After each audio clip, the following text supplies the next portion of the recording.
Showtime. Yeah, man. What up, though? What's popping? What's happening? What's going on? You back in the lab with your favorite neighbor, your man, Mark Nash. He is I am he. Another great episode of. Y'all know what it is. Breaking beats, man. We break down business, entertainment, art, technology, sports, and anything else yo goofy ass feel like talking about. Man, we got a good show planned for y'all this evening. We got to talk about it, man. J. Cole and Drake. No jokes there. Shots fired. Shots fired, man. Shots fired. Shots fired. Shots fired. Shots fired. Kendrick Lamar put some bars out there, so we're gonna talk about that. Y'all gonna let me know who y'all think won that first round right there. Well, I guess it was a one-way battle so far, but we'll see. I definitely expect the kid J. Cole to respond as well as that young man out of Canada. That's gonna get crazy. That's gonna get crazy. So we're gonna have a good time on this episode while we're here. Gotta talk about it. You know, I've been going for about a week, so this should be an interesting one. Y'all can let me know what I missed, but we gotta talk about it. Keith Thurman is out. Keith Thurman is out of the fight, so we're gonna talk about that. Also, I got a question for y'all. Is Keith Thurman a Hall of Famer? Do I gotta put a case on it? Is Keith Thurman going into that damn Hall of Fame? So we're going to talk about that on this episode. What else did I have on the topic docket? Oh, Canelo. We got to talk about King Nello and his $150 million to $200 million request. Good Lord, that's a lot of money. I never heard of it. Oh, but you heard of it. You heard of it with the Mayweather blueprint. So we're going to talk about that. What else we got on the topic docket? Wilder and Zhang supposed to be on the Bivol Beterbiev card. Is this Wilder's last stance? Can he pull it off? You know, both of these guys coming off a loss, so we're going to talk about that.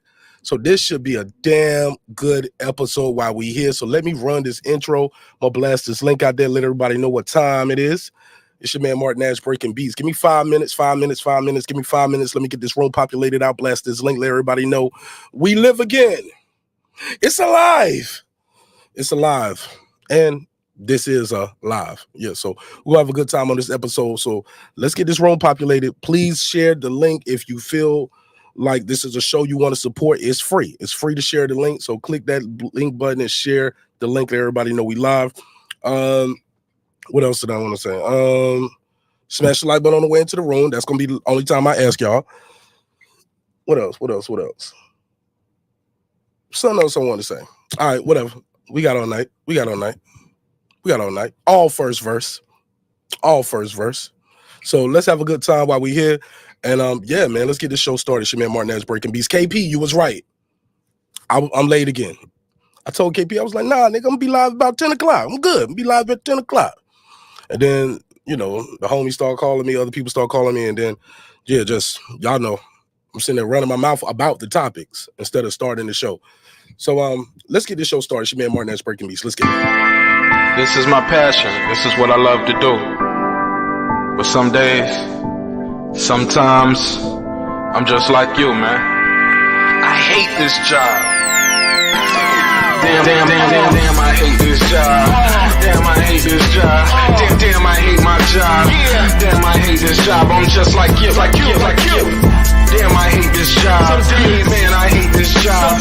Man, I hate my job. From a good dream I awake, sun rays on my face, planning out my day, hoping this ain't the one that I catch a case. I feel so good, I feel so straight. My manager keep calling me saying, hurry up, you late. Hurry up, you lay off. Y'all, man, I hate this job. Man, I hate this job. Been trying to play it cool, but it's hard to play it off. I've been hanging on to this bullshit, cause my car still ain't paid off. I know I'm on my way up. My boy just got laid off, so y'all, man, I hate this job. Man, I hate this job. These hoes here so ratchet. These niggas here so sneaky. Y'all don't even really pay enough for y'all to only pay bi-weekly. I'm trying to double up my cash. Take this job, shove it up your area. Yo, man, I hate this job. Sometimes I wanna say, walk in and slap my boss. This shit is getting hard. Damn, I hate this job. Gotta make it out of this struggle, bruh. And I don't really mean to take it out on you. You just a customer, but damn, I hate this job. Damn, I hate my job. Damn, I hate this job. Damn, I hate my job. Damn, I hate this this job. Damn, I hate this job. Damn, I hate my job. Damn, I hate this job. We're the reason why your stockholders always stay afloat. Yet I'm asking, are they hiring? Like everywhere I go, schedule will say 9, but I think it's fine if I clock in at 9:04. I work 40 hours a week plus overtime just to be bro. So y'all, man, I hate this job. Hate that I applied. So much has transpired since the day that I was high. Told me I could advance, but you were telling me lies. Gotta give your notice before I quit, but you don't say shit right before I'm fired. Damn, man, I hate this job. Sometimes I wanna say get walk in and slap my boss. This shit is getting hard. Damn, I hate this job. Gotta make it out of this struggle, bruh. And I don't really mean to take it out on you. You just a customer, but damn, I hate this job. Damn, I hate my job. Damn, I hate this job. Damn, I hate my job. Damn, I hate this job. Damn, I hate this job. Damn, I hate my job. Damn, I hate this job. You and your procedures, you and your protocol, you and your policies, none of that shit don't apply to me. You and your quotas, you and your standards, you and your 2 sick days a year. Y'all niggas bananas. Wonder why the postman's posted with hammers, going postal with Popo on camera. His wage got him enraged, stressed out, it's hard to maintain. He flips the middle, grabs his. He said, if you don't get the picture, I quit, you ain't shit, mother. Man, I hate this job. Sometimes I wanna say, get walk in and slap my boss. This shit is getting hard. Damn, I hate this job. Gotta make it out of this struggle, bruh. And I don't really mean to take it out on you. You just a customer, but damn, I hate this job. Damn, I hate my job. Damn, I hate this job. Damn, I hate my job. Damn, I hate this job. Damn, I hate this job. Damn, I hate my job. Damn, I hate this job. Look, man, I hate this job. I put my pants on one leg at a time, just like you. I'm out here trying to take care of my family. Damn, I hate this job. It's not always glamorous, for real, but I do what I gotta do for me and mine, you know? Damn, I hate this job. Damn, I hate my job. Damn, I hate this job. Damn, I hate my job. Damn, I hate this job. Damn, I hate this job. Damn, I hate my job. Damn, I hate this job. Damn, I hate this job. Damn, I hate this job. Damn, I hate my job. Damn, I hate this job. I'm just like you, nigga. Damn, I hate this job. Man, I hate this job. Man, I hate my job.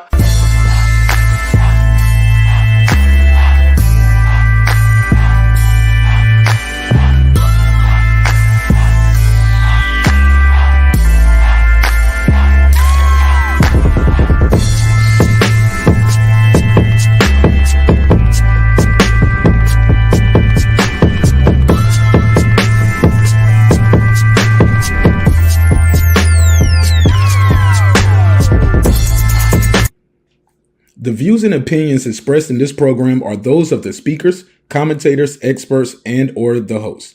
They do not explicitly nor necessarily reflect nor represent the channel's policy or the views held by the channel or broadcaster. The broadcaster or its channel cannot be held accountable for all or any views expressed during the program. Basically, if I didn't say it, don't come for me. You come for the person who said it. And please don't sue me for somebody else's words. With that said, let's start the show, motherfucker. Yeah. This that squad sound.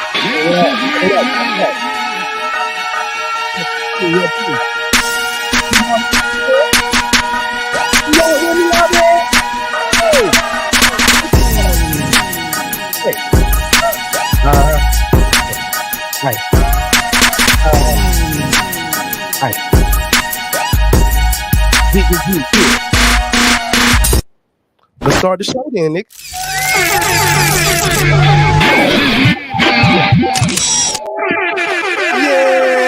Yeah, more fire.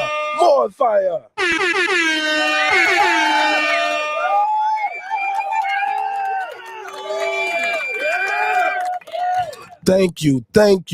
You far too kind. Man, it feels so good to be back in the lab, man. How y'all feel? What's the damn deal? Let me get a little background music on. Gotta set the mood a little bit. It's too quiet in this bitch. Right, it's too quiet and I'm doing all the screaming. Let's turn it up. Let's turn this shit up. What's good, neighborhood? You back in the lab with your man, Mark Nash. Man, I miss y'all. I heard y'all was looking for me. guess what? I was looking for you too. Feel good to be back. Let's do a couple shout outs real quick, man. Smash the like button on the way into the room. Like my boy Brim said. I didn't say it, Brim said it. See? Right up in here. All right, let me do a couple quick roll call real quick. I'll do the members only and the Patreons shout outs right after this, and then we can get into the topic docket. I'm gonna pin the link at the top so I don't have to drop the link all night. Pin that at the top, at the tippity. And yeah, man, if I know you, you are more than welcome to pull up. If I don't know you, man, you got to utilize the phone lines. I'm gonna open these phone lines up early. You can call in. If I don't know you, man, you got to call in, leave that shit in the comments, or if I let you on the panel, you can say something real quick and then you got to go. I can't have you like my last episode, people I don't know coming in here trying to mess up the vibe.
I was trying to see what was going on. Maybe I was delayed and shit. I was My listening to the mic show. was It was- muted for all my shout outs. Oh, okay. I didn't know what the fuck was going on, bro. I was killing it.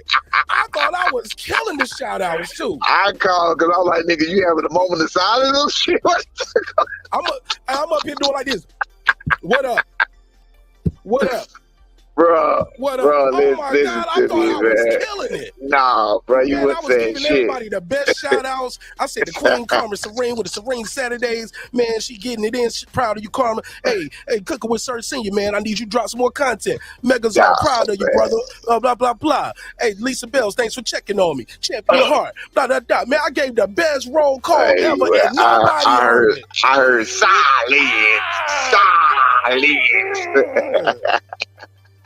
I hate it when I do that.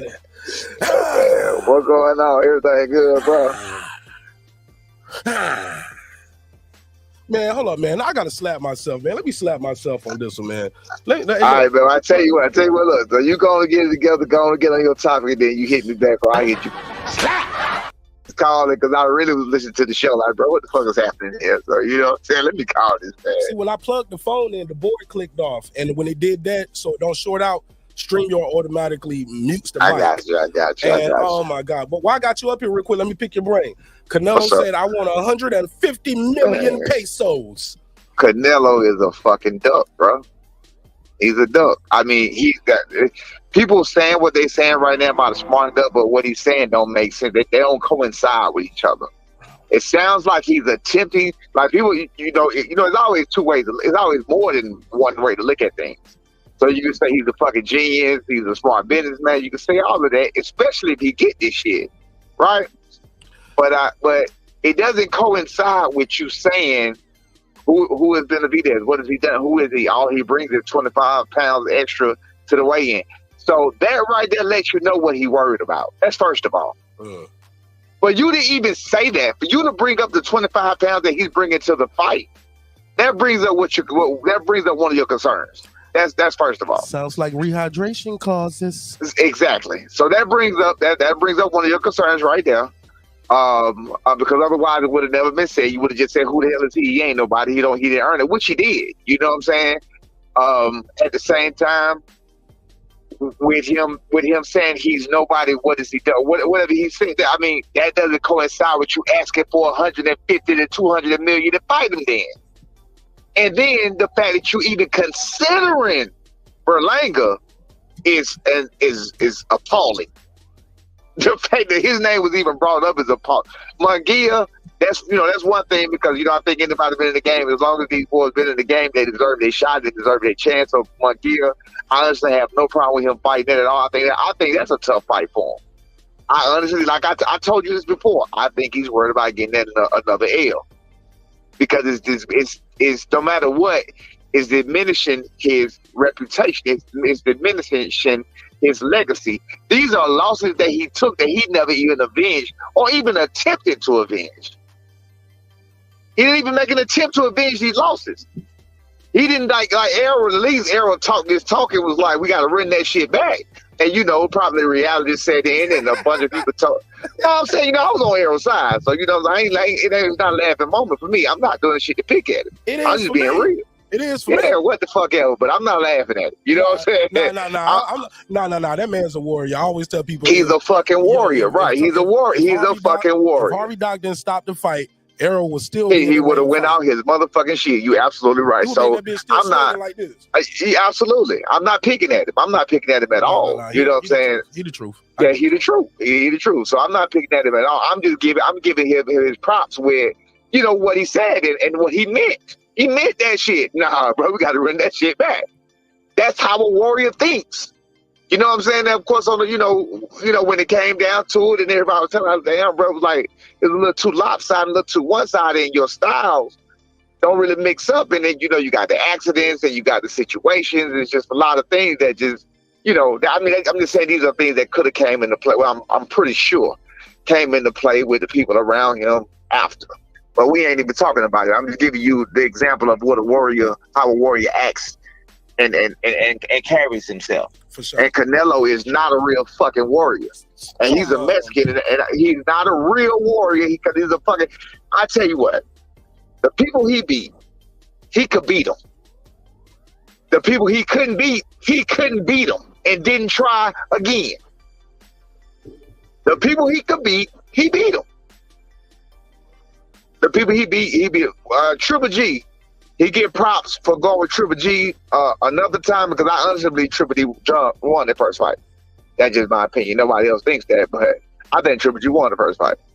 You know what I'm saying? But you know, for him to give him that rematch and go back with him again, that showed warrior attitude. Him taking the other fights showed warrior attitude. So he got that. But these are people that he could beat. You know, he actually beat these people. But then when you take the people, okay, well, yeah, that's a little tough. You didn't go back to the drawing board. Let me work on this. Let me work on that. Let me try to get better. Let me call that shit. He didn't even fucking make an attempt. Yeah. You feel me? No, not really. Because here we go. He wasn't gonna get a Mayweather rematch. And he did tell Bivol, let's run it back at 175. Bivol said, no, let's run it back at 168. And Canelo said, I won't get no credit. No credit, Canelo's. But I got a question for you, Senior. Wait. Let's stay there real quick. Yes, sir. So you don't think maybe he was taking away his excuse? Taking away who excuse? Taking away his excuse that Bivol was too big. And if Bivol come down to 168 and beat him, why did you have the opportunity to go up and fight for his belts, his title, but you wanted him to come down and make it uneven? That's not his weight class. So you will be dehydrated now. I'll play your game, but look, you can't have it that way. If Bivol already fought him once at 75, you beat him once. Why not fight him again and beat him again at 175? Because Bivol wants something out of it this time. I agree with you. I agree with you. Like, hey, look, I want to win your title. You know right, he wants something out of it this time. Like, why the fuck you call Canelo the A-side? Like, motherfucker, this is a dude you just lost to. How the fuck are you still the A-side? How you still the fucking, you feel me? You just lost. How the fuck are you making demands on how we gonna do this? You just got he didn't even almost beat Bivol. It wasn't even a good fight. Bivol just worked him, and I don't see how you thought it was going to be any different at 168 or at 175 the next time. It wasn't going to be different. But now you go ahead. I'm sorry, I didn't mean to cut you off on your question. Go ahead. No, you good. So my question is for you is simply as this. It was a time in boxing where we have called people ducks before. Right. And then they got the fight. Is somebody a duck just because they don't fight who you want when you think they should fight them? Because there was a time people were saying Terence Crawford was ducking Errol Spence. I never thought Terence Crawford was ducking Errol Spence. Not you, sir, but the YouTube. But the YouTube. Yeah, but I can only I can only speak on how I feel. So I never thought he was ducking him. I think there's a point. I agree with you about timing is everything, and about if they get the fight, that's fine. But I think, like, at this point with Canelo, again, I came on your show, because I don't even call it nobody else's show. I came on your show, where, and talk this much. But I came on your show, and I said, I didn't think he was a duck until he announced that fight, that possibility with Berlanga. Until that became a possibility. Then I said, you a fucking duck. That's when I jumped on board about him being a duck. I never thought he was a duck before that. I never called him a duck. I never even spoke on the situation. Never thought about it. But when he is that my phone? Is that echoing or yours? You got an echo? Let me turn Let me turn me down. Yeah. Go ahead.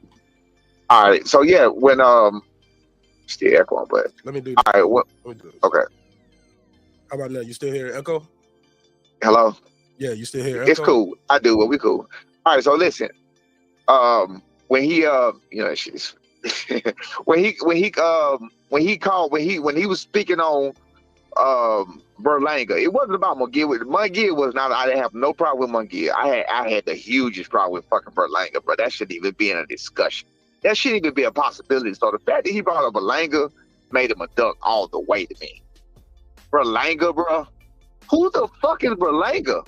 You never heard of it. Like, who the fuck did he ever top rank watched him because he was? Come on, bro. What the fuck is Berlanga? Come on, dog. That don't go. And then they was really trying to sell that shit. I'm so glad that it didn't fly. I'm so glad that the public spoke out against that shit before it ever even got spoken upon. You know what I'm saying? Munguia, formidable opponent. We can go with that. But fucking Berlanga, get the fuck out of here, bro. You may have never heard of it. Never heard of it. Come on, bro. Not Berlanga. So the fact that he even mentioned Berlanga was even in the talks or the thoughts or whatever else, he was a duck at that point. He was a duck. I don't call him. I never called him a duck. Never thought it was a duck. You know, it was never a big deal to me. It was like, okay, well, maybe, you know, I never put that much energy into it. Of course, I was one of the ones who wanted to see the fight. But I think that, you know, with Benavidez working his way through the ranks and doing what he do, and, you know, I think the sanctioning bodies need to put a cap on his arrogance. The sanctioning bodies need to put a cap on who the fuck Canelo think he is. Like, bro, who the fuck are you? Who do you think you are? You know what I'm saying? Like, somebody made a point earlier today, they said, okay, yeah, Canelo can do what he wants, but not with these motherfucking belts. You can't. You can't hold up the whole sport. You can't hold up the whole division because you want to fight this person and you want to fight that person. Just because you don't want to fight this person. If that person deserves it, then you got to make him as mandatory and make it happen. Okay, how is he holding up the division and he fights twice a year?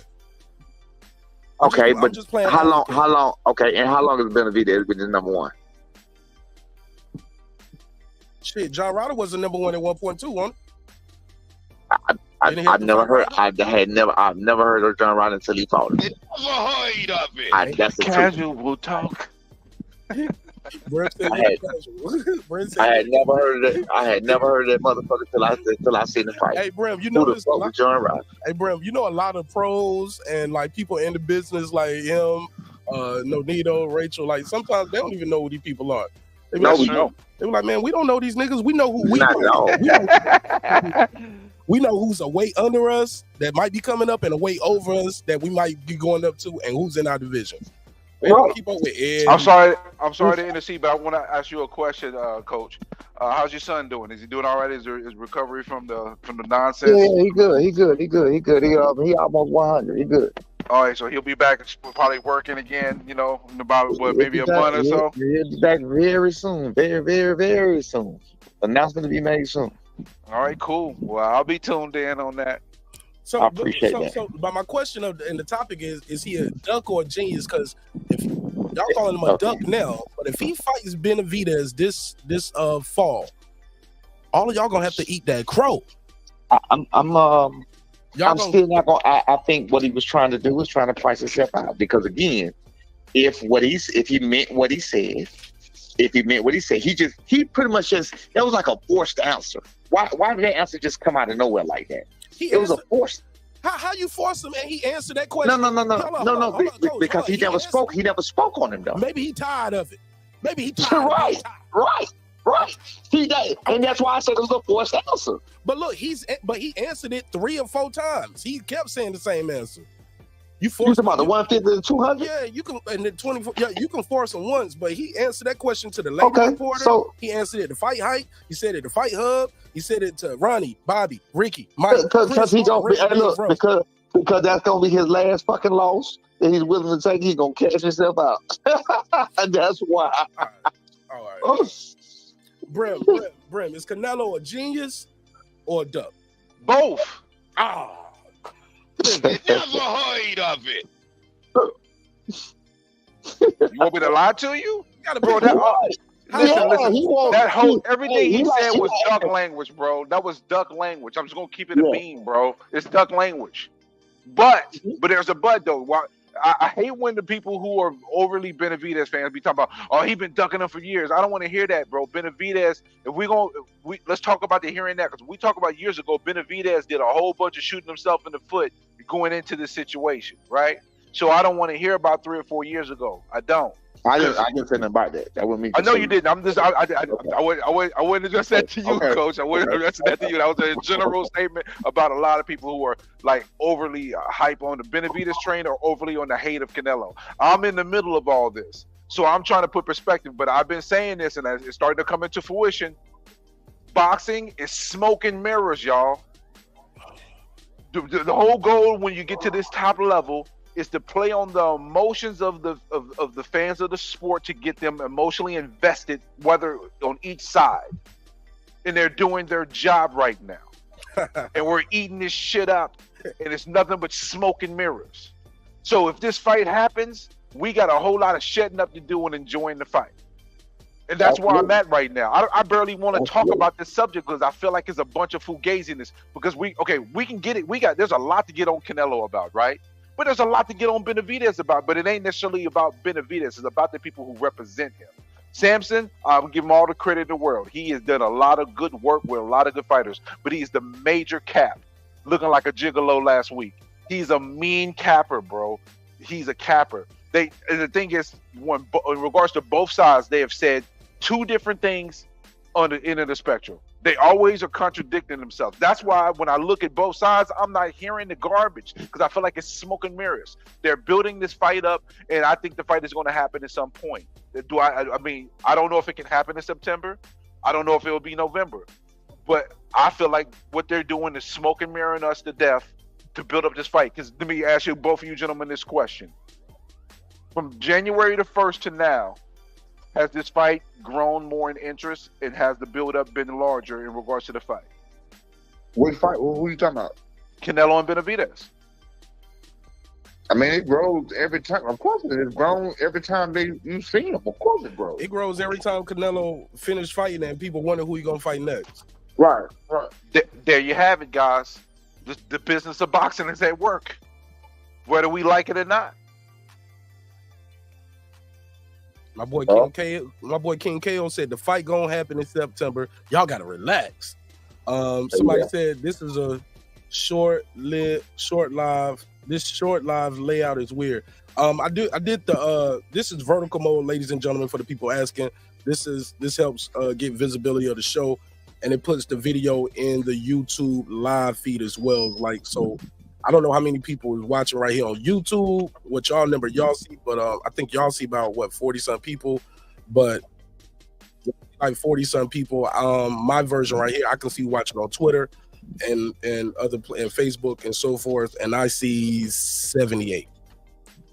Okay, drop down to 63 as soon as I say this. Somebody was like, it gives them a full screen to watch it on other platforms when you do it in this. They see it in vertical mode too, but they put it in the live feed. What's up? Some people saw you saw, but oh shit, he can see me and click on. Yeah, it dropped from 78 to 63, but yeah. So I see that video on the shorts feed. So when you swipe it through YouTube Shorts, the videos pop up and give them a preview. So it kind of gives you more exposure. So for the people wondering why, this is why. And if you're a content creator, experiment with the vertical mode, and you'll see the difference in the engagement with your show. Trust me, I won't lie to you. All right. So let me get back to this boxing. And trust me, y'all, I got some other good topics on the docket. If you're here for the Kendrick Lamar and J. Cole, we're gonna get into that too. When it comes to this fight, right? I did hear the guy say, Samson say, "Hey, look, if we can do 150, but we got to do it in November, not September, because David got to fight in June or something like that, June or July." He said June 15th. Yeah. Okay, so that'd be a little too quick to flip around in September. Plus, we need to promote the fight. He talked about doing a 6-city tour. I don't picture Canelo doing a 6-city tour for no fight. Did Samson put that stipulation in there to like, or is it like, no, if we're gonna give you 150 million, we need you to do these 6 cities, and we need you to, or at least 3 or 4, right? Can't just do. Anybody know what Canelo got for Mayweather fight? Just curious. I think it was 20. Hell, I might be wrong though. No, 10. I'm sorry. 20. It was light. It was 10. It was 10. Okay. But the thing is, when you start to mention Samsung, I'm gonna call him Samsung, right? I ain't gonna call him Samsung. I'm gonna call him Samsung because I'm calling this bluff. It says 5 here, just to let you know. Mayweather got 5. Canelo got 5. You said Mayweather got what? 41.5 guaranteed. Canelo got 5 guaranteed. Oh, but then you got the back end, so he got more than 5. Okay. So basically, what you said about Samson, right?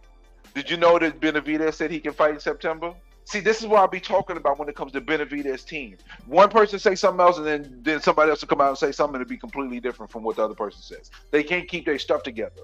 That's my issue with Benavidez' camp. Well, the fighter is always going to say something different. The fighter's always going to feel like he's the toughest motherfucker now. Okay, but what about Jose Benavidez? What about Jose Benavidez Sr. and Samson saying something different? See, they say different stuff all the time too. That's the trainer, and that's the trainer disagreeing with the promoter. That happens all the time too. Yeah, the fighter going to say he can fight next week. I can tell you that now. He might say, as soon as my suspension put me back in, that's what the fighter going to say. Okay. But usually the other people have the more level-headed business mind. But you know what I'm saying? They ain't on that same kind of train that the fighter be on. But my thing is the fight. Shout out to King KO again, man. He killing in the chat too. He said this fight not even worth 150 million. Don't see Canelo getting that. I don't think it is either. I don't think it is either. That's why I think. With Mark, when I first called you, that's why I think Canelo full of shit. I think he's just trying to price himself out. He knows this shit not worth for 150 million, especially on no damn 200 million. Shit ain't worth that kind of money. He's not gonna make it. Right, it's smoke and mirrors, guys. I'm telling you, this, we over giving all this energy about this 150 million talking, and ain't nothing but smoke and mirrors, bro. So, and that's what I said when I first called Mark. When you was like, "Do I think he's a genius?" Oh, this motherfucker's a dump, bro. He priced himself out in public. What you eating? What you eating, man? What you eating? Hey, man, listen, man. This ain't got shit to do with you. That nigga over there. So Mark. Wait a minute. Listen. He priced himself out in public. That's what I saw. He made a absurd suggestion. And I do not believe it's going to happen. I do not believe it's worth that. I don't believe it's going to make that. And my thing is, too, if the guy ain't did nothing, how can you ask for that before a guy who ain't did nothing? So you just said what I said when I first called. Yeah, look, I got to play advocate, though, man. I got to be fair. If you saying exactly what I was saying. If you go, that's why I say they don't go together. If you say one thing, who the fuck is he? And he ain't did nothing, but then they'll say, I want 150, 250. Well, motherfucker, he must be somebody. I am somebody. But hey, listen, dude. But the thing is, what's getting me about everybody going ape shit about this, and this was before Canelo opened his mouth and had that duck language, right? Right. 80% of us who are deeply embedded in boxing, whether fan or in the business of the sport or the boxer, most of us knew that they wasn't going to be fighting in May. We all came into this thinking he's not fighting Benavidez in May, right? Yeah. So if we knew he wasn't fighting Benavidez in May, I feel like everything is a play on emotions. Everybody's getting played on their emotions in regards to this fight, and that turns into dollars. I feel like they're just doing their job right now of the WWE promotion train. That's why I don't take most of what any of these guys are saying serious, from Canelo to Samson to all. I take it and I try to process it, but it's got to the point where I'm hearing so many conflicting things coming out of these guys' mouth that I barely even want to take account into it. So I barely want to talk about it. Can I ask this one question? Sure. If they had a problem, this was no matter who he was fighting, if they had a problem securing that 50 million, 35 million, or whatever it was, what the fuck you think the problem going to be about them securing 150, 200 million? But the thing is, Coach, you talking about this 150 million, bro, and I think we're wasting way too much oxygen on it. The reason why, because I told you, is I think it's smoke and mirrors, and I think he just... Let me take the fuck up. You're right. I agree. I know it's smoke and mirrors, man. Because it's got us all talking, everybody, duck, duck, duck. And listen, I agree. I think it's duck language, but it's a play on everybody's emotions. And when you get to this level of boxing, that's what they mostly do to get the dollars from us. It's to play on our emotions, to whatever side we on in the fight, or or whether we just want to see the fight. And they're doing a hell of a job right now. I gotta give them credit. I hate it, but it's great. They're doing great because they got everybody up in arms right now. My thing too with Canelo is,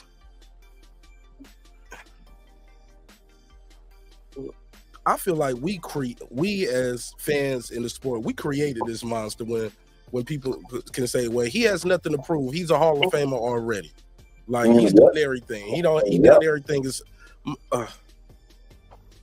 I think we created this kind of energy from Canelo, and I'm arrogant.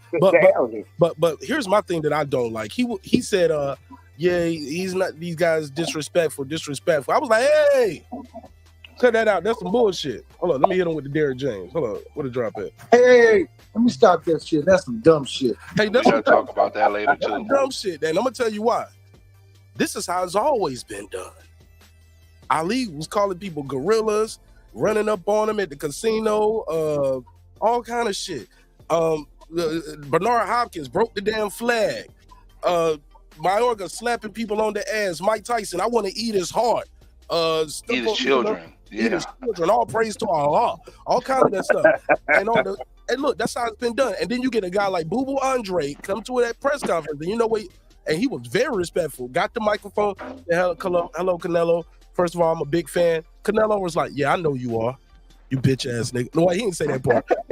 But I mean, that was his disposition, though. He clowned him though. He said, "Yeah, I know you are." He said, "I just want to know, he said, but listen to me." He was very respectful. Said, "I want to get an opportunity to fight you. Blah blah blah. When with me and you gonna mix it up, man. I'll never fight you. You're a horrible fighter. Get the fuck out of here. You want payday.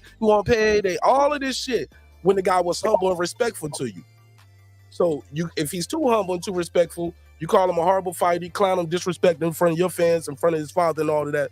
The other dude, keep in mind, David is kind of being very respectful. It was David's father that was talking shit. You fight him. You don't want to fight him, but you bring Charlo up 2 weight classes. Like, this shit is just, it's madness, man. It's madness. Can I share something? Shoot. Okay. This is a theory of mine. Again, this is not factual. This is not nothing but me looking at the landscape saying this could be a possibility. In boxing, it's a fraternity. It's a brotherhood, right? So all the stuff that you talked about, the junk talking and all that, that's cool. But when the fight's over, when it's all said and done, they hug each other and say, it's been real. I'm glad you're all right. How the kids, how the family, right? Not all the time. You're right. Not all the time, but most of the time. That's a grave digger on Anthony Durrell. Yeah, but I'm talking. Okay, that's right. But I'm talking about on this high level. When we that's high level. Anthony Durrell. Yeah, that's high level. But I'm talking about. That's high level. But I'm talking about the level that we're talking about this fight. That fight is one step below this level. I've seen it on high levels though, dog. Yeah, you're right. I remember Charlo knocked out what's my boy J-Rock. J-Rock was still wobbly, walking over trying to give him a hug. Charlo said, "Get your bitch ass out of here." But what I was trying to say is that in some ways, I wonder, does Canelo really truly dislike the Benavidez team and camp so bad that he don't want to fight them, give them no shine, help them put any money in their pocket? I wonder if that could be the case, but that's not an excuse not to fight somebody. That's my. So I want to end it with that, but I wonder could that be the case? Yeah, you're dead in this boxing game. You can't get no money with me. That's how it goes sometimes. If people don't like you, they ain't gonna give you the opportunity. Errol Spence, Keith Thurman right now. Shit like that. And Keith Thurman was never disrespectful to Errol that I remember. He just was like, "Kid ain't ready yet. It's my time." Yeah, you see how that worked out, unfortunately for him. Speaking of which, Keith Thurman is out of the Tim Tszyu fight. In steps Sebastian Fondor. This is going to be a unification match. They have 5 days after the fight. I'm like, damn, you still ain't even got all. You still got bumps and bruises. 5 days after the fight, if you had to get cut, get stitched, you still stitched up. You got 5 days after the fight to start negotiating with Terence Crawford for the winner of that match. How do you guys feel about Sebastian Fondor and Tim Tszyu? Matter of fact, let's table that for a second. Take a half step back. Keith Thurman being out the fight, do y'all think the injury is legit? Y'all think it's cap or facts? Because I heard some people saying they thought the injury was cap. What y'all think? I think it's legit. Yeah, I think so too. All that inactivity is easy to get injured. Right. Absolutely. Torn bicep. Absolutely. So especially working as hard as I'm sure he was fucking working, and you need a head hit. You're getting older, man. So is Keith Thurman a Hall of Famer? Hell no. The fuck? Hell no. No? No. Why not? Why would he be? He beat some champs. He beat some I don't. champions. I don't know The only anything person he's ever done beat him that. is- I don't know anything he's done that will put him in the Hall of Fame. But if Tim Bradley big head ass got in there, Hold on, but don't stop it. Stop it. Don't do that, coach. Don't do that, coach. Don't do that. Don't do that. Cut it out. You acting up right now. you know that was personal. It's all entertainment. Do that shit. Go ahead. Tim Bradley. You know that was personal, man. It's all I'm just talking shit. I'm just talking. LaJessica said maybe third ballot. Tim No, Bradley. I said 10th ballot. I was being funny. I said No, 10th. LaJessica. I said LaJessica in the chat. She said third ballot. Tim Bradley was like third or fourth ballot. No, I think he's 10th ballot, in my opinion. The Veterans Committee. Okay. You think who's 10 ballot? I'm saying keep Thurman like 10th ballot or Veterans Committee. Oh, okay. Yeah. Hall of Fame. Yeah. He don't, Possible. yeah, he's definitely not no fucking Hall of Famer, bro. No. He's Hall of Good. Yeah, right. He's not a Hall of Famer. Sean Porter, Nothing. Hall of Famer. Yes, absolutely. But I know you finna come back. Oh no, with, I ain't gonna say. Yes, just the because he fuck beat you him. are. No. Because Okay. look, because He it's a lot is, of guys though. that beat He Mike is Tyson that ain't in Yeah, the Hall he's of Fame. Guys he's beat Roy definitely a Jones that fucking ain't in the Hall of Famer, Fame. bro. He's He's definitely borderline. To me, he's borderline. Sean Porter. Yep.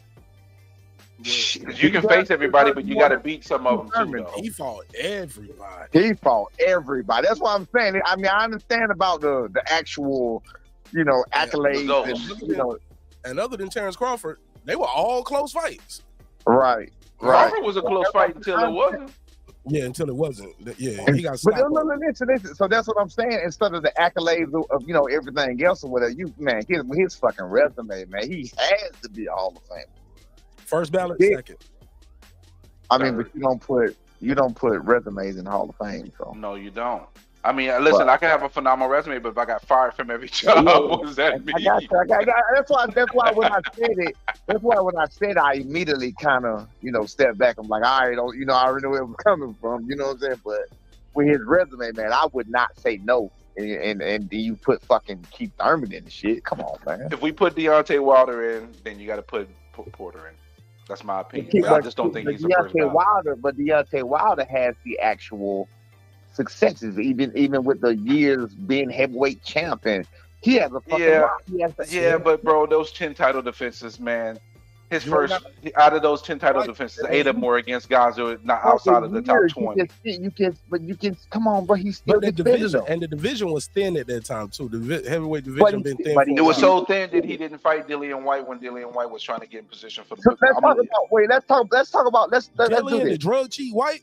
That's before we got into this drug cheat talk. Don't do revisionist history to make a point anymore. Can we do this? Can we do this? Can we put in the context what the actual Hall of Fame is saying? What the Hall of Fame, that means that you are to be recognized and remembered in a great light. You're in the Hall of Fame. You are one of the elites of that era.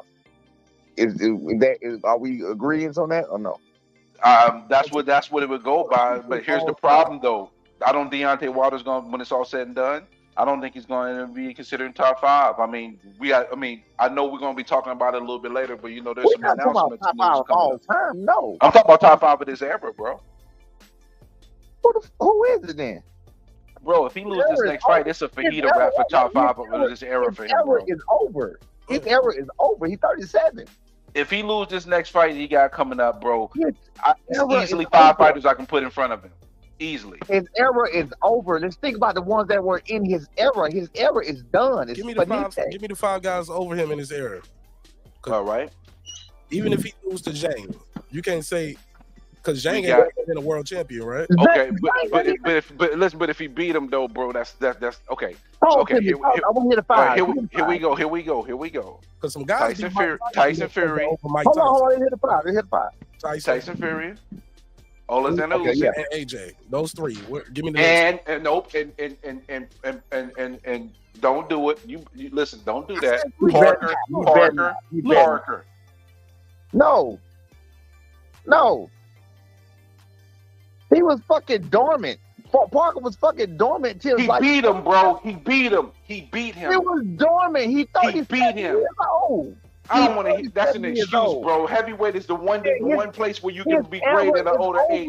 Bro, I'm sorry, bro. No, I'm not doing it. That dude got a better resume, and he beat him. Stop it. And he's a former champion. No, that's 4 people already ahead of him. Okay, so he's give me number fifth. 5 for this era at best right now. Give me the fifth. Number five. No, he might be number 5 right now where it stands. But that's he's still there though.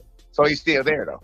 Yeah. Listen, he's going into the Hall of Fame because what he did so much was so little. You give think him he props don't for that. fucking deserve to be there? Yeah. And look, because you know what it is? You know what it is? It's like the bubble championship, bro. That's what it is. Like, hey, look, no, let me like tell the you bubble something, bro. championship, bro. It's a championship. Is Danny Williams and Kevin McBride better than Mike Tyson? Because he lost to both of them back to back and got stopped by both of them. Hell yeah, no. but what else did they do outside of that, though? They kept losing and got their ass whooped. Okay, but the people I named, though, have done something, though. Hey, look. Do you think AJ deserves to be in the Hall of Fame right now? Yeah. Hell yeah. He'd be better. He got some names. Right. He got some names. Hey, Danny Williams, for the people asking, Danny Williams went on after that Mike Tyson victory. They have 33 losses and 17 knocks. Man, Mike Tyson said, I watched Mike Tyson sat on his ass and quit. Yeah.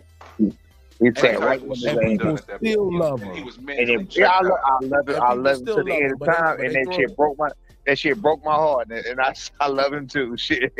And that's why I'm wondering why people if that fight with Paul happens and Paul knocks him out. I mean, it might hurt the newer generation, but it ain't gonna hurt me. I seen it already. It's gonna hurt the fuck out. Yeah, I've seen him too, but it's gonna hurt me because I'm gonna beat Paul ass. Man, I ain't gonna lie though, bro. I didn't like seeing Holyfield get knocked out by the UFC dude. Bellator or whatever his name is. Yeah, I ain't like seeing that. I ain't like but we didn't like seeing that. He's doing that shit to himself though. Holyfield was a little different than even what Mike Tyson doing right now. Holyfield fucking kept fighting, bro. He kept doing that shit. He was fighting in his sleep though after that You shit. see, I feel like Tyson sacrificing for the sport of boxing with this stuff. He kept stepping his ass. And Holyfield, nobody fucking tried to help Holyfield. You know what I'm saying? He was clearly doing to himself. Like, it takes a lot of people to lie to you around you for you to even fucking keep doing that shit. And he looked super washed, bro. That was crazy. Yeah, man. Big time, bro. This shit didn't make sense. This shit was But I just want to make sure I say this real quick because, a lot of people say, yo, you a Deontay Wilder hater. I think I'm just an honest person about Deontay Wilder and who he actually is. But, yes, he's a Hall of Famer. Because he did so much with so little. We're going to do a full breakdown on that before we get there. We skipping over this Zhang. I'm sorry. We skipping over Thurman is out. Sebastian Fundora, Zoo is in. Why do you guys think Sebastian Fundora deserves to even have this shot? He got knocked out in his last fight. Now he's fighting for a unification title. No.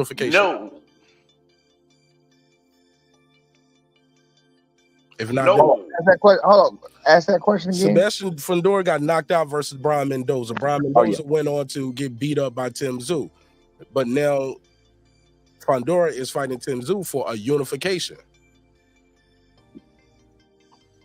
Mendoza just lost to fucking Tszyu. Mendoza just lost to Tszyu, right? He lost to Tszyu last fight. Yeah, but yeah. I mean, it was what it was. They just picked the next best thing they could find. Mendoza already got beat. But I mean, other than Mendoza, they just chose somebody.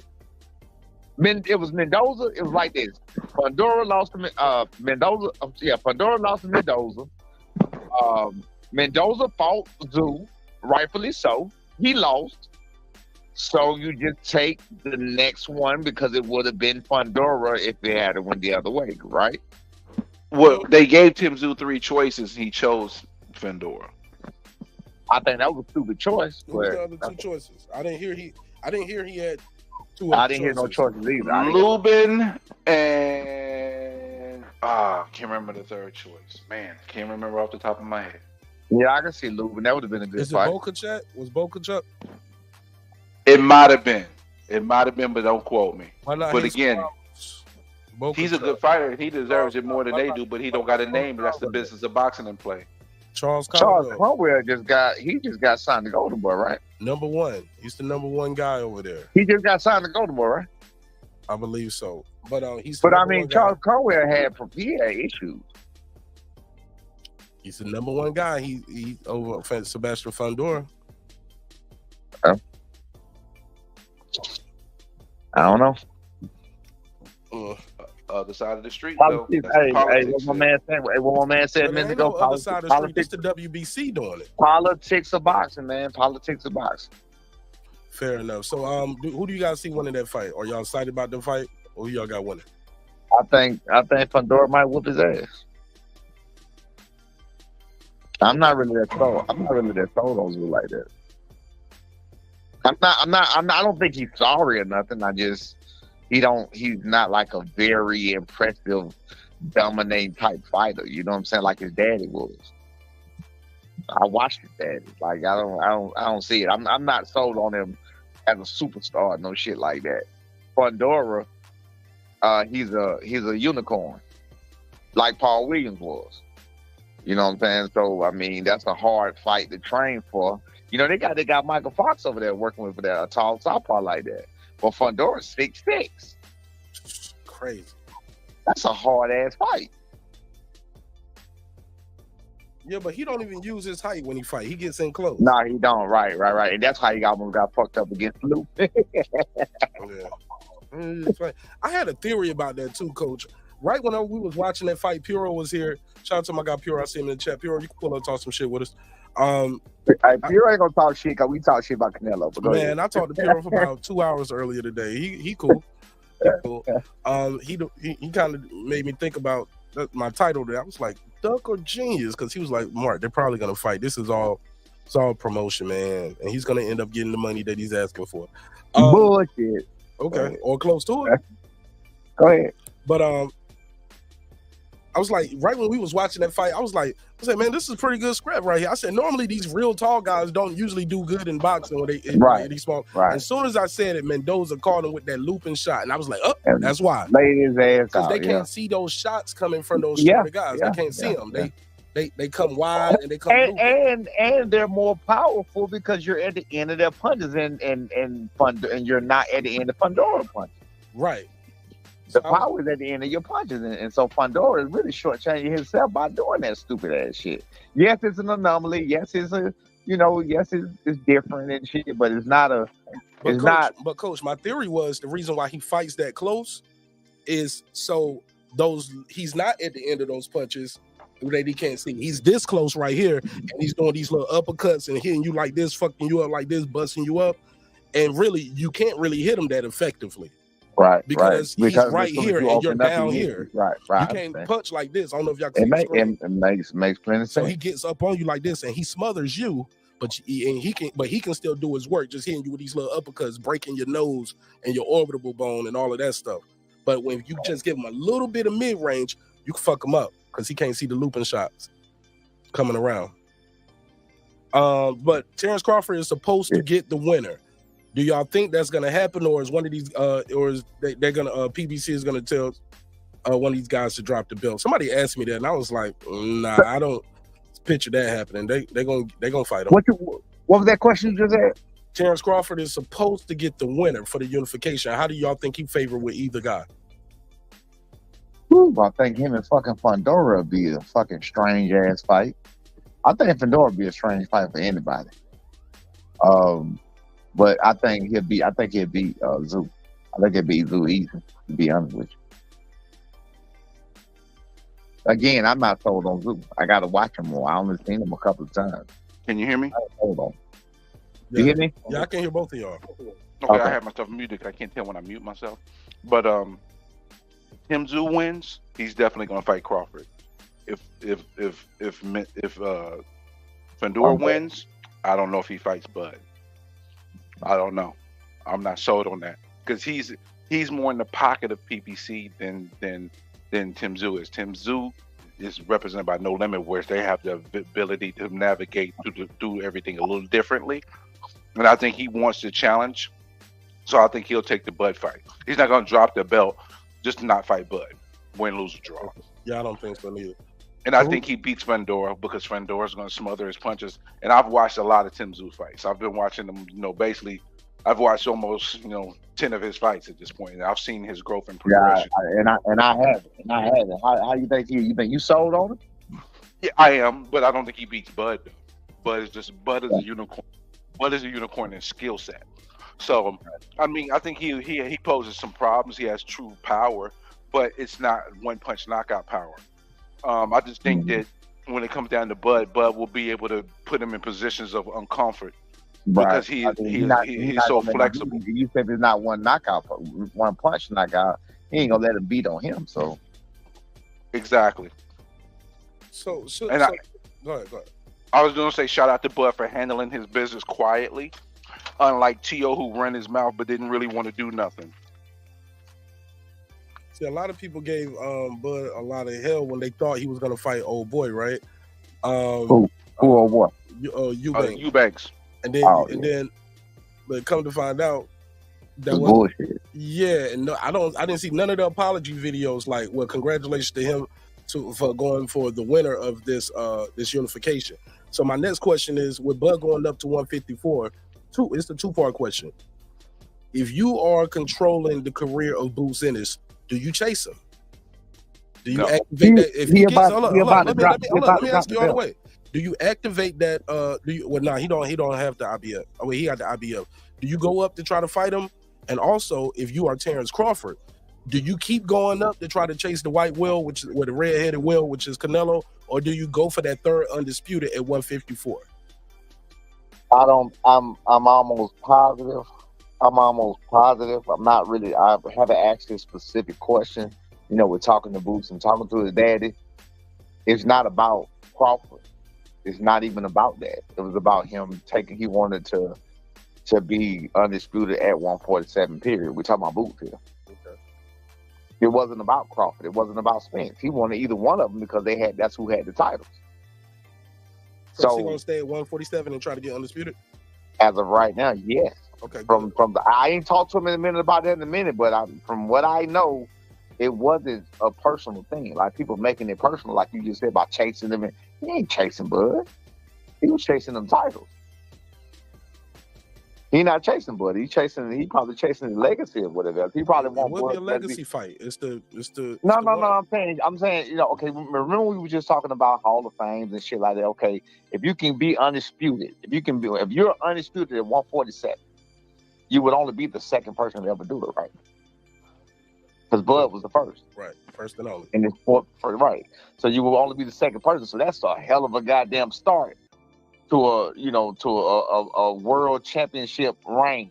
You know what I mean? At 26 years old, 27 years old, however old he may be when he's attempting to do this. You know what I'm saying? But I'm telling you from talking to them like back in the, a year or so, a couple of years ago, before the Spence whatever happened, it wasn't about an individual. It was about the belts. That's what it was about. But we have two belts at 154. What you say?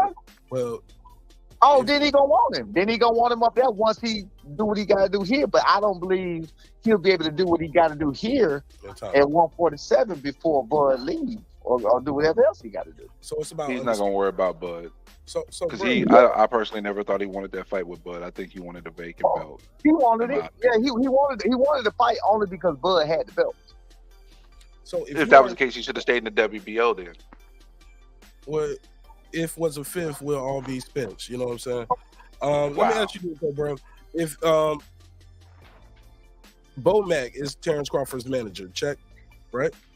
Check. So if you are in charge of Terence Crawford's career, do you say, hey, look, you got a good chance again, your 3-time undisputed right here at 154. You beat the winner of them, you got 2 belts in one swipe. Man, the IBF is vacant. Let me go over here. Let me share the rankings so y'all can see this tab. They're about to fight for that, though.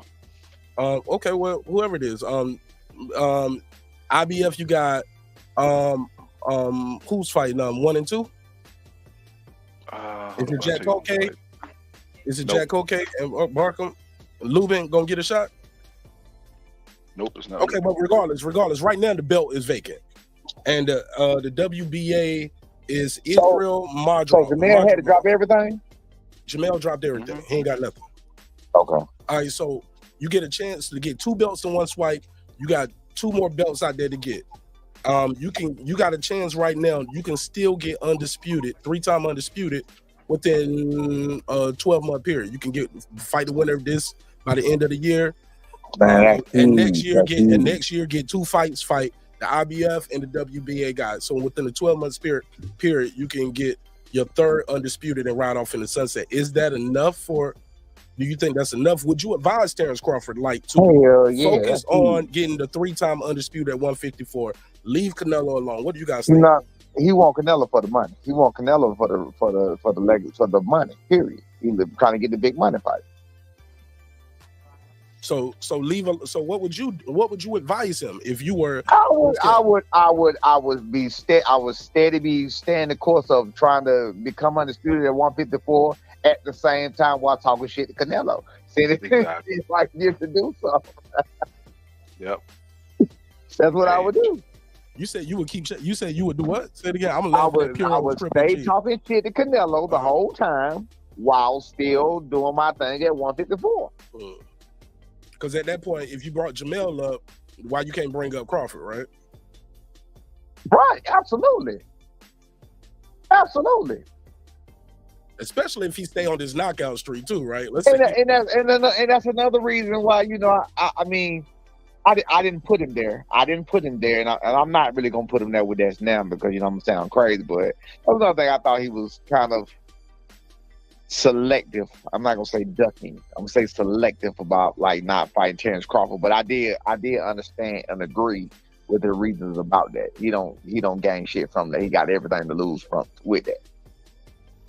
If he fought Terence Crawford, if he lost to Terence Crawford, he got everything to lose. He ain't got shit to gain with that fight. Right. But they gonna say Terence Crawford's too small. All right, and Brem, you said you would do what? You said you would advise him to leave Canelo alone, focus on the 3rd undisputed. If you were advising Terence Crawford,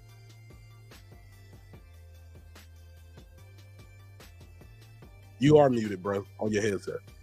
Okay, I'm sorry. I'm on the same page as Coach. You go for undisputed at 154, but knowing that Canelo is such a higher, bigger money fight, you would go for that as well, because those other 2 champions that may be at 154 are not going to deliver the payday that you're looking for. So if I would advise them to, hey, listen, you go for undisputed at 154, but if you get that opportunity with Canelo, forget that undisputed, you go attack Canelo.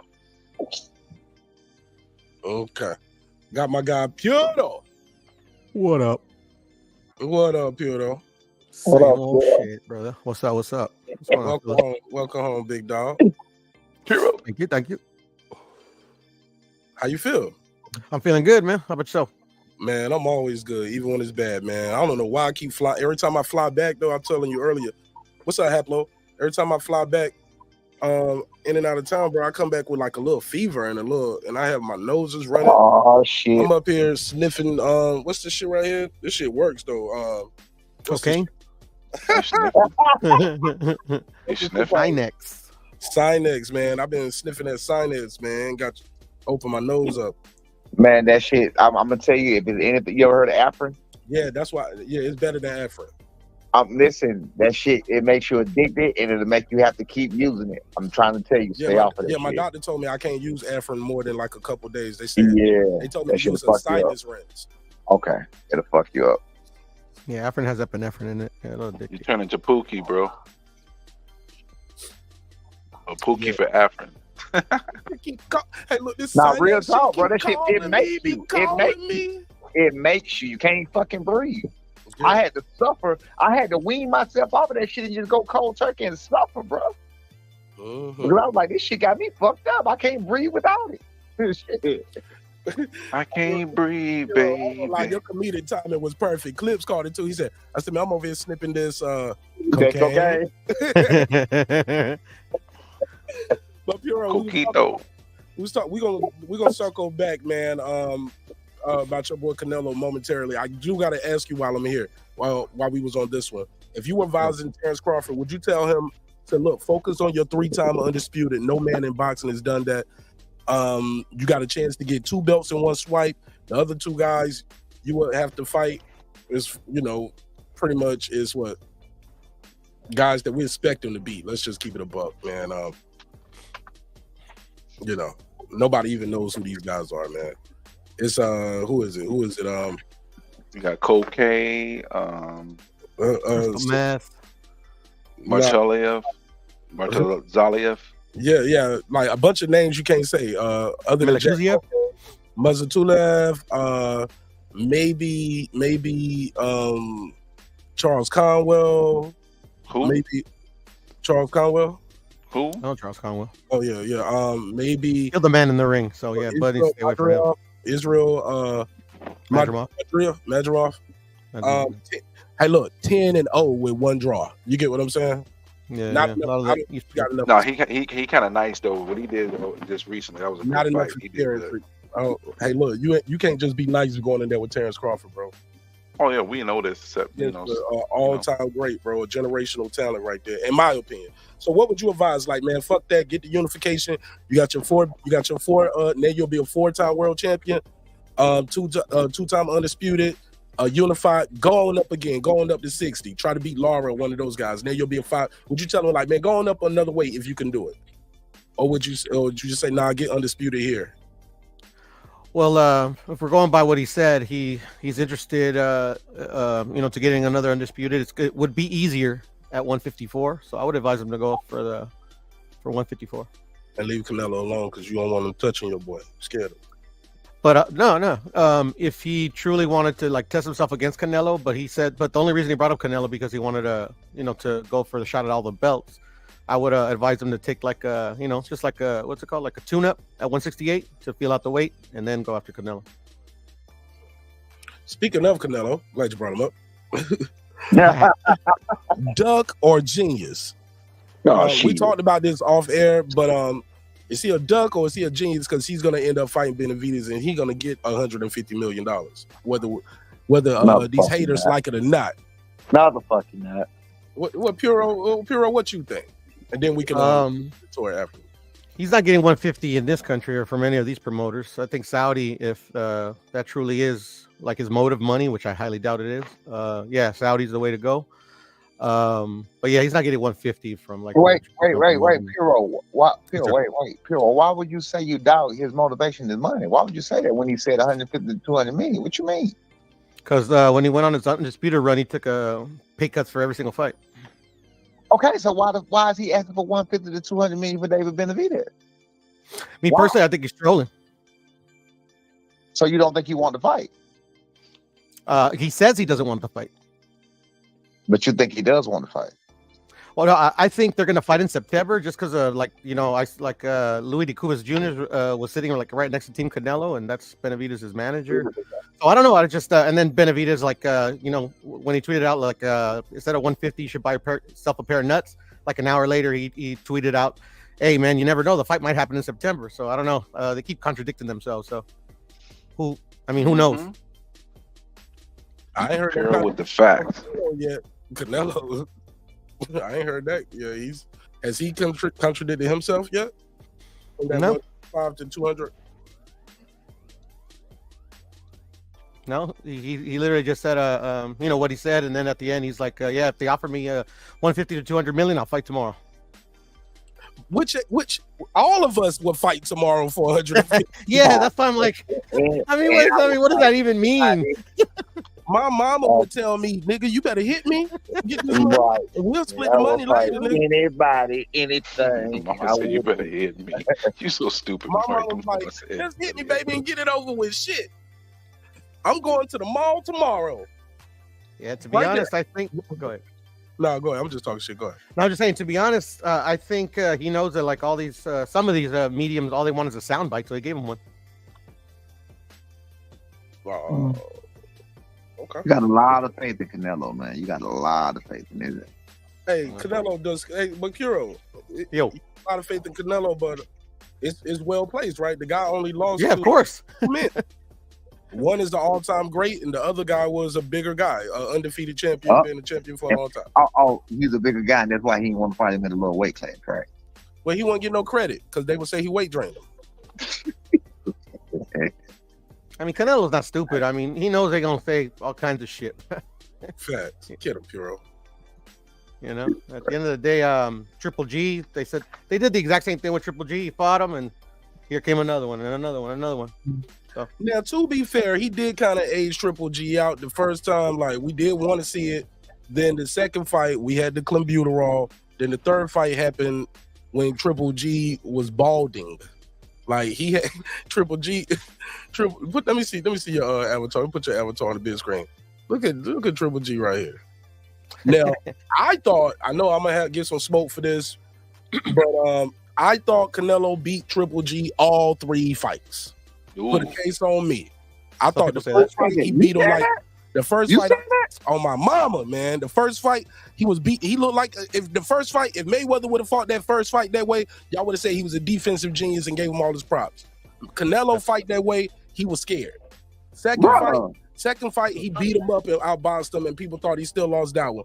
Every fight, Triple G. Let me see. Every fight, Triple G looked like this at the end of it, though. Black and blue, knotted up. Yeah, I know Lisa Bills. I know y'all don't like that. Y'all don't believe me. But yeah, I thought Canelo beat him all 3 fights, man. I think you trolling. Oh, my mom. I thought it was a draw. I thought the first one was a draw. Nah, bro. I thought he was fighting. Bro, he was doing shoulder rolls and pull counters in that bitch. Mm-hmm. I was like, man, this motherfucker here looking like TDE. I thought he boxed well in the first fight, but I thought Triple G was doing his work too. Triple G came on at the end, started winning more rounds, but Canelo was sweeping them first rounds to me. I was like, let's go, Nello. It's funny that you bring that up, Mark, because I remember when I was watching it with my dad live, because me and my dad thought Canelo was going to get knocked out. Like that's how much we thought like Triple G was a beast. Pops, you know, rest in peace to my pops. Yeah, and then like literally like the first 5 rounds, I'm like, I was telling my pops, I was telling him quietly too, because everybody was like, you know, watch the fight and cheering and shit. I was like, pops, I think Canelo might stop him. Like we were like kind of taken aback how much success Canelo was having. But then Canelo all of a sudden just started going backwards, and that's where I thought like Triple G started to like win rounds. So when I scored it, on all the times I've rescored it, I had it a draw. So, but I mean, if it went to Triple G, I wouldn't have been mad. If it would have went to Canelo, I would have been mad. I don't think it's a robbery, but I do think it's a close fight. Look, if anybody want to do a rewatch on members only tomorrow, y'all let me know, and I said that we can do a rewatch and rescore on members only. It ain't got to be a long episode. We could just rewatch, rescore, and or I can do it on Patreon. Y'all let me know, either one, members only or Patreon, if y'all interested in that. Because that first fight, I thought the kid was doing his thing in there, just finessing, just. Then did he start getting tired? And that's why I think Canelo's gonna lose to Benavidez, man. Because since like the more I watch Canelo, he winds up and he's just looking for these. It's like he's trying to break people's eye sockets again. Like he fell in love with breaking people's eye sockets. And you know, he was the eye collector before Spence, you know? And it seems like he fell in love with that too much. I don't really see him setting the shots up and putting the combinations together. I don't see him changing up the pace of his the punches neither. Everything he seemed like he threw them at the same speed. That's just me. What do y'all think?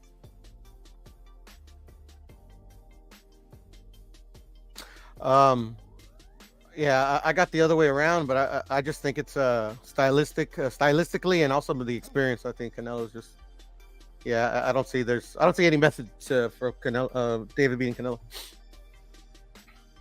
The gas tank and the volume.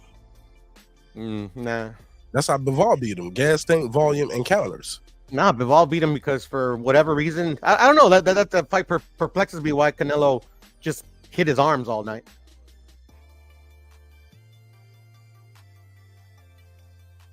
So Puro, you got Canelo beating Benavidez by how? By what? Depending how David Benavidez' chin is, I can see it going 12. But if his chin, I mean, Canelo's gonna test his chin. So if he can survive it, he'll go 12. If he can't, he's gonna get knocked out. Okay. I can see it getting stopped, you know, just by the accumulation of punishment. I got you. All right, we'll do it tomorrow afternoon. I heard a couple people say let's do it. So tomorrow afternoon, I'll do it on members only, and I'll share it on Patreon as well. So we'll do a Patreon members only collabo rewatch, and I'll leave the episode up on Patreon. So if you're a Patreon, you can rewatch and listen to everything we talked about. So I've recorded and uploaded to Patreon afterwards. So that's how we'll do that. All right, and it'll be during the daytime. It ain't gonna be at night tomorrow. Tomorrow's Saturday, yeah. So it'll be during the day. Do we got any fights tomorrow during the day, bro? Puro? I think Shelton was saying we got some fights, but I don't remember if we do. I'll look at my schedule real quick. Look at my boxing schedule. Gotta ask y'all, man. Wilder versus Zhang. Does Wilder need this fight, or is it over? Or it's over anyway. It's over. Is it over if Zhang loses then? Because he just lost. Is it over for him? I think it's over for Wilder. Hello, can you hear me? I can hear you.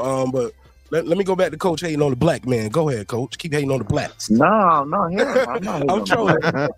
Yeah. No, man. I think it's over for him. You to hate yourself, brother? No, listen.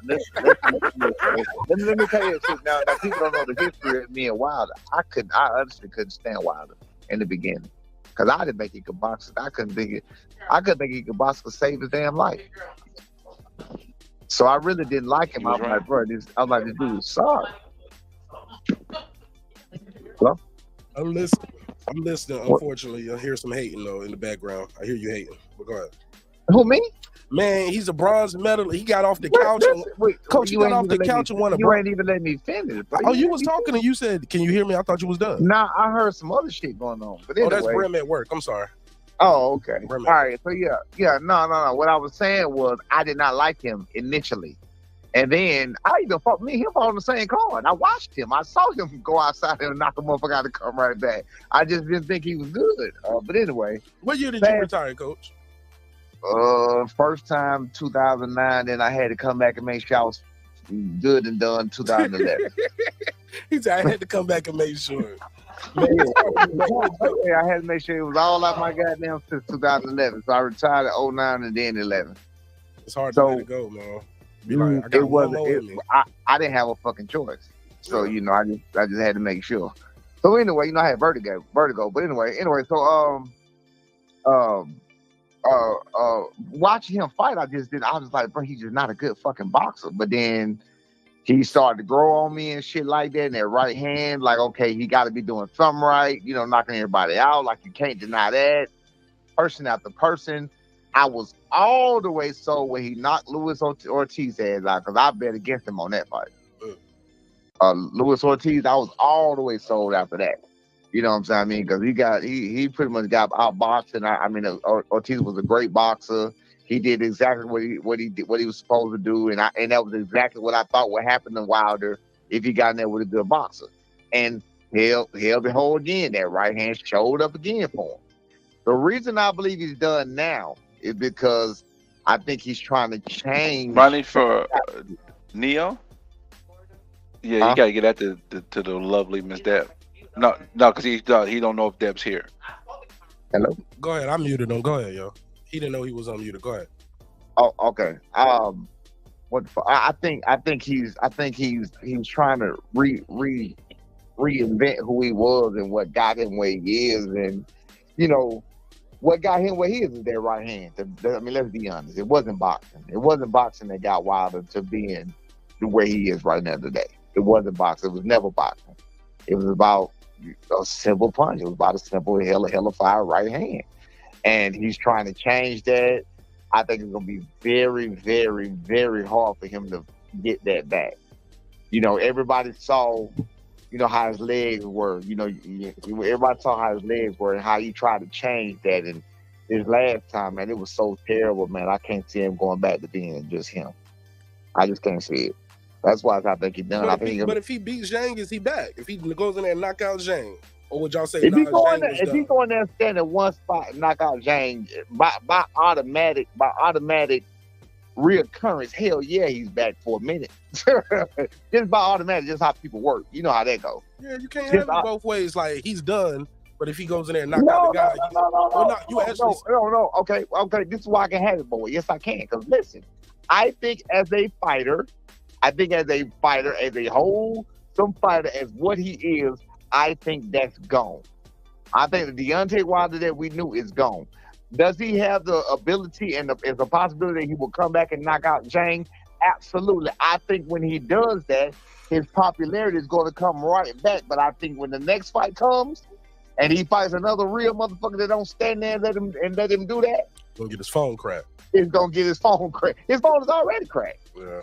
Fury That's cracked, what I'm saying. Fury cracked that nigga phone, bro. Exactly. A lot. And I think he cracked Fury phone. Yeah.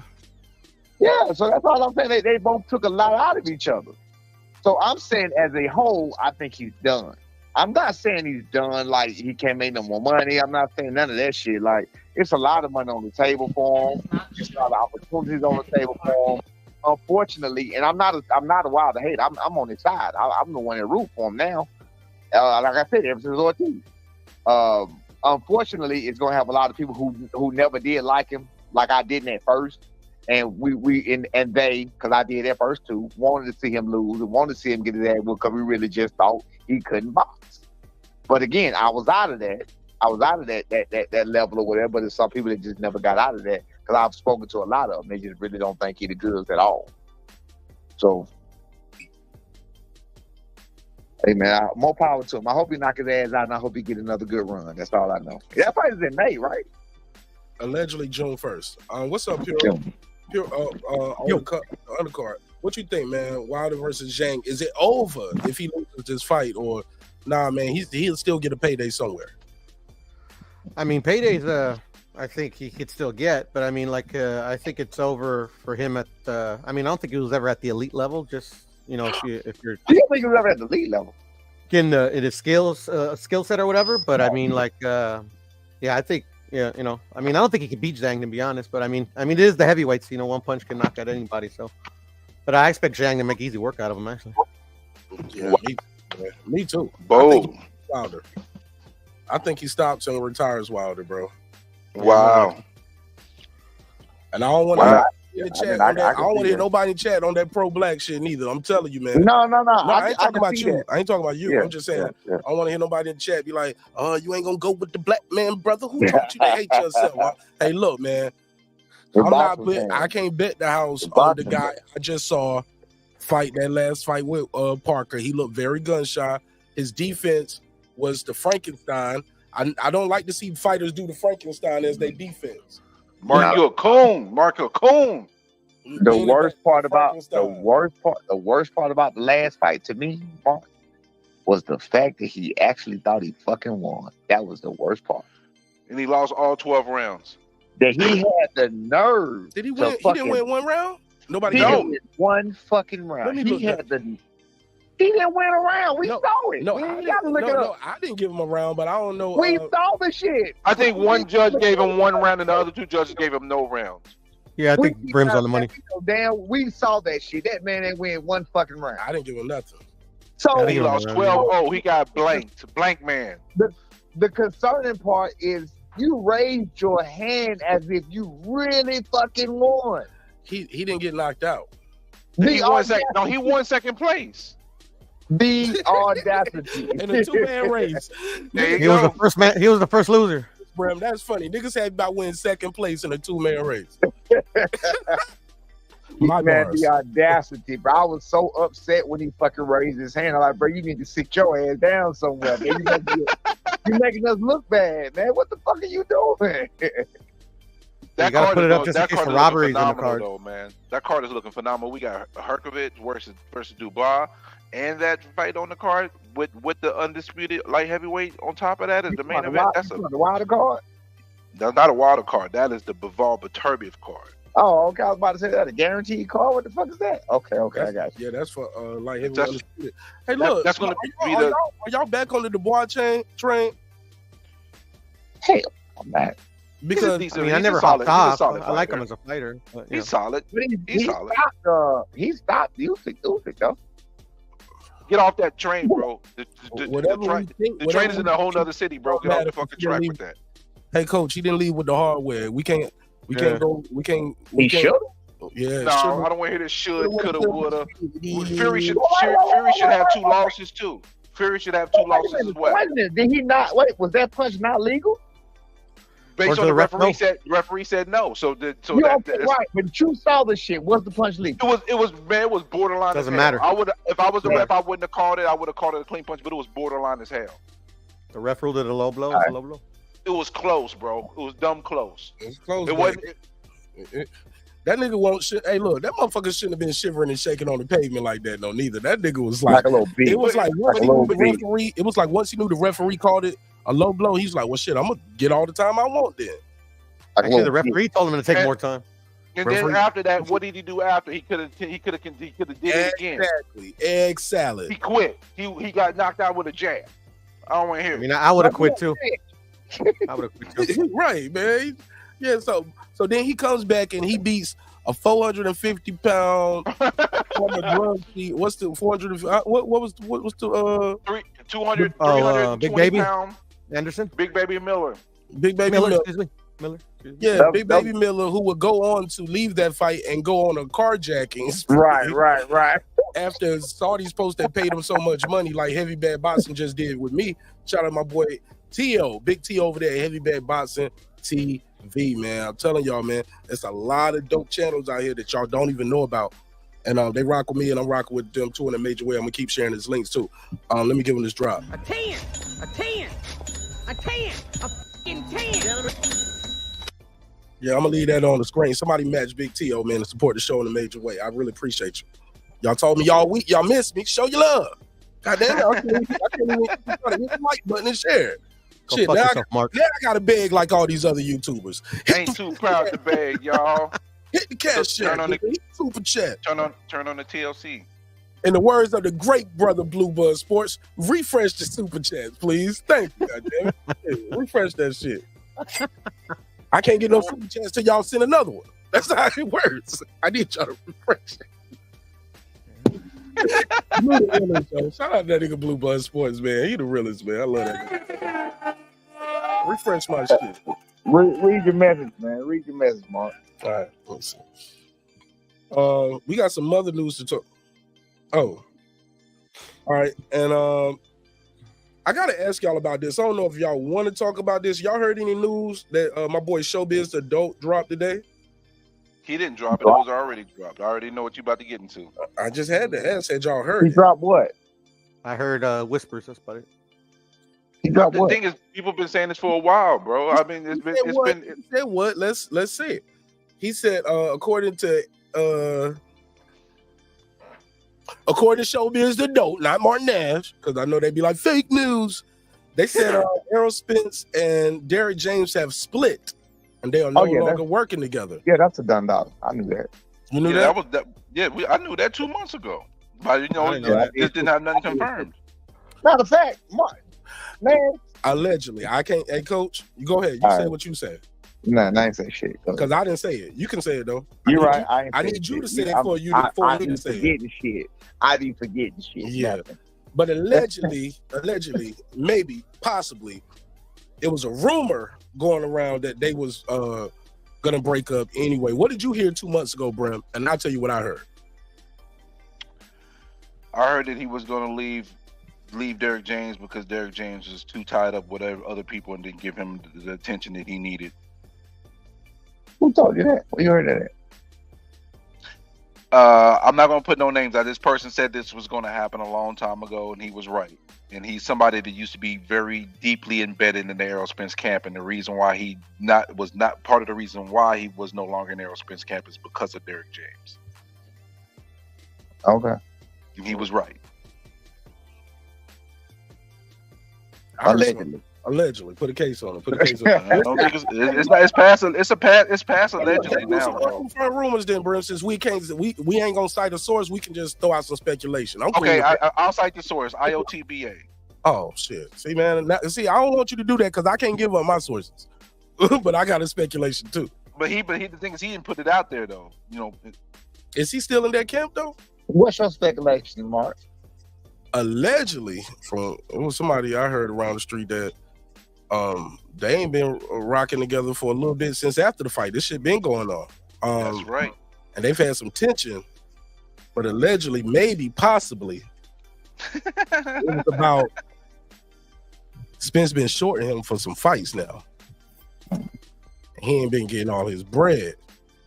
Allegedly, maybe possibly, Charlo said "fuck you" too after that Canelo fight. So that was allegedly, maybe possibly Ron Garcia. He like Ron Garcia because Ron Garcia pay up front. Allegedly, maybe possibly. That would probably make more sense than well, I guess it don't matter. You're right.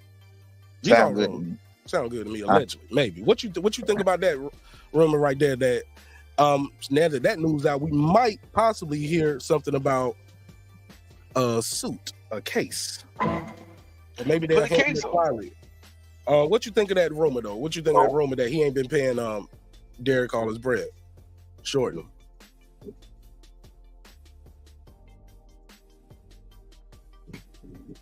Cool. Who you asked? I asked Brimley. Oh, you asked me? Hey, listen, it is what it is. I don't know. I ain't in their bank accounts. I don't see their statements, bro. So if that's what Murphy Lee said the hook gonna be, then that's what it is, bro. I don't know.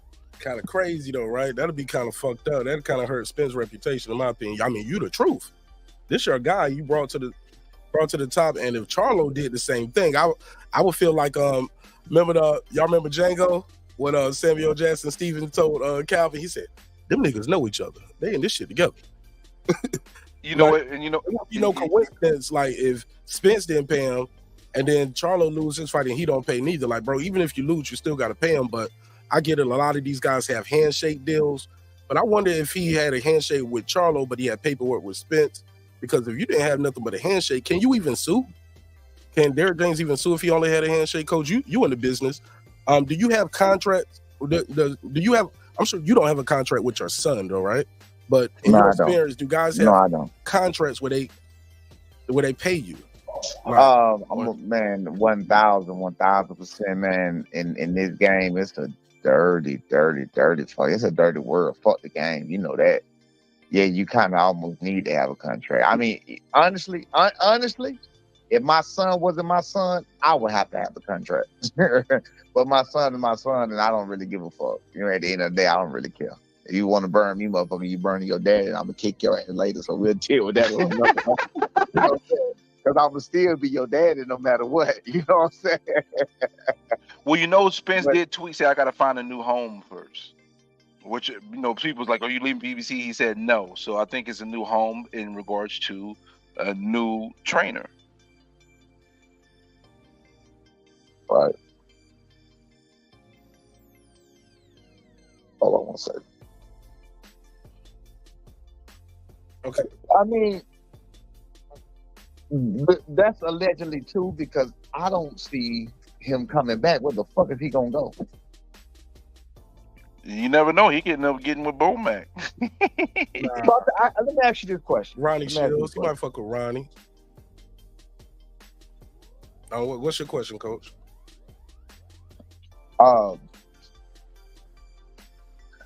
Rumor is that my man Brim was his name Brim, right?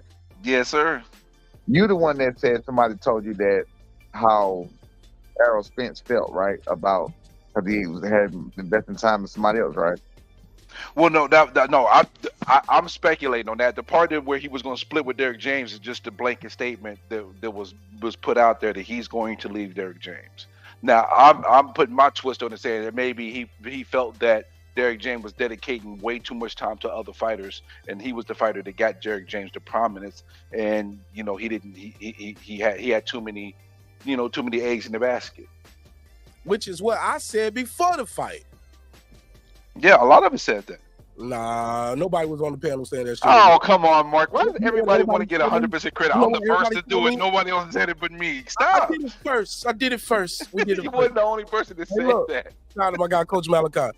Hey, look, because I was like, man, it's a lot back to back. He had the Frank Martin fight 2 weeks later.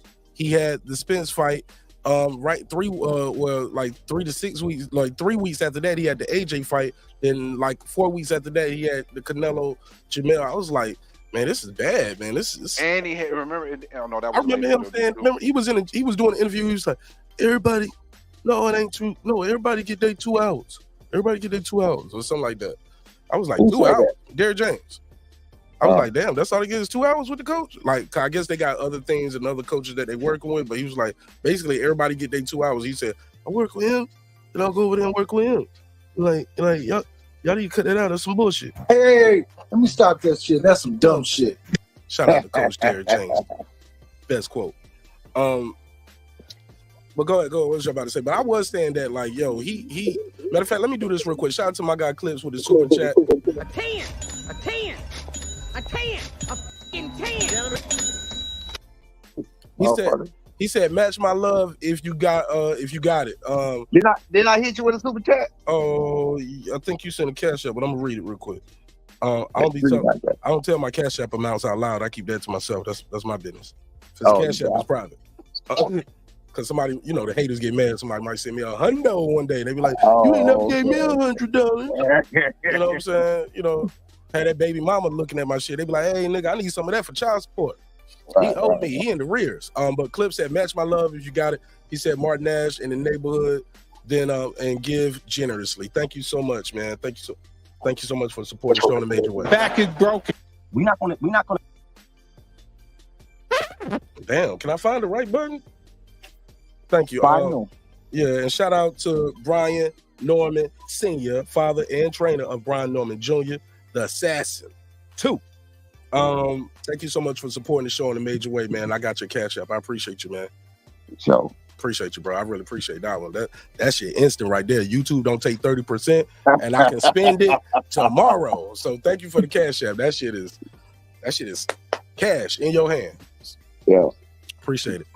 Shout out to my guy D-Ray live on the chat. Where we at with it? We were just saying something. Sorry, I had to do that money break. What the fuck I was about to say? Well, we was talking about DJ and EJ and goddamn PJ and CJ. Yeah, man. The breakup of the Jays over there. Like, what does this say about Derek James as a coach? Does it say more about Errol Spence as a fighter? Like, because at some point, people are gonna ask him, so what happened with Derek James? Like, it was just that one fight? I think EJ done shit. What the fuck is he gonna do? Where is he gonna go? Ronnie Shields. What the fuck is he gonna? Who is he gonna fight? Well, how is this really group gonna work? Who he gonna fight at boxing rankings? He gonna fight Lubin. He can fight Lubin. He better. Lubin ain't fuck him up. Might, but Lubin don't got his phone cracked a lot, man. Yeah. He don't got that phone cracked a lot. 154. Let me see. Super lightweight. I'm sorry, super welterweight. Who's up there? For Spence? Crawford. Shit, Charlo. Jamil. He was always talking about fighting Jamil. Jamil is not fighting at 154 again, man. It's over for 154 for Jamil. Yeah. You're right. Tony Harrison. That'll be a good one for him. A get back fight. Tony Harrison. When last time Tony Harrison fought? When he got pieced up by Tim Tszyu. Right. And been clean since. All right, Puro say he putting his door in the bed real quick. Be right back. All right, cool. Who else could he fight? Lubin is the fight, bro. Lubin's the one. Oh, Charles Conway better come back with some tune-up fights first before he fights somebody like that. Why you say that? What happened to him? He ain't fought. That's perfect for Spence. That's what I said. Charles Conway better take some tune-up fights. Is what I said. No, feed him. Yeah. I mean, Charles, he's young. What, 25, 26? I'll tell you who I don't want to see him fight.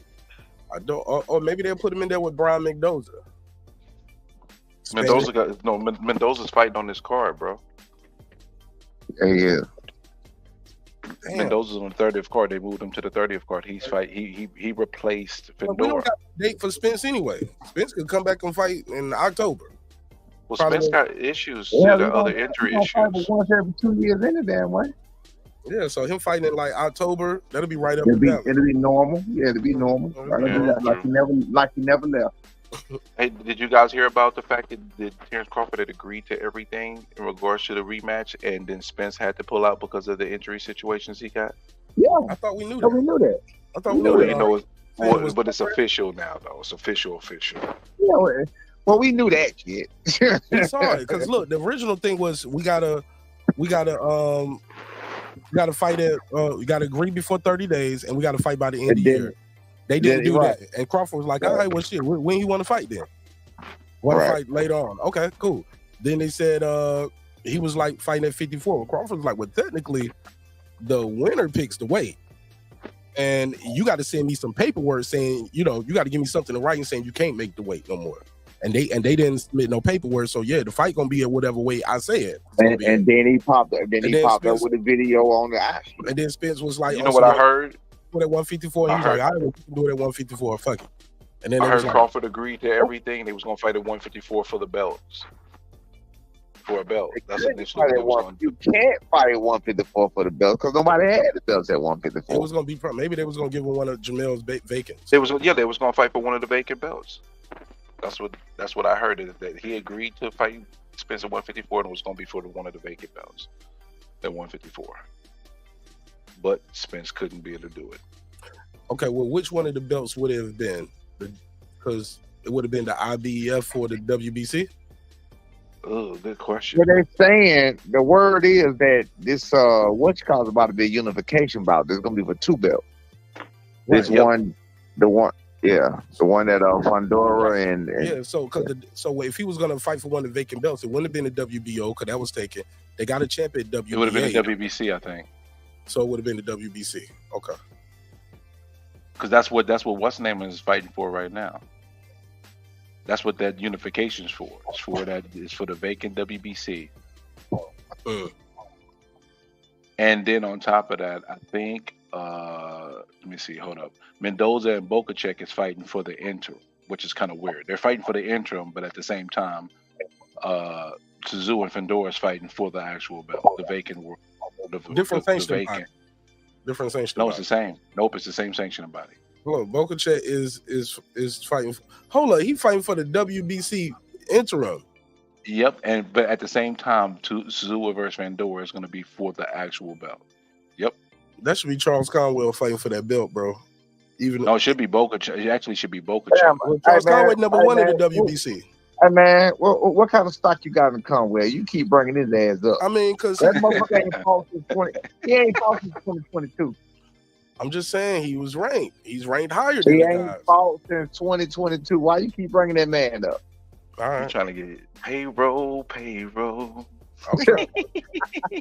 Charles Conwell, we got somebody watching. We got somebody listening to the show, motherfucker. You done drop the nigga name at least 7 times on this channel. You know why? Because they hitting his cash app. He ain't got to announce it either. That's what it is. Somebody doing something. I'm not from the camp. Mention my name, but I'm going to send it to the cash app. Hold on.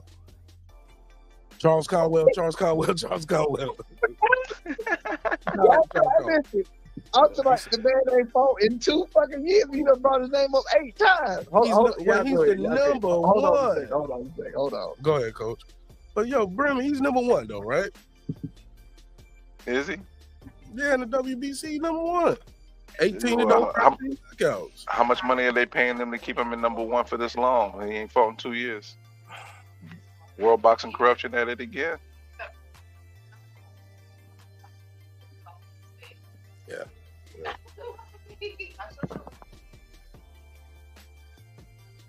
Charles Conwell, where you at, man? Call into the show. Shout out to Detroit and shout out to Cleveland. You have no shame. No shame right now. Shout out to Charles Conwell, man. That's my brother, man. That's my brother right there. All right, man. Nah, but I like Charles Conwell, man. I think he's a talented dude. I just like Coach was talking about. We got to see these guys more often. Somebody calling? It's Coach. There you go. You back, Coach? Yeah. Yeah, we just got to see these guys more often, man. We just got to see them more often. I was telling about my homeboy, my brother from another, Charles Conwell. He was like, Brett was like, how much did they have to pay to keep him at number one because he ain't fought in 2 years? Right. They did something. He got somebody working for him. Well, let me share this screen real quick. I want to know what y'all think about this. I took a survey earlier. I still Keith Thurman wrong. Keith Thurman, is he a Hall of Famer? 121 votes. Survey says only usually take 100 votes. We got 121. Is he a Hall of Famer? 74%, a resounding 74% of you guys said hell to the no. It's 3-1, 3-1 out there. Y'all say he's not a Hall of Famer. We already answered that question on the panel. I had this up here. I want to know what y'all think of this. If this tournament took place at 140 pounds, who would come out victorious? Devin Haney, Teofimo Lopez, Shakur Stevenson. Brim, I'm gonna mute you. I hear some background noise. That ain't me. No, I said Brim. I'm gonna mute you. Devin Haney, Teofimo Lopez, Shakur Stevenson, Subriel Matias, and the young gunner Richardson Hitchens. A lot of people. I picked Devin by default, but that was a hard one. I don't know that. Ooh, 217 votes. That's a close one, though. Look how close it is with all the votes. I picked Devin just to see what the hell the rest of the people voted. Yo, so Devin is 27%, Tio 28%, Shakur 19%, Subriel Matias 24%. That's kind of close with those three of those guys, right? Especially Lopez. Yeah, last time I love Richey Hitchens had 2%, right? Man, they ain't show him no love. They act like they know who the hell he was. They was like, who? So you picked Devin, but who do you think, though, Coach? Who you got? Man, that's a hard one, bro. Devin and Tio is gonna be between them two, I believe. I mean, of course, Subriel Matias got the punches man thing or whatever else, but I think boxing wise, I don't think he'll survive both of them. I don't think he'll get lucky enough to knock out both of them. He have to knock them out. I don't think he will. Subriel Matias? Yeah, he'll have to knock out unless somebody else take one of them out, Devin and Tio. Hey, look, am I wrong because I'm not that high off Teofimo Lopez beating Josh Taylor? Like, Josh Taylor had been out the ring for 469 days. Yeah, but he beat him pretty goddamn convincingly, though. I mean, but Tio had fought 3 times in a year. Josh Taylor ain't fought no times in 469 days. And Tio had 2 tune-up fights. He had 3 tune-up fights. Who you got with Tio and Devin then? Did Tio have 3 tune-up fights? He fought. Who do you have with Tio and Devin? Oh, Devin. Been having Devin over Tio. Even at 35, 40. Whenever they fight, I got Devin beating him. And I'm gonna put my money behind that. He's too smart of a fighter. Lopez. It's funny people call Devin chinny, but Lopez is the one that keeps getting dropped by guys who aren't known to be power punchers. Right. Ain't that weird? Where does that come from, Coach? Like, everybody keeps saying he's chinny. I'm like, he never got a count. Lopez keep getting counts by Ken Bolson, Sandor Martin. I think what it is when just my remembrance, when Devin went down, he got up and was clearly hurt. He was clearly wobbled. Devin didn't go down. I'm sorry, Coach, but Devin didn't go down. What was that? That was the end of that round. Remember that? What was that? Who was that? He was fighting at the end of that. Lenadas hit him. The bell wrong, and he walked to the corner. And but he was clearly fucked up though. All right. When Tio went down, did he hop back up and seemed okay? He never seemed wobble. He never seemed distraught. I could be incorrect. That's why I'm asking. You might be right with the. That's why I'm asking that now. But he was getting pieced up by Ken Bolson, and he still lost the fight. It ain't like he got up and won. He got up and lost. Let's talk about the knockdown real quick. Yes, sir. You know, I just had a situation where my boy just went down, right? You hear me? Yeah. So when my boy just went down, I'm just gonna give you an example. When he went down, he was knocked off of his axis. You knocked out off of your tilt. You knocked off of what you're spinning on. You understand what I'm saying? So it's about how you take it in when you get up. So I think they're calling Devin chinny because he was actually hurt, visibly hurt. But but that's a power puncher though. Linares was known to knock dudes out. Most of his wins. But you asked the question. I'm just giving you the answer to the question. I'm not saying it's right or wrong. I'm not saying that's the reason. I'm just telling you the reason why people saying it, because they saw the motherfucker clearly walking away like he was fucking the chicken on some bird legs. You know what I'm saying? That's why they said the shit. That's it. Not that he got dropped. But yeah, you can say that shit about Floyd. Floyd was fucking wobble like a sub, but you'll never hear nobody saying it. I don't know why, but with Zhang, right. He was wobbled like a motherfucker, but he stood up, stood strong, and he handled his business. But nobody ever called him chinny though, so I don't know what was the difference in that though. I never heard nobody call Floyd chinny. Never, bro. Never heard nobody call him. But the guy who keep getting counts though, by guys who aren't power punchers, keep catching you with clean shots, off balance, leading with your head and all that stuff. Now, granted, those things can get fixed, but at this level, it ain't gonna be a lot of fights in between where he gonna fix it. It ain't gonna be a lot of easy fights. It ain't gonna be a lot of 400. Absolutely. Josh Taylor's coming off of 469-day layoffs. Right. But Josh Taylor didn't been dropped either though. No, I'm saying, but no. I'm talking about guys like that where you're gonna get a title and become the linear champ and all of that stuff, beating a guy like that. But Sandor Martin is dropping you, and Sandor Martin dropped him more than once. If you ask me, they only counted one, but he kept catching him with that check hook. It was like he couldn't fix it. That was the one when he said, "Do I still got it?" Right? Yes, sir. That was the one. I got to go back and watch that fight. It's not in my brain like that. I had him losing for a minute. I was like, damn, he's starting to lose. I just know he didn't look. I just remember he didn't look too hot, but I don't remember the fight like that. He had trouble cutting off the ring, and we saw that again in his next fight. Yeah. Trouble cutting off the ring. That's what people was like, damn, is he gonna learn to cut the ring off? Right. He just all the athletic ability, but he can't walk diagonally, motherfucker. Now I had to jump back in because I'm at work. But listen, this Devin Haney Cheney talk is bullcorn, bro. One time at 135. He's at 140 now. He is 5 or 6 fights removed from that moment, bro. Unless he got knocked out and got put on his behind and all that. The Cheney talk is we not calling him Cheney. No, I'm not. But what I'm saying is not to you. I'm just making a general statement about people's overall sentiments. Because the thing my is, good brother HLD. I know my good brother HLD. He still watched the show. He still thinks Haney's Cheney. Go ahead. Yeah, and the thing is, you can't. You sit there talking about Haney's Cheney. Well, maybe he got Cheney. Maybe he was a little Cheney at 135 because he'd been boiling down, hot water to get down to that weight, right? But he at 140 now, and I saw a much stronger man. I ain't gonna see young man no more. I saw a strong man in the ring at 140. So that Cheney talk ain't going too far. If he's so Cheney, everybody else got to prove it. He definitely looks a lot stronger than 140. Definitely. Yeah. He look like he in his man strength. He in his man body. Right. All right, let's talk about this one.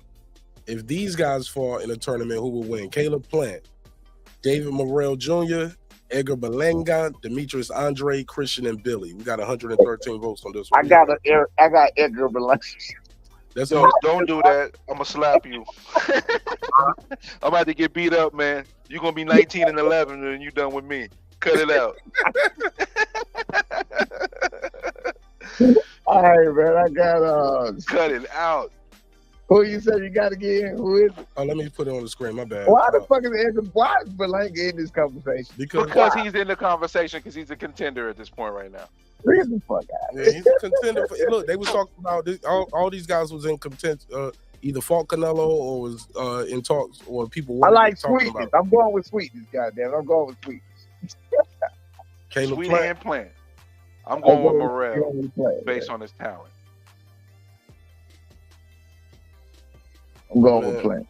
And I might go with Andre, man, because of the talent and the experience. Yeah, he definitely gained some valuable experience from that ass whooping. He definitely gained some. Yeah, he learned hey, look, don't stand in front of no puncher. Thinking trying to out bang the banger. He thought he can bang with the banger instead of. But also, you can't. David Benavidez ain't one of those guys you can move all night on. He ain't. He just keep marching towards. He wasn't really even trying that style either, though. Nah, he didn't. He just walked right towards the fire. Why? Right. Yeah. What part basically just like how Maxie Hughes just did with Zepeda. He fought his fight. That shit was stupid. Well, he tried to move all night, but he couldn't. He didn't know how to clinch. Oh my God, I felt bad for Matt Hughes in that fight. You seen his girl in the audience and shit? She looked so serious. Oh, she was mad that they kept the fight going. She was sitting there bitch like this. Yeah, she looked fucking mad. She looked like kept the fight going. They stopped in the 5th round. Hey, look, she looked like Birdman at the Breakfast Club. I don't want to see no more. Right. She didn't goddamn look concerned at all. She looked upset. She was fucking angry. She was mad. She was mad. Like she know he don't even supposed to be in there right now. Yeah. Stop this shit, man. That man get his ass whooped. I'm not happy about it. The look on her face definitely talks of a conversation that was had outside that ring. Mm-hmm. Definitely. Like almost, baby, just give me one more fight. You know what I'm saying? Right. Oh, no. It was more like Adrian and Rocky. You can't win.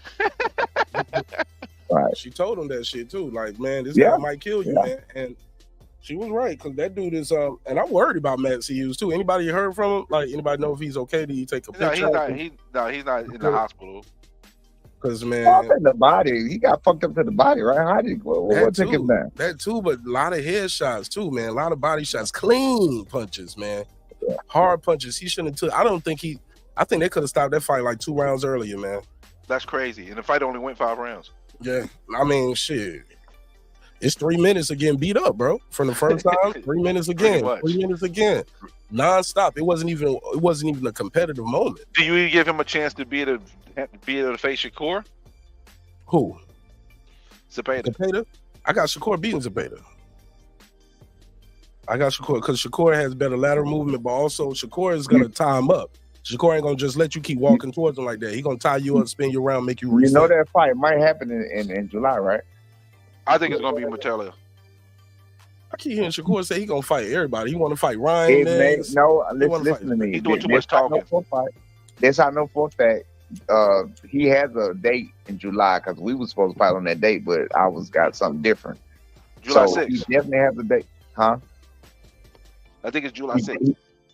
Yeah, he definitely got a date in July, and they already reached out to Golden Boy. They got a good relationship with Golden Boy, and if they want the fucking fight, bro, that fight might happen. If that don't happen, it's gonna be Matalia. He does not have an opponent yet. Nope. I think it's between those two guys. It's between Zepeda and how do you pronounce his name? Is it Murtaliev? I'm pronouncing his name wrong. If I think it'll be. I'm thinking it'll be, who is Murtaliev? Who the hell he was he signed to? Who is he with? I think he's with Top Rank. I think he's with Top Rank. Yeah. If he with Top Rank, then it's gonna be him. I'm gonna get him there. You're right. If he's right there, he's like number 5 in the rankings or something like that. So he's right there. They'll definitely do some shit like that and try to put Zepeda next or something like that. They'll definitely do that. Let me see, lightweights. To try to give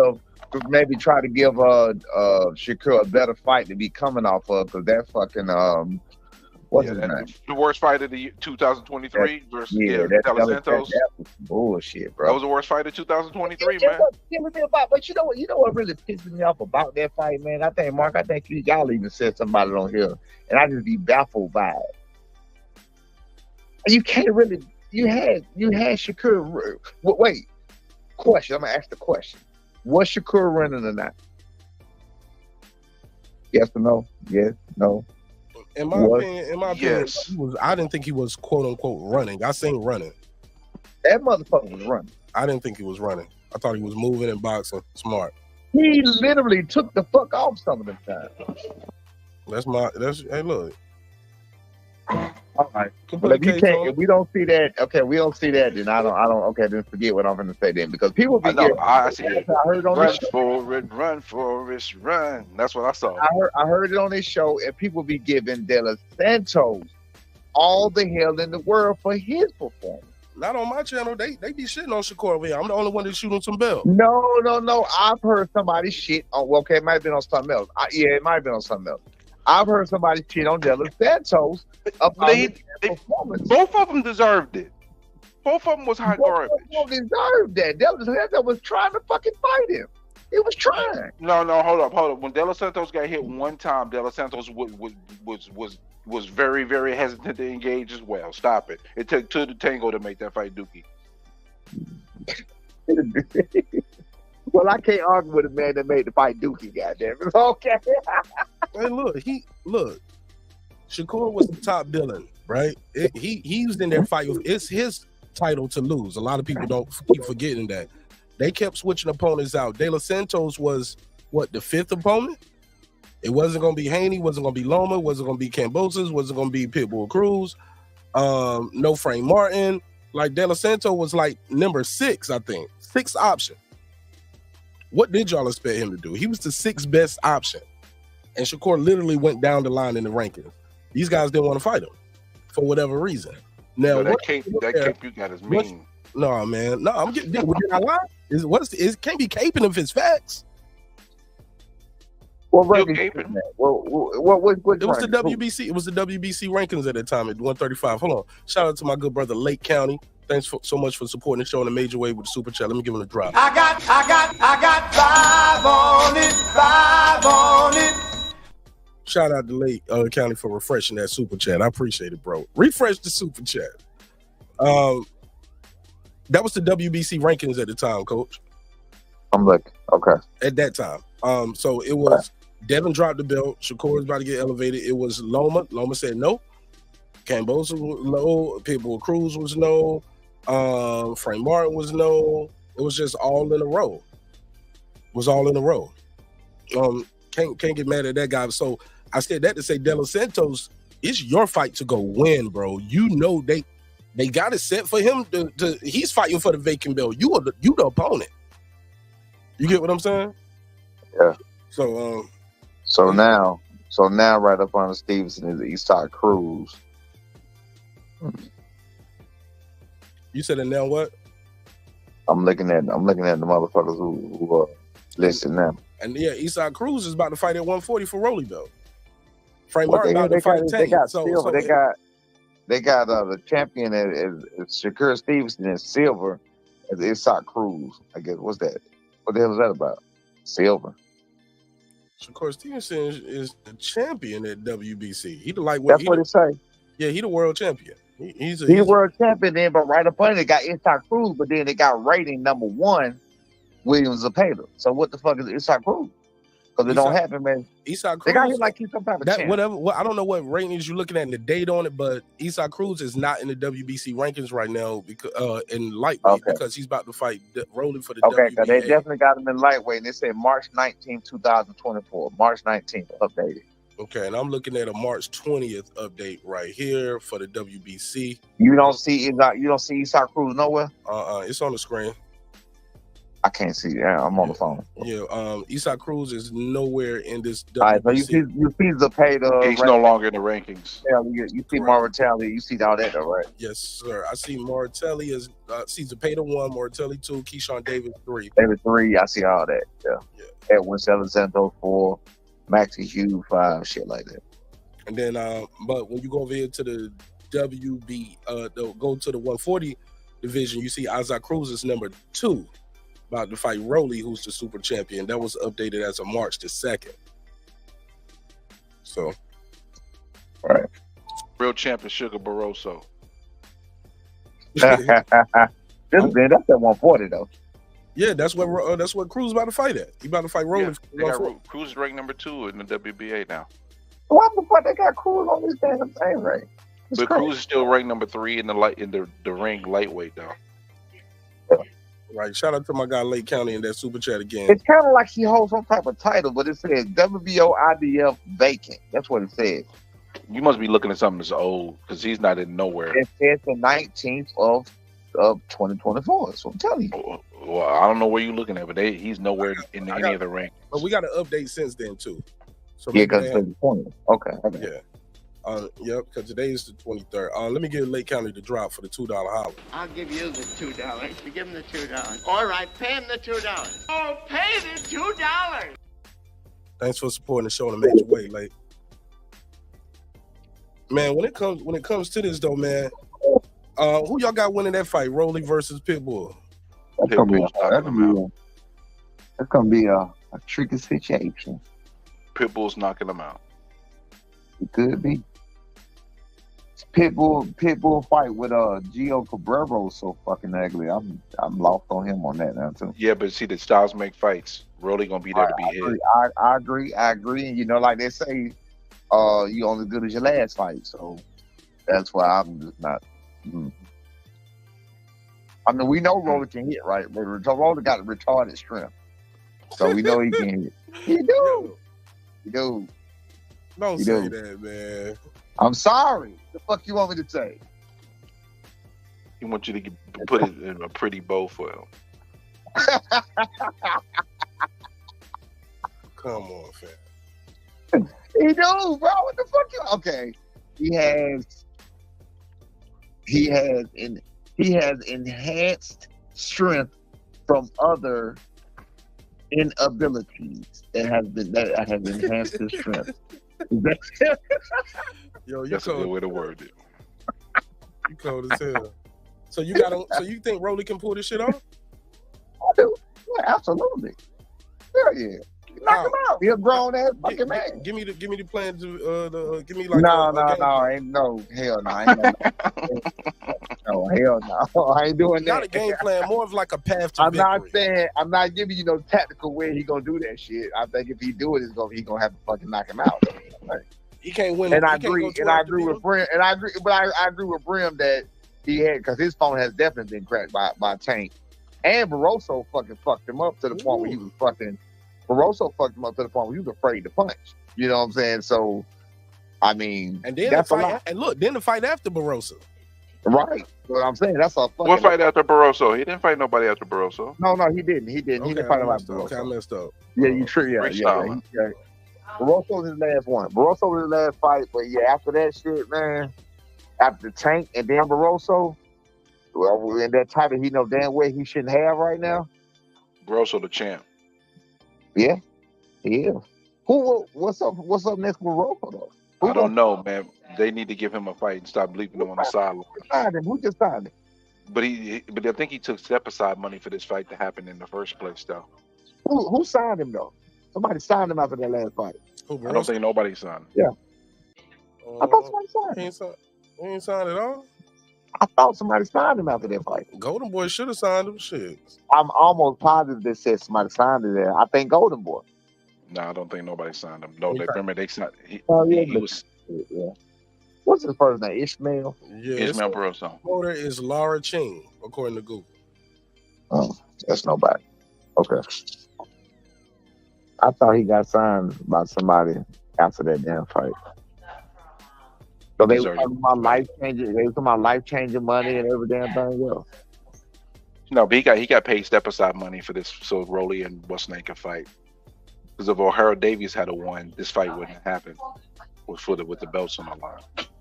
But because O'Hara Davies got knocked out, they was able to pay Shakur Barroso. Shit, what the hell they gonna do with O'Hara Davies now though? Well, he's with Golden Boy. I don't know. He gotta make it up. They signed him for him to get knocked out in the first round. So that was his first. Right, that was his first fucking fight. Oh my God, he got his phone cracked, bro. Damn, that was his phone cracked. Yeah, that was his first fight with Golden Boy. So what the fuck do they do with him then? Man, he was on a win streak too. His last loss was 2018 versus Jack Catterall. Who, David? Jack Catterall, yeah. Then he goes from 2018 and gets signed. Right. Yeah. As soon as he gets signed to a major promotion, knocked out in the first round. Damn. 1, 2, let me see. 1, 2, 3, 4, 5, 6, 7. He was on a 7-fight win streak, lasting for 18. I wonder what he blamed. You know, everybody got to find something to blame. I wonder what he blamed. Hey, look, everybody got to find something to blame. Hey, look, 7 fights, 5 years. He on the streak, man. And then not no more. He was on the streak. Yeah, he was on the streak. Then get your phone cracked on your biggest stage, bro. Man, biggest stage, yeah, biggest. Woo. What you I don't know what's next for him, but I know sky's the limit for well, I ain't gonna say sky's the limit for Ishmael Barroso because he does have a clock. He does have a clock. His shot clock is running low. I don't care what nobody tell me. This they say he's 41 now. They don't change the age. They don't told me he's 41 because I remember they were trying to say this nigga was 31 for a while. This nigga ain't nobody 30.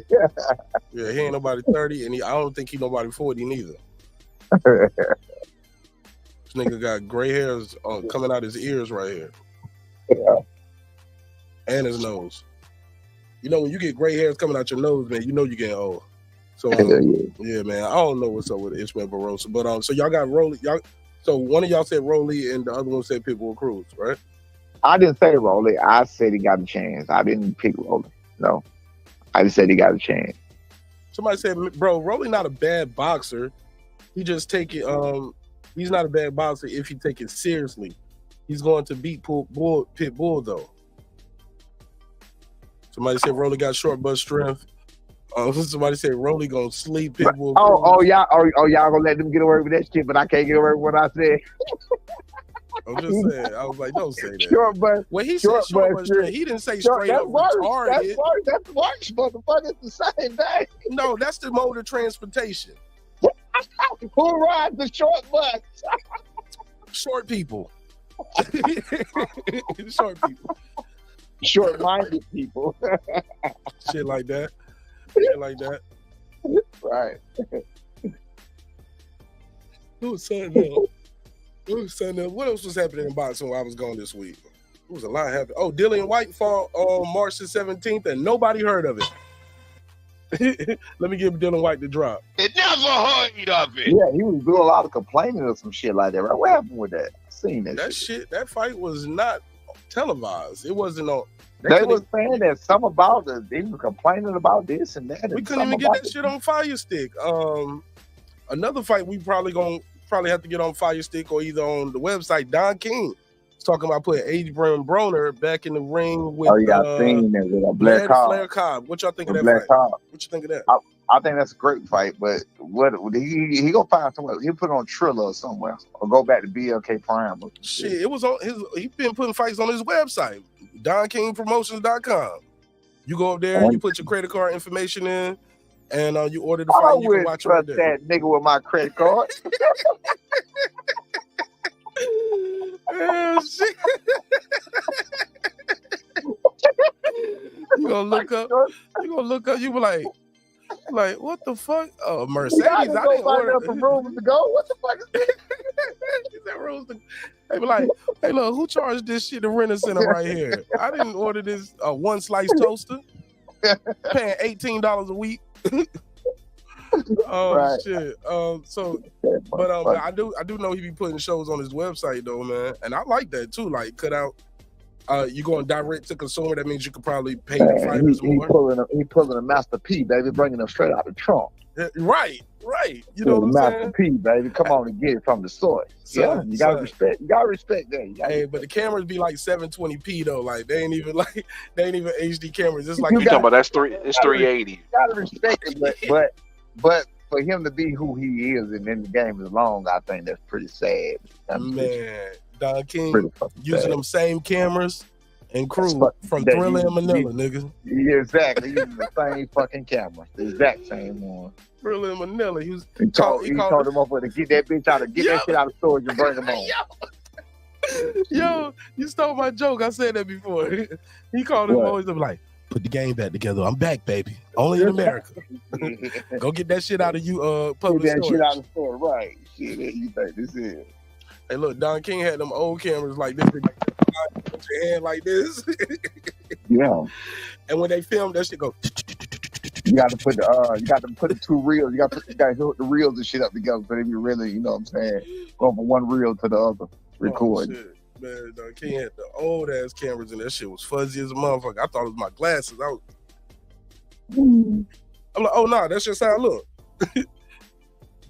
This shit was foggy as hell. Look like somebody standing behind the camera like this blowing blunt smoke. Just fogging up the camera. Well, who you got in that fight? Shit. I'm done saying AB need to let his hands go, man. I have no more faith in Adrian Broner, bro. You know what I'm saying? I got Blair beating Adrian Broner just by activity.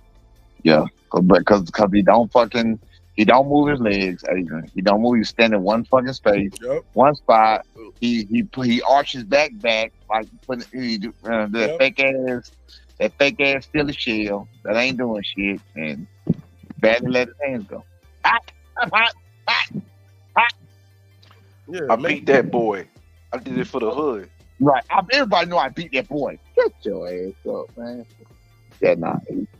Listen, Blair's gonna beat that boy. Yeah, he gonna beat him. Even though, you know what's sad though, that Blair had been so inactive and couldn't be able to get a fight though, because I think he deserved to at least have an opportunity to get back into, especially after his last performance.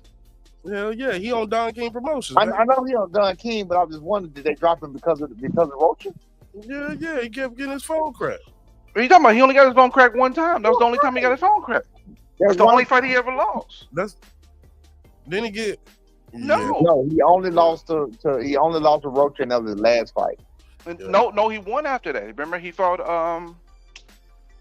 who did he beat after that? Get back fight. Yeah, let me see. I'll pull him up. So he had to get back fight with Golden Boy. Yeah. Yeah, his contract must have been up then. Yeah, shit like that, and sometimes that's how it happens too. Like they don't need a reason. I ain't got to tell y'all that they don't need a reason. You could be winning. They like, nah, this shit just ain't working out. Yeah, for us. They did the Belanga. Yeah, you can win. Yeah, that's in that nigga walking paper. He was in that biting niggas too, though. You know what I'm saying? Yeah, Maurice Hooker. Maurice Hooker. That's what. Yeah, he. Black Hawk beat Maurice Hooker. Yeah, that was an impressive one too. And Maurice Hooker, his photographer had just died, and he missed weight. Look at this. Maurice Hooker came in at 150. Blair fight. Yeah, the weight was at 147. Have you fought Maurice Hooker fought since then? Let me see. Maurice Hooker. Nope. Missed weight, got punched on, and the guy got outboxed that whole fight. He was just getting banged up on too. Yeah, because he got knocked down once in the first round and twice in the second round. Yeah. Damn. Yeah, that's fucked up. He lost to Ortiz, then came back and lost to Kyle. That was a year and 7 months ago. Right. Wow. Damn. Oh Talking shit. about on the shelf. Yeah. Flair might be out too. Shit, that might be an even fight between him and AB now. Shit, he been out. You said who might be out? Blair the Flair. He ain't fought in 2 years? Yeah. It'll be 2 years in August. Hey, look, he's been out the ring longer than Charles Conwell.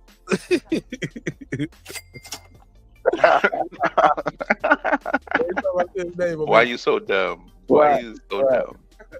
This nigga got a promotional deal. Yeah, I got a promotional deal, man. He said every time you mention his name, you get a $20 cash out. Shout out to my homie Brian Norman Jr. Never forget that. Young gunner. Lester Brooks got 2 losses. I heard somebody talking some trash bro. Go ahead. What you say? I was gonna say, Coach. I was gonna say, do you and your son look for motivation from other people when they sometimes talk junk?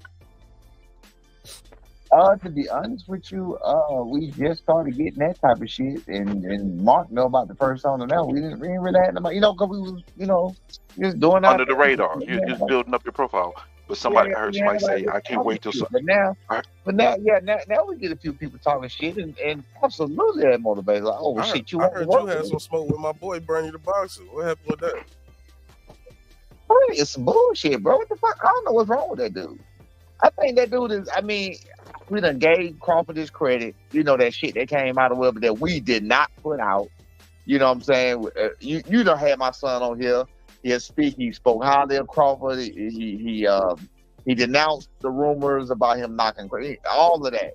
When Crawford beat Errol Spence, you know what I'm saying? We both, hey, bro, that's the best fight in the world. Like, you know what I'm saying? No matter whatever, even what the fuck y'all even think happened that day, we've said he's the best fighter. But, bro, he's so fucking salty about that shit. He get his dick hard when something happened to my brother. I'm serious, bro. The shit was serious. You see that shit? Hold on. If you think I'm here to play around with y'all, God damn it, I'm not. Turn up, coach. Did you see that shit, though, bro? I did see it. That's why I asked you about it. I want to know what you think about it. Look, it was like I can almost imagine. Oh, yeah. I'm like, bro, I called him out. I texted him, and I jumped in his inbox. Oh, you did? Did he reply? Yeah, absolutely replied. And the humble vibe was screenshotted. He was not burning the box of y'all here or see on motherfucking YouTube or nowhere else. Respectful than the motherfucker. Oh, word? What about I got them all in my fucking screenshot them all and send them to you. You better screenshot them, because I was trying to screenshot some niggas inbox shit, and they deleted that shit and blocked me. I was like, I think I wanted to get you.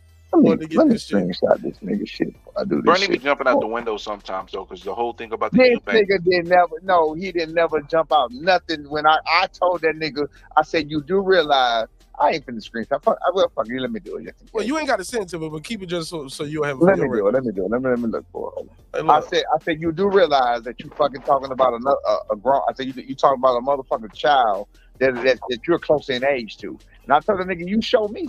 You know what I'm saying? That shit, you talking all that shit, you show me what's up then. What you mean, a child you close to the age? What you mean? Me and him close in age. Oh, okay. But to be fair, coach, look, and I'm gonna give you some pushback just because you're a friend of the show, and this episode is brought to you by Brian Norman Jr. Now, Charles Conwell. Screenshot this shit. Sorry. Hold on. But look, he's a pro fighter. And he's fighting on national television, people gonna have an opinion about him. Everybody's somebody. Every fighter is somebody's son, even Mike Tyson. And that's absolutely fine. But I'm saying you don't go talking records and shit. The shit you talking now. Watch what you say. You're entitled to your opinion. I don't give a fuck who likes me. I don't give a fuck who likes my child. I don't give a fuck about none of that. But you ain't gonna be disrespectful and talking records. You know what I'm saying? Like he didn't say your son had retarded strength. Like only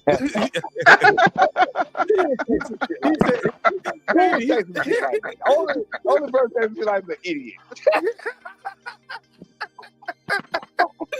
But no, I'm just saying seriously though. Only a fucking idiot would call a person. Nah, I know a wise man that probably said it maybe one time tonight.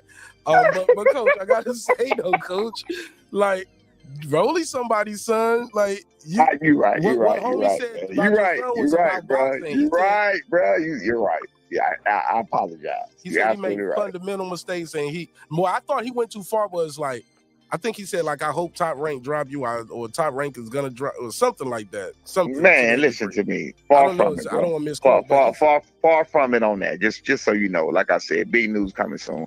But anyway. Bottom line, brother, far-fetched on that. I even told him, I said, bro, I said, all of that shit you talking, and you go to the one where he got dropped. And first of all, to me, that was fake, because my son never done that in training. I told you that already. The punch he threw in, I told you that. The way he threw it, bro, I even asked, bro, what the fuck was that? You know what I'm saying? Like, where do you even get that from? What the fuck was that? He was winning around clearly, and came right back and went right back to going to work and doing what he do. It's not about what happens; it's about how you handle what happens. You know what I'm saying? I was like, bro, if that's all you got, then I want to. He leaned in with his head. I said, listen, motherfucker, everything you saying can be changed. Everything you saying can be worked on, just like the smothering himself was worked on. That shit was fixed. You feel what I'm saying? Like, bottom line, man, I'm not worried about that shit. He's just a, you know, you have people that's negative, and they love for other people they love for negative shit that happens to people that ever challenge them about anything they say. You feel what I'm saying? I know a couple of them right now. And in my remembrance, so if I know correctly, he was a boxer, correct? Yeah, burning the box. Mm-hmm. He burned the fucking box. Okay, so what the fuck did you do? Come show. That's what I told him first. Like, bro, when I went on, he's like, bro, come show my son. You feel what I'm saying? Come show me, motherfucker. Same thing with Tim Bradley. Come show us.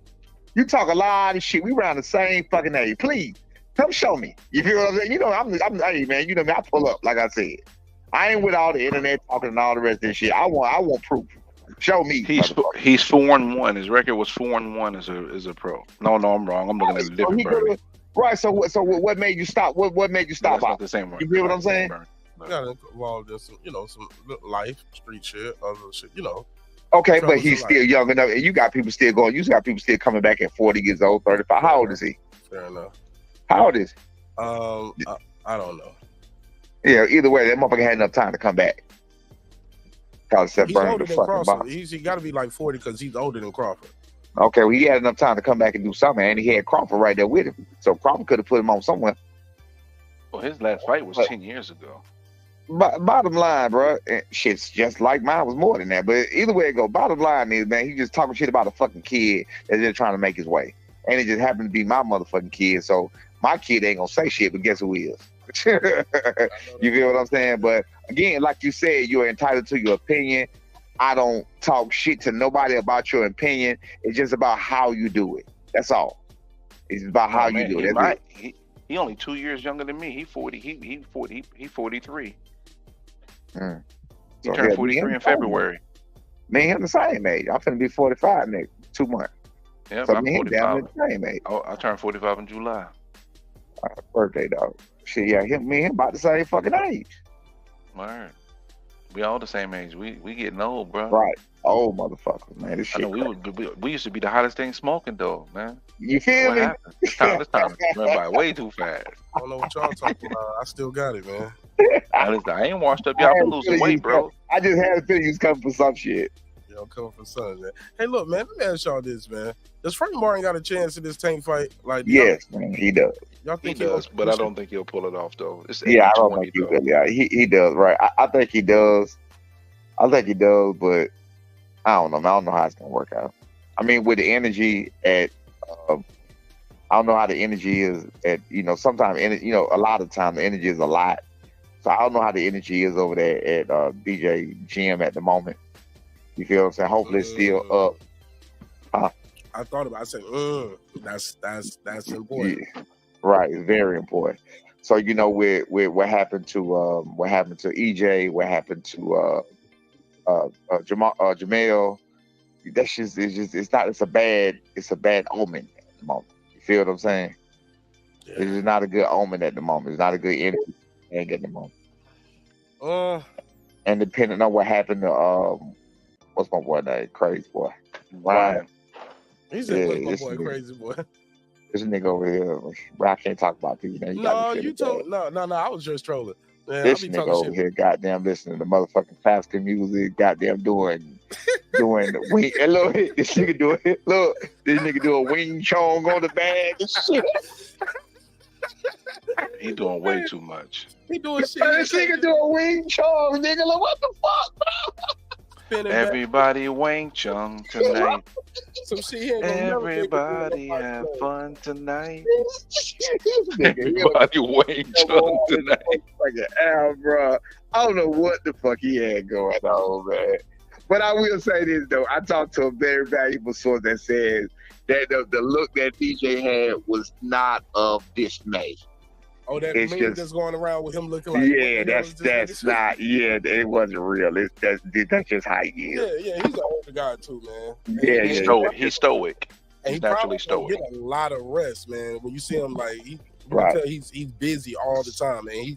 He has not just these clients. He has private clients. I definitely had to ask about that. I had to find out, nigga, does he really was that look for real, bro? He's like, nah, that's just how it came off, but it wasn't that.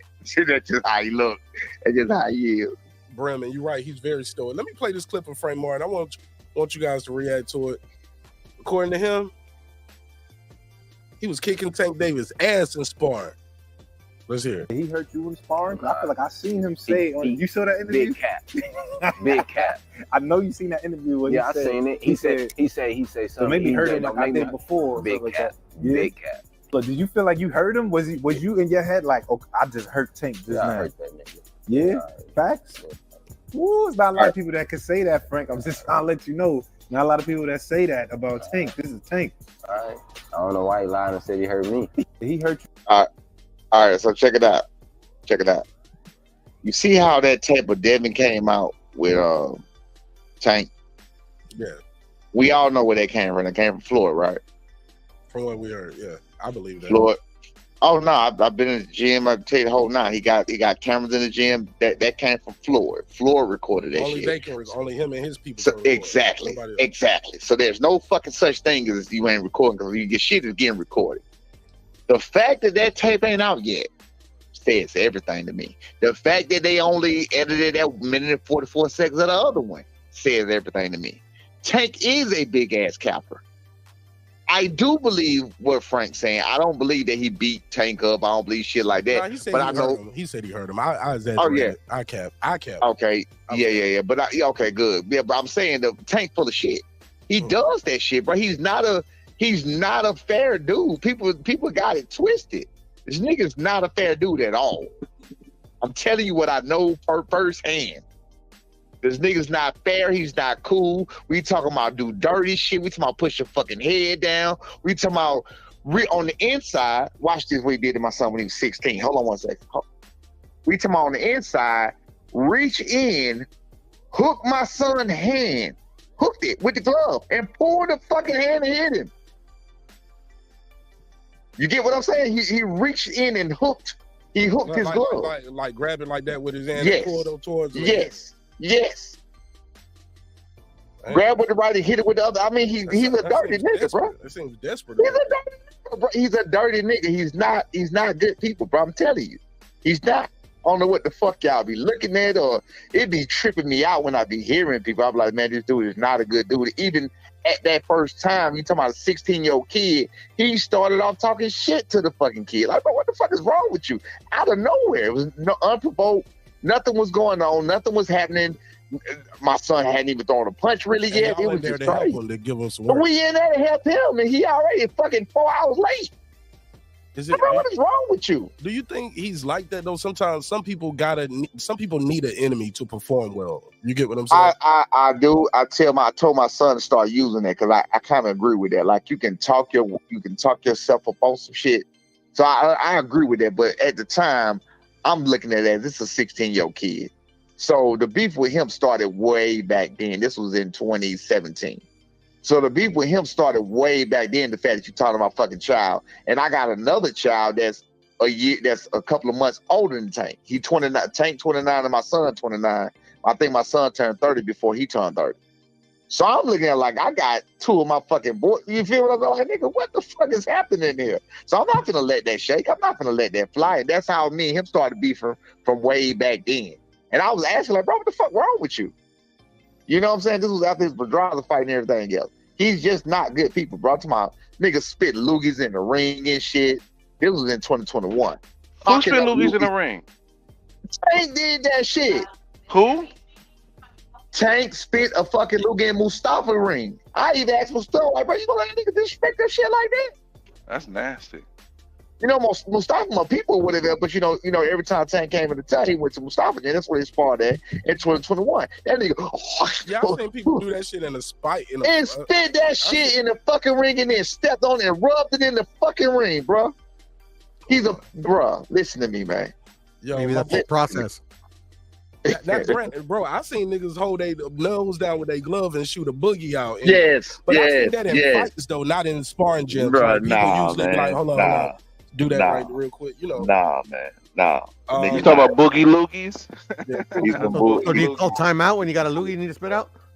Yeah, in sparring and shit like that, people let you get that off real quick because they respect the gym. But not in a fight though. In a fight, back to the situation at hand and what you do that in a bucket in the corner. You don't do that in the middle of the round. Mark, listen, back to what you say. If it was true about if anything that what's name, if Tank had to say true, you know what he do. He puts out sparring only when he looks good. He has been touched up quite several times when you listen to people. That's why you always hear people always saying they got the best of Tank, and you never see it because Tank make sure they don't record that shit or make sure it don't go nowhere. But you always see when he put out him sparring an amateur, you see him sparring out a lesser person, a nobody, or Ivan Red Catch. When you know what I'm saying, you see him putting out all this bullshit, but then when somebody else do it to him, oh man, it's just sparring. Oh man, it's just. Well, what the fuck? Where's the same energy? I miss the days of no sparring footage being out. I miss those days. Right. I got 5 on it. Shout out to my homie Lake County. He said Frank most definitely got a shot as long as they come with a game plan, execute, study film. But Derek James said he don't study film. Actually, no. He said I don't watch boxing. He said when they lined up in front of me, that's when I study them. So correction, he does study film once the guy's in front of him. I'm gonna tell you that. Let me read the rest of it too. And he said, execute, study film, and leave it all in the ring. Prepare for them judges too. So that means you got to put a case on it. Also, we got a new person in the chat, new to the show. Welcome. That means you're a subscriber. If I see you, had to subscribe and talk to us. So salute to you. Thanks for welcome. Thanks for being here and welcoming us into your home to listen to us talk about boxing. Trey said, Brian Senior sounded like a hater for sure. All right, I had to read that one just to piss you off a little bit. Who am I hating on though? Who the fuck am I hating on? The face of boxing. I'm hating on Tank. Wait. I'm hating on Tank for telling the truth. No. So go ahead. But okay. No. Yeah. You hating? I'm hating on. I'm hating on him for telling the truth about what happened. I'm hating on him for telling you. Wait a minute. I'm hating on you for telling you that he called because I didn't know who Tank was back then. That he called a 16-year-old child, asked him to work with him because my son was the best around. Asked him to work with him. When he worked with him, he got in that ring and started talking shit to the 16-year-old child that stayed in the gym. The Tank was supposed to be there at 7 o'clock, but he came at 11 at night. My son had to go to school the next day. So he came in there talking shit. Everything gets well. Now my son get to touching him up after he get to talking shit. So I'm telling him the whole time, like, bro, if you want to, so now me and Tank is the one going at it. Him and my son never said a word. Tank is talking shit to him. So now it redirected from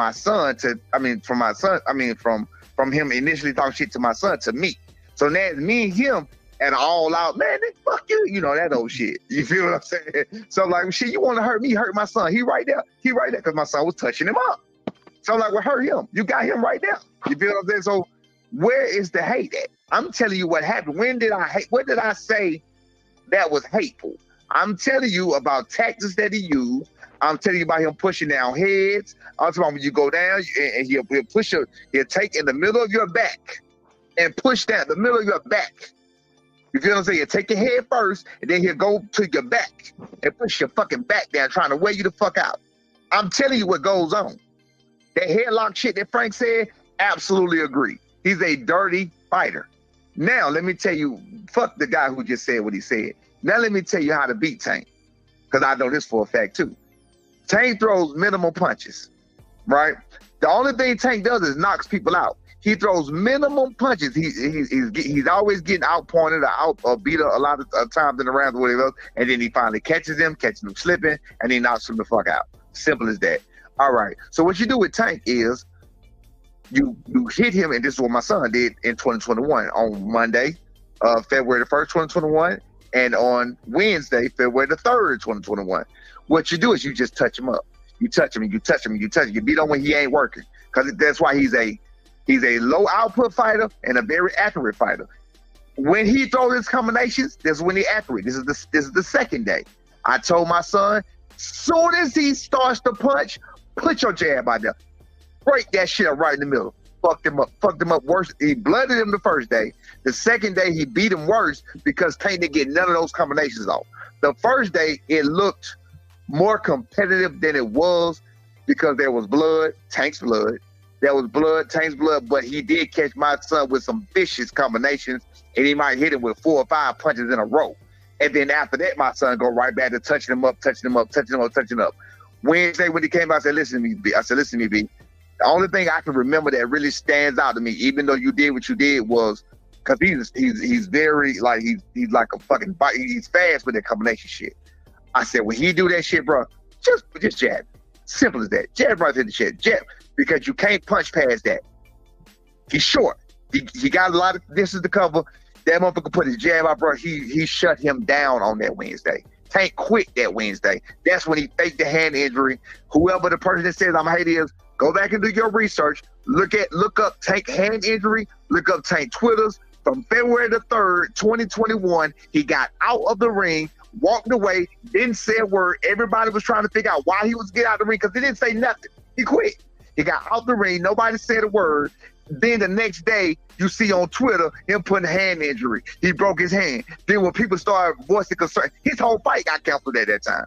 Then when people started voicing concerns about his hand, then he came back and posted. So let me add him in. I'm gonna let him talk to you. 651, you got the gun. Talk to me. Wait a minute. There's nothing wrong with my hand. Okay, go ahead, Coach. I think they hung He up. said there's nothing wrong with my hand, and then he shows X-ray showing his hand is fine. Go back into the research. Research on that before you telling me about I'm gonna be a hater. When I'm being an honest to God, telling you exactly, and I can give you the timeline. I give you what to look at. Go look at the day when he photoshopped my son's nose.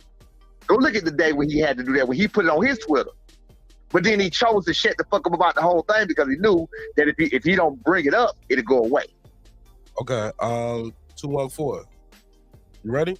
Yo, yeah, I can hear you. This Trey from the chat. All right, hold on, Trey. I'm gonna plug you in. I'll let Brian Norman talk to you too, okay? It's all love, bro. It's all entertainment too. I ain't gonna block you from the shows because y'all disagree. Hell no. Couldn't find any real southpaw that I could think of that was, AB. You know. My bad. I told you to hold on. You couldn't hear me. I got Trey from the chat. Go ahead, Trey. Hey, and B, let him speak his piece in full. Yeah, I ain't gonna say that. Go ahead. Yeah, go ahead, Trey. Oh, I got to merge. My bad. All right, Big Trey. You live on air, bro. Tell them your name, where you from. Yo, this Trey from Dallas. Big Dallas, Big Texas. Let's go. You got the floor. Hey, what's up with you, Brian? What's up with you, man? How you doing? Hey, what's up, boss? No, Trey, speak up a little bit. You sound a little muffled too. Trey. Yeah, it's muffled. Yeah, it's muffled. Yeah, right, get close to I was on speaker. I was on speakerphone. Can you hear me a little better now? Yeah. Perfect. Go ahead. No, I was saying you was a hater, but just saying like I mean, it's definitely an accomplishment, but you just kind of like Bill Haney a little bit, just where everybody bringing up this sparring stories, talking about he ain't a good dude and stuff. I just don't think it's a good look. Like, Brian, your son, he definitely nice. You know what I'm saying? I can't take nothing from him, but his last fight, he didn't look at his best. So to me, it just ain't a good look to come on here. You know what I'm saying? Like, everybody want to use Tank name slander, and I ain't the biggest Tank fan. I just seen somebody in the chat saying like, you know, Tank fans this and that, but I don't know. To me, it just ain't a good look, bro. Like, cause stuff happen in sparring, and everybody bring up these sparring stories, want to, you know, get stuff off on people's names, but to me, it just come off as hate, bro. You can't take nothing away from Tank, and y'all ain't even at y'all peak right now. You know what I'm saying? As far as with your son, so to try to tear another dude's name down for his skills, bro, it just ain't a good look to me. All right. Oh, all right, okay. so, Well, hold right there. Hold what you got real quick, Brian. Before you do that, let me give this dude Trey a round of applause, yo. Because I ain't gotta agree with what he's saying, but I gotta respect the fact that the man was talking in the chat. I was like, "Well, call in and say it to him," and he called in. He's getting his bars off, and it's a respectful dialogue. And I like the fact that a fan can talk to the pros, and it's like, yeah, and they ain't gotta be D-Rod. right, You know no, what I'm saying? Be like, man, yeah, I would say, yeah, absolutely. But go ahead. So, Cook. So I never once, I didn't start this conversation to bring that up. I did. I started this right. Mark started this conversation. All I can speak on is my experience. So if every encounter and every experience that I've had with Tank, which has been 3 so far, if every encounter I've had with him has been 3 of them, you know, whatever else, and all of them have been of this, and I'm going to speak on my encounters. I'm not going to speak on what I seen him do on TV. I'm not going to speak on what I seen him do somewhere else. I'm speaking on the person that I seen. I'm speaking on the person that I saw. It was brought up to me. I didn't just call in here today and start talking about that situation. I never did it from the very beginning. I never brought it up from the start. When people ask me, I speak on it. That's like I do about any other situation. I'm a very candid person. I don't know if you listen to the show before, Mark. You know, I'll tell you when my son gets used up. On the boxing boys. I'll be watching. Oh, right. Okay, well, I appreciate that. So you'll hear me tell you when my son gets pieced up. You'll hear me tell you when my son don't do his best. You'll hear me tell you when I'm disappointed in this. I tell you everything. I'm a very open person. You feel what I'm saying? I don't deny shit. I'm not no clout chaser. This ain't about clout. I'm not saying Tank's name because of clout. I'm saying Tank's name because Tank's name was brought up when we were talking about the sparring session that he said. And just like what you just said, people bringing up sparring and everything else, that's what they was talking about, Frank and him sparring.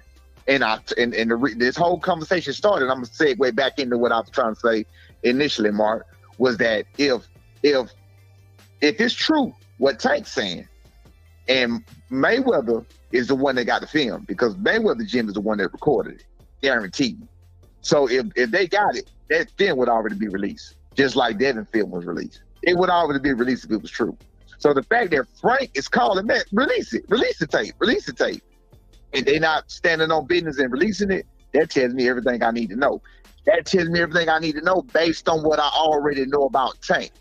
Big dog, I don't know if you know this, but I went live in February when this first happened. Tank made us cut our cameras off. He brought a whole camera crew. This is not no clout chase. I'm telling you what happened. Your son 147, so I mean that's a whole different. Boom, fight. there you go. My son was 154 pounds that day. Tank walks around about 160. Tank was bigger than my son that day. They don't fight in the same division. Absolutely. So, but this is my thing. You're calling in as if I'm saying something negative. When my son fought the sport, wait. I'll let you talk. I got you. Wait. You misunderstand me. Like, oh no, we cool. I ain't got no beef. Listen, when my son was 16, he fought 139. 139. But he was 16 as an amateur. They had them crazy ass weight classes. He fought 139 when he sparred Tank back then. So that gives you the weight then. And I got a question. The weight should be irrelevant too if Tank is the one that called y'all for the work. Yeah, absolutely. I mean, but it's sparring, so you never know what people working on. Right, Like, but that's what that's fine, and Dan, that's what everybody say. But I'm telling you what I'm you're experiencing. 16 and you started off with like, we here to work and help you. You start out, Right, yeah, you bitch talking ass shit. nigga. Yeah, bitch ass nigga, I'm about to break your nose. Right. You know what I'm saying? Like, yo, that's just how practice goes. The best of them gonna talk to you. You know what I'm saying? But he's just not taking it personal. If they call, just be having some type of respect. So shit, like I just feel like, as far as like saying they ain't a good dude, I just don't think it's a good look. Cause you know, like, good dude. I mean, that's just, ain't nobody perfect, so anybody can point out flaws and stuff like that. I just don't think it's a good look. You know what I'm saying? Like, it just didn't come out right. You know what I'm saying? Like, I'm a fan of you and your son. You know what I'm saying? Well, I appreciate it. I appreciate that. But I'm just, and they son doing their thing. I never turn nobody. I appreciate it. Again, I was just defending my son at that time.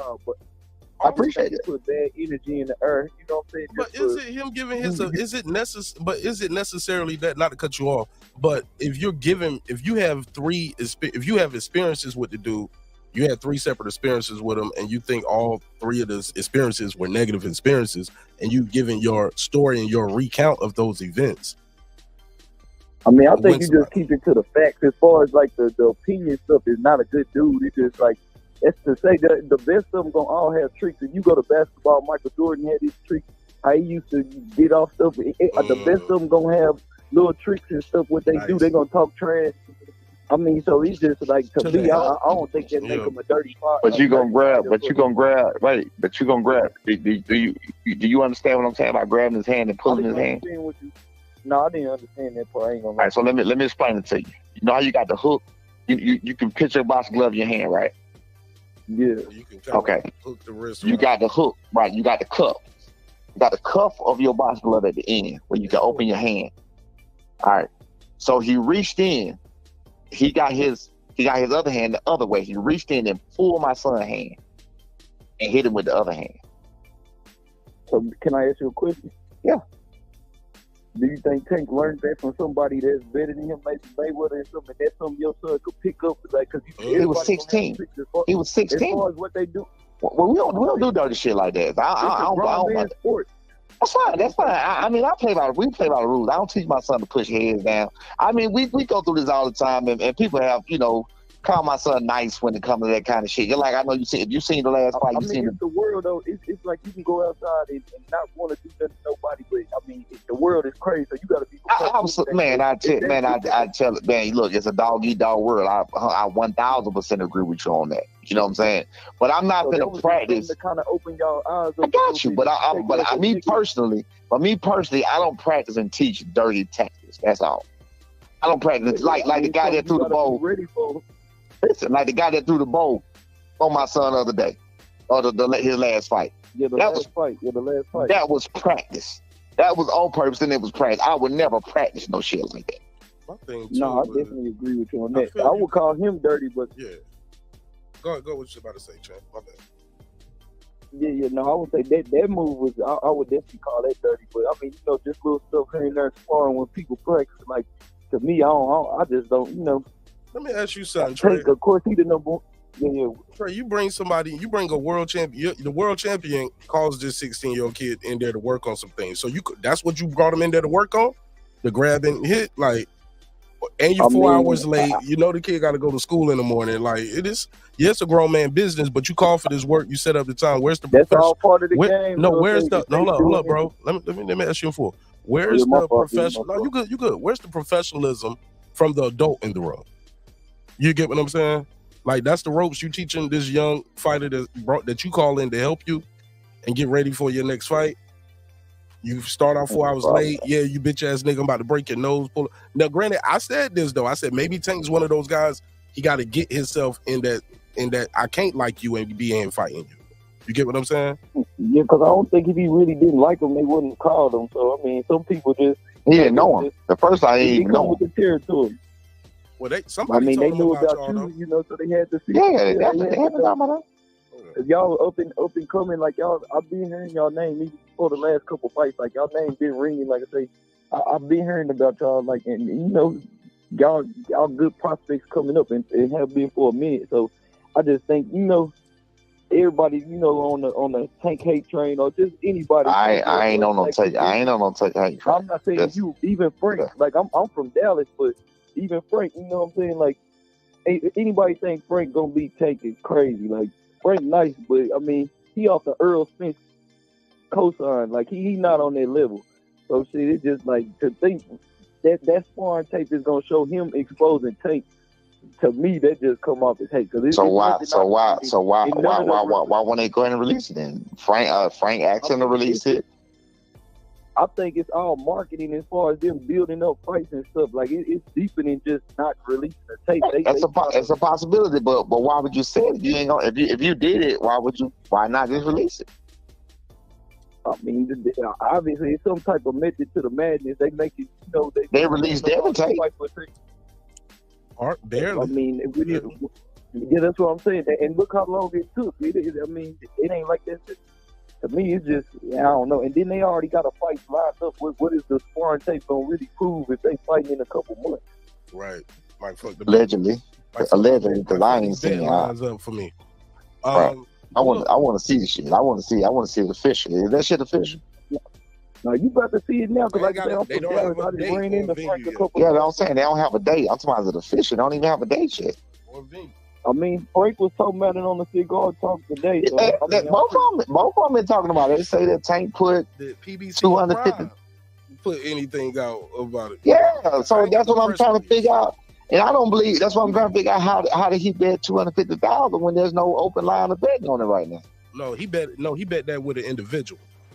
Oh, $250,000. Yeah, okay. With an individual. In other words, they didn't already agree to everything. They just haven't finalized everything. I've been hearing they might be in Houston too. And I want to say the fight is not gonna be in Houston. Ain't no fucking way. That was a rumor though. I want to say this though, to the caller Trey. Trey, I do want to say this to you. I agree with you on one part, and I think Puro put this in the private chat too. He said it was sparring, yes, and Tank is not known as a dirty fighter, and I gotta agree with it. Tank is not known to be in there doing a lot of dirty shit. He knocked motherfuckers out clean. You know what I'm saying? So he doing a real fight. You're right. But here me go. Here I go again. I say hear me go. I sound like my daughter. But here I go again, advocate, right? Because he's not known to be a dirty fighter, but Brian is saying I got my experience with him. What he did was dirty. You get what I'm saying? Right. And that's valid, you know. If that's how you feel, that's how you feel. Yeah, if you're just doing that in sparring, why are you doing that in sparring in here with this guy? That's the real question. I mean, but you saying it on live thing, so you know, to me, I would have just kept it more classy because, like, y'all already did made it kind of, you know, to the upper echelon, like y'all professional boxers. Yeah. So you ain't really got a point to prove to everybody. You could just, you know, certain stuff. Well, I mean, it's just like Frank talking. It's just like Tank talking. It's just like Devin telling his story. But I'm saying as far as just saying like he ain't a good dude where you took it to that point. To me, it was just it was like a little person. Lennox ain't no conqueror. He's no Alexander. I'm the Alexander. He's nothing. I want to eat his heart. I want to eat his children. No, all praise to Allah. Well, come on now, like that's where we come from. You remember Muhammad Ali called goddamn Joe Frazier gorilla? Like, come on, bro. In a time when you know that if it was racist then and it's racist now. You know what I'm saying? That's some fucked up shit to call a black nigga monkey. Yeah, man, you too ugly to be a champ. Fucking George Foreman, Frankenstein. Yeah, I mean, I'm money. Yeah, man, like ain't nothing wrong with it. I guess I just got a soft spot about. I think my organ slapped Shane Mosley's wife ass at a press conference. Slapped her on the ass. Yeah, I mean, you know, once the cameras get on, people gonna do their thing. But just on the internet, I just feel like, as the blacks, like we on top of the boxing thing. You know, we pretty much run boxing for the most part, from what I see. You know, from the outside looking in. But you ain't never heard of a guy named Canelo? You know, I'm saying Canelo one person, but I'm talking about as far as like. I mean, he won boxer. You heard of Bivol and Beterbiev? Tyson Fury? That's a couple boxers, but if you name all the top boxers, they mostly black. In New Way, I'm naming a lot of top guys, man, in different divisions. The champions. Okay, and it's still more black people that I can name. You name 4 people, I can name 4 black fighters in 130, 140. But it's a lot of champions that I just named. It's more better black fighters than white fighters. Like, I don't know. You put that on paper. you got way more better black fighters than other races to me. Maybe I'm wrong. It's a poor man's sport. I get where you're coming from. Blacks, So but the Latinos too. Black and Latinos. Can't forget the Latinos. But them UK dudes being in the motherfucking it's a man. If you good, you good, man. Don't forget the Filipinos. They poor too. I just think once we get on, like I just I'm happy Tank made it from something, from nothing. You and your son. No. See, now you getting personal. I'm happy he did that too. I'm happy he did that too. He's not a good dude. That's like personal. I'm happy he did that. Wait. I'm happy he did that too. But I can still give my experience of him. He's not a good dude off of 3 experiences. To me, from what I seen, he not. From what I seen, he. So you don't think as your son coming up, like you said, 16, to have Tank on his to say you've been in a scene with him, that's you know what? I wouldn't even. You know what? Let me tell you something. I wouldn't even do that right now for the point of people like what you just said in first place. People think somebody clout chasing. Man, fuck Tank. I don't need Tank. No, not clout chasing. I'm just saying the point of. We don't. We don't not need Tank. Hey, Tank won't even fight though. Tank won't even fight the elite. 16, you needed them. It was some experiences that you gained from that, and you and your son. No, he didn't. He didn't. No, he didn't. No, he didn't. No, he didn't. He didn't, bro. He did. That's impossible. He didn't. So he didn't need him then. At 16, when he was old. At 16, when they sparred, he didn't need him then. No, he did not. He didn't need him then. No, he didn't. He didn't make my son better. As far as one day, he didn't make my son better. He didn't teach my son nothing. My son bested him. He didn't teach my son nothing. I don't know about that, but that's what we just, agree. I'm telling you. I was there. I've been there through every sparring session. Definitely nice, but see, he still needs to be. He got to. And we working on that. It is what it is. We working. I'm not saying nothing to shoot. I'm not shooting shots at. You know what I'm saying? Nothing. I'm just telling you my experience. That was you feel what I'm saying? Brian with no broken hands at the time too. yeah, right. I'm just telling you my experience. So it is what it is. Hey, look, and look. He got 3 experiences with him. I got none. I don't know about how many y'all got, but I got no experience. 0. I'll tell you what. Hey, boss man, big dog. Let me tell you this. I got this experience. Real quick. I got this experience of him. Is this guy named I need to call his name out. He was in Dorb. Oh no! No! It was a boxer. Okay. I cannot remember his fucking name. He was an amateur. He was an amateur boxer. Tank put on his story. This is after my son did what he did to him. Let's hear me out real quick. So it came out. People were saying, "Oh man, this sparring. Tank was this and Tank was that." Woo woo. Tank put on his story or something one time. Mood. He put mood, and then in the mood he put a film of him beating up this little boy that was an amateur in my gym. The big Brian on the home gym from back when I was back in the days. But I don't go. We don't train that gym no more. But he put this fucking amateur, him beating his amateur all around the ring. The same gym that he was sparring Elijah Pierce in. That's the same gym, but it wasn't. What email? Another guy. What email? So what? That's Bremen. That's Bremen. He was accidentally off mute. Okay. But he was in the same gym that he sparred Elijah Pierce in. That's my gym. That's where I came from. So he was sparring another guy over there, and it was an amateur, beating the boy up, beating him around the arena, knocking him out and everything else. And Tank put on his story, moved, and everybody was raving crazy. And I said, "So wait a minute now. When we say something about what happened to him in sparring, he's, oh man, it was just sparring. But you take the time to put a fucking kid that you beat up. That's a fucking amateur. You beat him up when he was an amateur. And you putting this man out on social media making him go viral and shit like that. You feel what I'm saying? Now let me tell you what it is. That's him record. That's why I'm telling you about the recording thing. The day they came in there, he brought a whole camera crew. He didn't want us to record so much. They made me, I was on live. I was on Facebook Live. He made us shut our cameras down. They tried to sneak and record. They had the big cameras. Had to try to sneak and record. The red light was still on. The dude was holding the camera by his side. my other coach at the time had to recognize, oh, no, cut that shit off. I'm telling you the type of shit he do, bro. He brought a whole fucking camera crew in there. The boxing itself is the wild, wild west, and plus, like, with them. So I'm just giving you but that's fine. You keep finding ways to defend. You keep finding ways to defend the person that's not here. But I'm telling you what happened. No, I feel you. I ain't disagreeing. I'm just trying to give you a different perspective. If, we just black man building right here. Like I ain't like that's why I keep on saying like I ain't trying to take nothing from you or your son. I just my son ain't got nothing to do with it.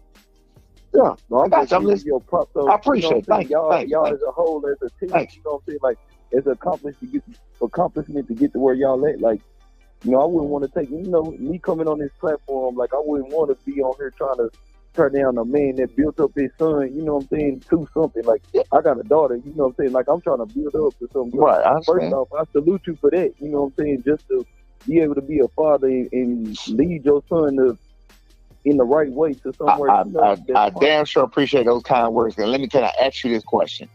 If that day that camera had been recorded, nobody would have taught that camera recorded, and the rumors came out about what he did to him.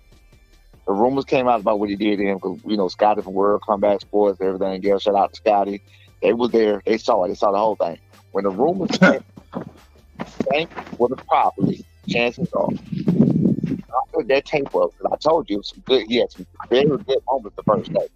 And that was the day after they tried to record. The second day, he didn't even try to record. The second day, they didn't even come out with cameras. The first day is the day they came with the cameras. So if he had got that footage that day, there's no doubt in my mind, he would have chopped up some shit and put some shit out. But my question to you is like, in a different way, don't you? Even you just talking about the face of boxing, Canelo. Like I think it's just part of the kids. No, I'm not saying you said it, but I'm just not. He's the face of boxing right now, and with anybody that's the A side or when you need them, they don't need. You gonna have to kiss the ring a little bit. Like as black people, we be when you gotta kiss the ring a little bit, it just come off as a bad way. So of course you wouldn't. I don't kiss rings. I don't kiss rings. As far as showing respect, bro. I feel you. I don't. Me as a black man, I'm successful myself, but it ain't no problem for me to come to you as a black man and give you your props. That's all I'm saying. I don't have no problem with giving props, but at the same time, we're gonna be fair. I'm not gonna just this is the child that like I said, I got a child that's older than him. My son is a couple months older than Tank himself. But you feel what I'm saying? Your son ain't getting the word Tank beating, so you should give him his props. As far as I'm not giving him his props. I'm not taking his props away from him. I'm telling you what I experienced. Can I add a little bit? Nobody's above reproach, though, man. At the end of the day, no one's above reproach. So if they do something that's questionable, just because they get caught out on it, that don't mean it's hate. Again, nobody's perfect, but nobody's above reproach. So just because he's on top, close to the top of the boxing world, don't mean that he can't get caught on something he didn't done. At the end of the day. I agree with that, but I just think we get caught up in doing that a lot, you know what I'm saying, instead of just really just keeping it on, the boxing or whatever it is. It's just, for me, it's just kind of like a different little low blow, but maybe I'm sensitive on the situation because, like I say, I'll be one of the sticky deals and stuff, and maybe, it just hit a nerve on me, and maybe I'm tripping. I ain't never man enough to not say, maybe it's me, but that was just my point of it. I appreciate you, man. I appreciate you. I appreciate your perspective on it. I appreciate you engaging with us and putting your I appreciate you sharing it in such a calm and respectful manner. Right, absolutely. Yeah, you ain't come in and say you a bitch ass nigga. You done told. That's how some cats will come in. You talking shit? You just ain't no tank because you ain't know where he at. Oh, Mark ass nigga. You know what I mean? That's how some niggas. That's what I'm saying. I like this guy, man. So yeah. Number of respect. Yeah, respect me, dog. Respect. I appreciate y'all, man. I appreciate you being able to talk to you and stuff like that. But I ain't gonna hold up the show. Okay. But just I understand, right? I feel you. Yeah. Now, just back on the topic that matters.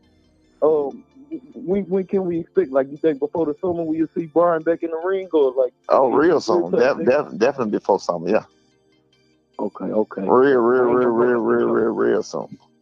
I appreciate y'all. I appreciate you, big dog. Appreciate you. Salute to you, bro. Okay. Shout out to Trey.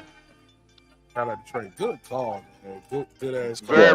Very solid. To be able to have a difference of that opinion and be able to express it in such a manner and engage in conversation. Salute to that man, for real.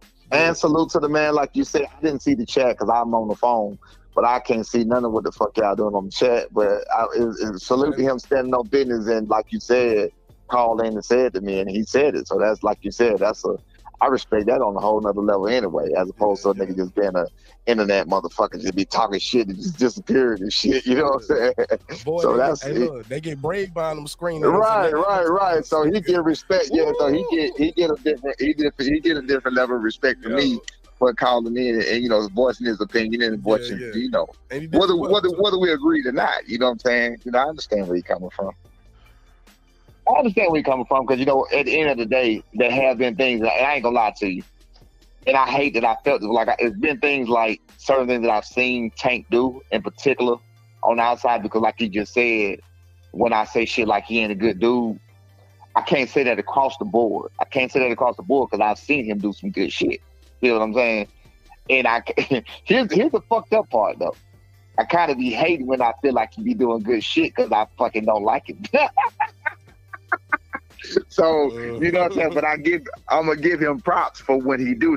You know what I'm saying? I'm going to give him props if he do something positive. You know what I'm saying? He definitely get props for, like he said, about making it where he came from. And, even going back the other day, a couple of months ago when he bought that community with it. Hopefully he do something positive with it and, give it to the people or some shit like, the houses, the condos and shit he bought. I see shit like that. You know what I'm saying? So, he get all respect to that. But I'm just saying, going off of what I know, and which is all I can speak on, I'd be like, damn, bro, that's how I be looking at it. Like, damn, bro, you some bullshit. You know what I'm saying? Like, that shit just be unwarranted. Damn, bro, you some bullshit. Nah, because it was so unwarranted. That's what I mean. It wasn't, we didn't call for that. You feel me? It wasn't extra for no reason. Yeah, like, what the fuck is wrong with you, bro? What the fuck is going on? You know what I'm saying? Like, nigga, you don't even know us. You feel me? And to be honest with you, like you just said about that's the nature of the beast, it's his boxing world. The boxing world like that, period. But I guess the world is like that in general too, because I got people that really, really, really don't like me. You feel what I'm saying? Really? I wonder why. Yeah, like, right. I wonder why, right? If also really don't feel like, you don't even fucking know me. Like, you don't like me. You don't like me for telling you the truth. You don't like me for telling you what I know. That's whether it's good or bad. That's whether it's on my end, good or bad. Mark, you know that shit. I tell you straight the fuck up, good or bad. I don't give a.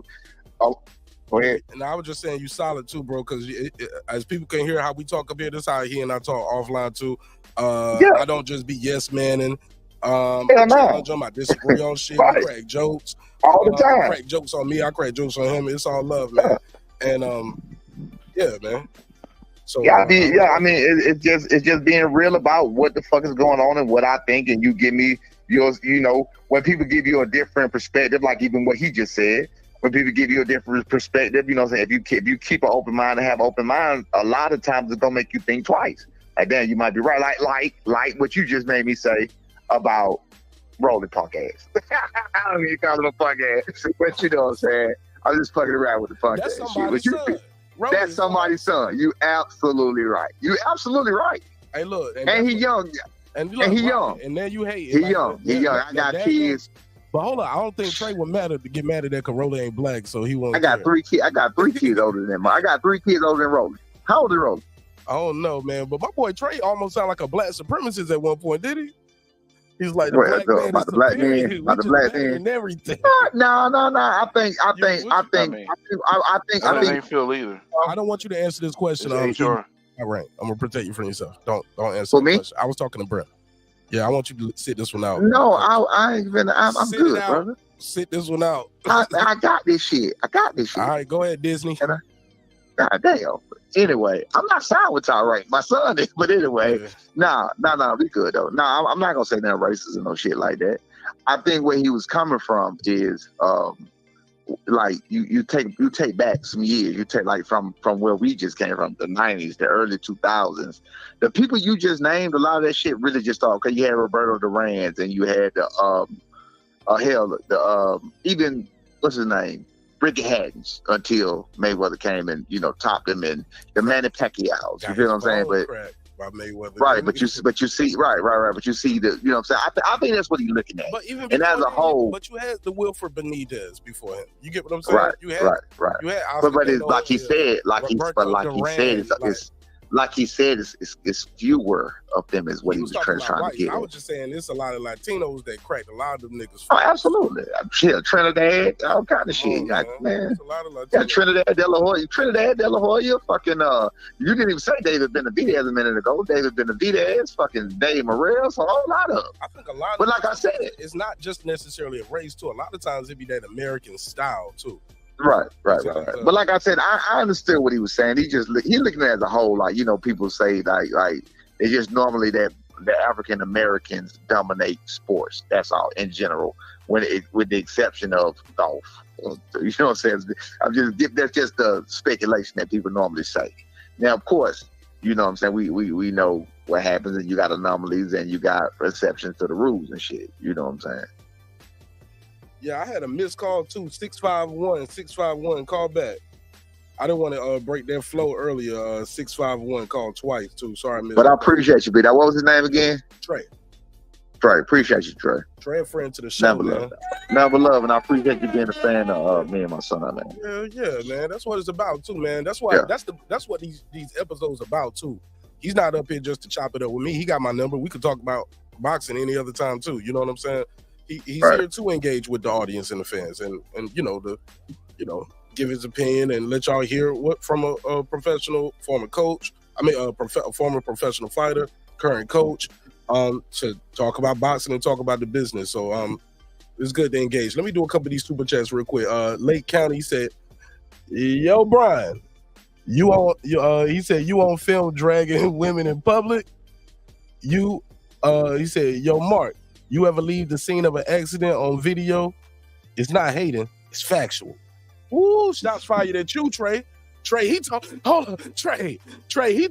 you. I ain't say it. I got five on it. I don't think Brian is on film dragging a woman in public, and I damn sure never left the scene of an accident on video. No, not me. Video. Nah, I didn't get caught. Not me. I ain't shit. I ain't did none of that, boy.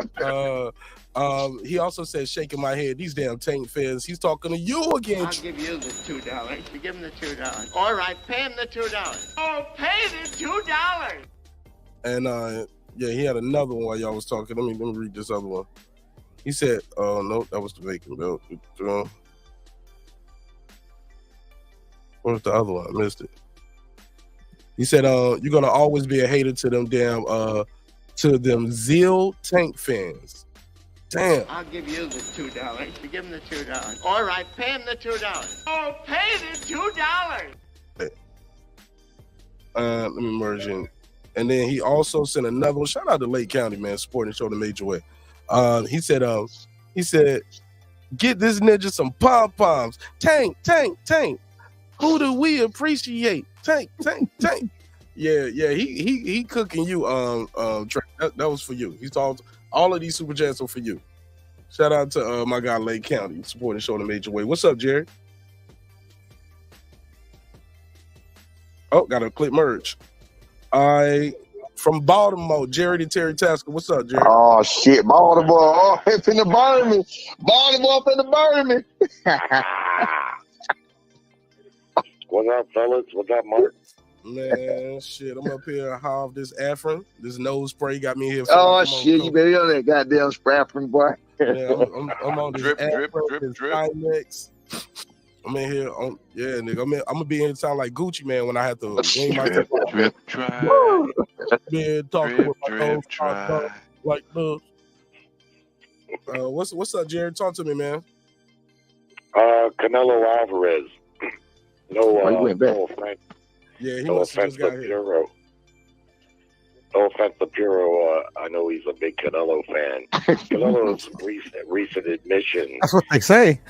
He did $150 to $200 million for Benavidez. absolutely confirms that he's ducking him. That fight ain't got that kind of money on it, not even close. Canelo knows that. I ain't never heard Canelo make a financial demand like that. What that is he's basically saying, to me, it's crystal clear. He's basically saying, I don't want to fight him. Period. Does not want to fight the guy. Nobody gonna pay that type of money. I don't even, the only ones that could possibly pay it is the Saudis. That's why you're hearing the rumors there, because everybody knows. Only one could pay that type of money is them. But I don't even see them doing it. I'm disappointed with Canelo. Have you heard him request that type of money to fight anybody else? Damn, he came in and went straight at Puro Alvarez. Go ahead, Puro Alvarez. He said he went straight at you like that's your last name. Well, Puro, right? You Mexican. That's what he should have said. You Mexican. Puro Alvarez. Right? Stupid. Hey, look, Trey can't be the only one with a little racial humor tonight. Shit. I can't let him have all the fun. Go ahead, our resident Mexican against our resident white. Let's hear it. Mexican versus white. Mexican versus white. Mexican versus white. Mexican versus white. Mexican versus white. All right, y'all go ahead. He said close the border. Oh shit. No. I got some labor I need done on my home. I got some remodel I need done for the low. So let them come on in till I finish on my remodel. Stupid, man. Respectfully, it's a joke. It's a little racial humor, but it's okay. But go ahead. Our resident white versus our resident Mexican. Let's go. Swing, Puro, fight back. I don't think he was going at me, but him demanding that money doesn't say that he doesn't want to fight him. He said he doesn't want to fight him. He said that in numerous interviews. Oh, and how does that make you feel, Puro? No kind of way. See, I never heard him say flat out that he doesn't want to fight him. I never heard that either. That's why, because he said it in Spanish numerous times. Checkmate. Well, that motherfucker can speak English good enough to say I don't want to fight him in English. He damn sure can. He damn sure can say he speak English good enough to say that. Yeah, but if he's on a Spanish language channel, why would he say it in English? Oh, you say he said it on the Spanish network. Mm-hmm. Because he gets asked all the time, just like when he said 150 to 200 million, he said it where, in English. My thing is this. He doesn't talk about it. He's getting frustrated. I can see that because everywhere he goes, people are asking him more and more about it. Now, I think to put an end to it, he puts this ridiculous number on it and in hopes that, it'll go away. And the thing is, I'm a Canelo fan. Anyone that knows me knows I bought every single pay-per-view this guy's ever had. I'm a fighter, and I've never thought he was a ducker, and he hasn't been, in my estimation. But man, with this Benavidez, it's just clear to me that division is not stacked. The good fighters that were there, Canelo's already beat them, and they've retired and moved up and moved on. And really, you can make a strong argument that Benavidez was the best guy out of all of them anyway. Now, he's had his problems, and they're well documented. But, at the same time, this guy's undefeated. He's been up there. He's constantly mentioning Canelo Alvarez. And I just, I'm disappointed that Canelo's not saying, yeah, let me have him. Let's get this done. Saying everything but that.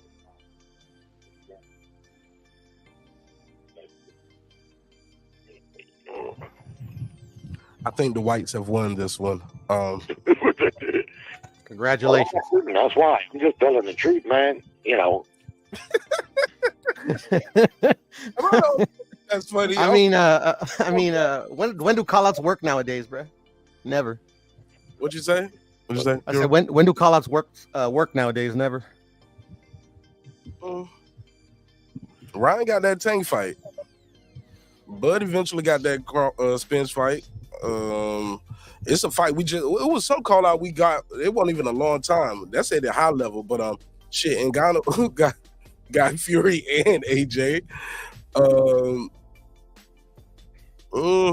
just saying, man. We've seen some of these shit work. I don't think call outs work, to be honest, especially now with Canelo. I mean, Canelo, you got to do it kind of certain kind of way. You know, he likes motherfuckers that are respectful with it. Shit, Brian Norman got called out by Quentin Randall. They niggas fought like the very next fight. Like that shit is if they both guys want to fight, it don't take that long. It ain't that hard. Well, I agree with that. You see, with this Floyd Schofield and who the hell are you calling out? Shakur? Yeah. But then Shakur told him to fight Zepeda. No, Abdullah Mason. That may be a possibility. Who versus Abdullah Mason? Schofield. What do you think will win? Somebody got the radio on. Mason. Yeah, I got Mason too. I got Mason. He's just so fundamentally sound, bro. And Mason. Yeah, Mason gonna fuck him up. He's what they say Shakur is. Look, I was thinking that when I saw it because that's what Shakur said. He was like, "You beat my boy." He suggested was I fight. He was like Golden Boy against Top Rank. Did y'all see that? Hell no. Golden Boy against Top Rank. He said, "I fight Zepeda," and he was talking to Schofield, and you fight Mason. That'd be a hell of a fucking card, though. Yeah. Oh my God, man! Do they even still do stuff like that, bro?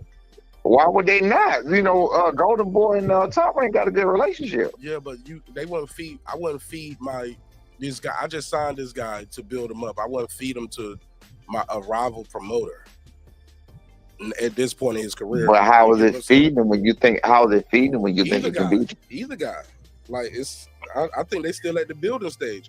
Giovanni Santillon went and fought Alex Rocha and beat him. Yeah, and who was that went over there? Major underdog because they brought. What was that last fight? What was that last fight that just came? What was that last fight that just came on the fight my son just fought? Raymond Ford. Ford came and beat. Who did he beat? Major underdog too. They had him to lose. He was supposed to lose. I'm gonna tell you the closest thing I could think of where it was like, damn man, this was. They didn't take that long either. Ali versus Frank Martin. So you think? So wait a minute. So you think that you talking about Ali? You talking about Riviera? Yeah. Where's That motherfucker say Ali. You call that motherfucker Ali? yeah, but y'all knew who it was. Y'all knew who I was talking about. That doesn't equate though. I mean, these guys are fighting prospect level. What you say, big dog? No, I was just saying that it doesn't equate like those fights versus like Santillon versus Rocha or Ford versus the other guy. I mean, these guys were contenders, highly ranked contenders fighting each other. Right. The other guys is a prospect phase, you know? Yeah, right. I got what you're saying. You're saying they were already up there, so it was time for them to put up a shit up anyway. Exactly, yeah. Versus Abdullah Mason and right, I understand. Yeah, they still building. Yeah, I got money into this kid. This kid, I gotta make my money back first. Right. I got you. Make my money back. Make both of them a star, then we'll put them here. We'll put them there together. I got you. Right. My goal is to get this guy a world title right now and start make him popular, make him marketable. He's already popular. He already got some popularity. Nigga, don't nobody know him. Respectfully, don't nobody know Floyd Schofield or these dudes. Yeah. You know what I'm saying? They don't know him, bro. And I say that with all due respect to both of those fighters in their camps. I know them, and I think they're both phenomenal fighters. Yeah, casual people don't know them. Like I didn't know fucking John Ryder, that kind of shit. It's some. I didn't know Ryder either. Exactly, and I'm not a fucking casual. I didn't know the fucking John Ryder. Some people don't know these guys. Some people only watch and they call themselves hardcore fans. Cause you know what I'm saying, because they do hardcore shit. Like I go to fights.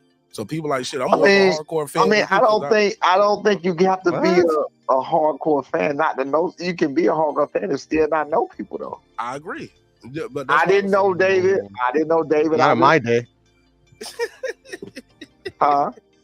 I said not in my day. In my day, hardcores knew who at least the two guys. I didn't know David. I've been sneezing. I didn't know John Ryder.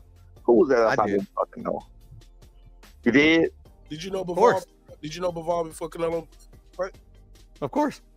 I was asking Coach. Yeah, I knew. I heard of Bivol. Yes. Did you know? You ever seen him fight?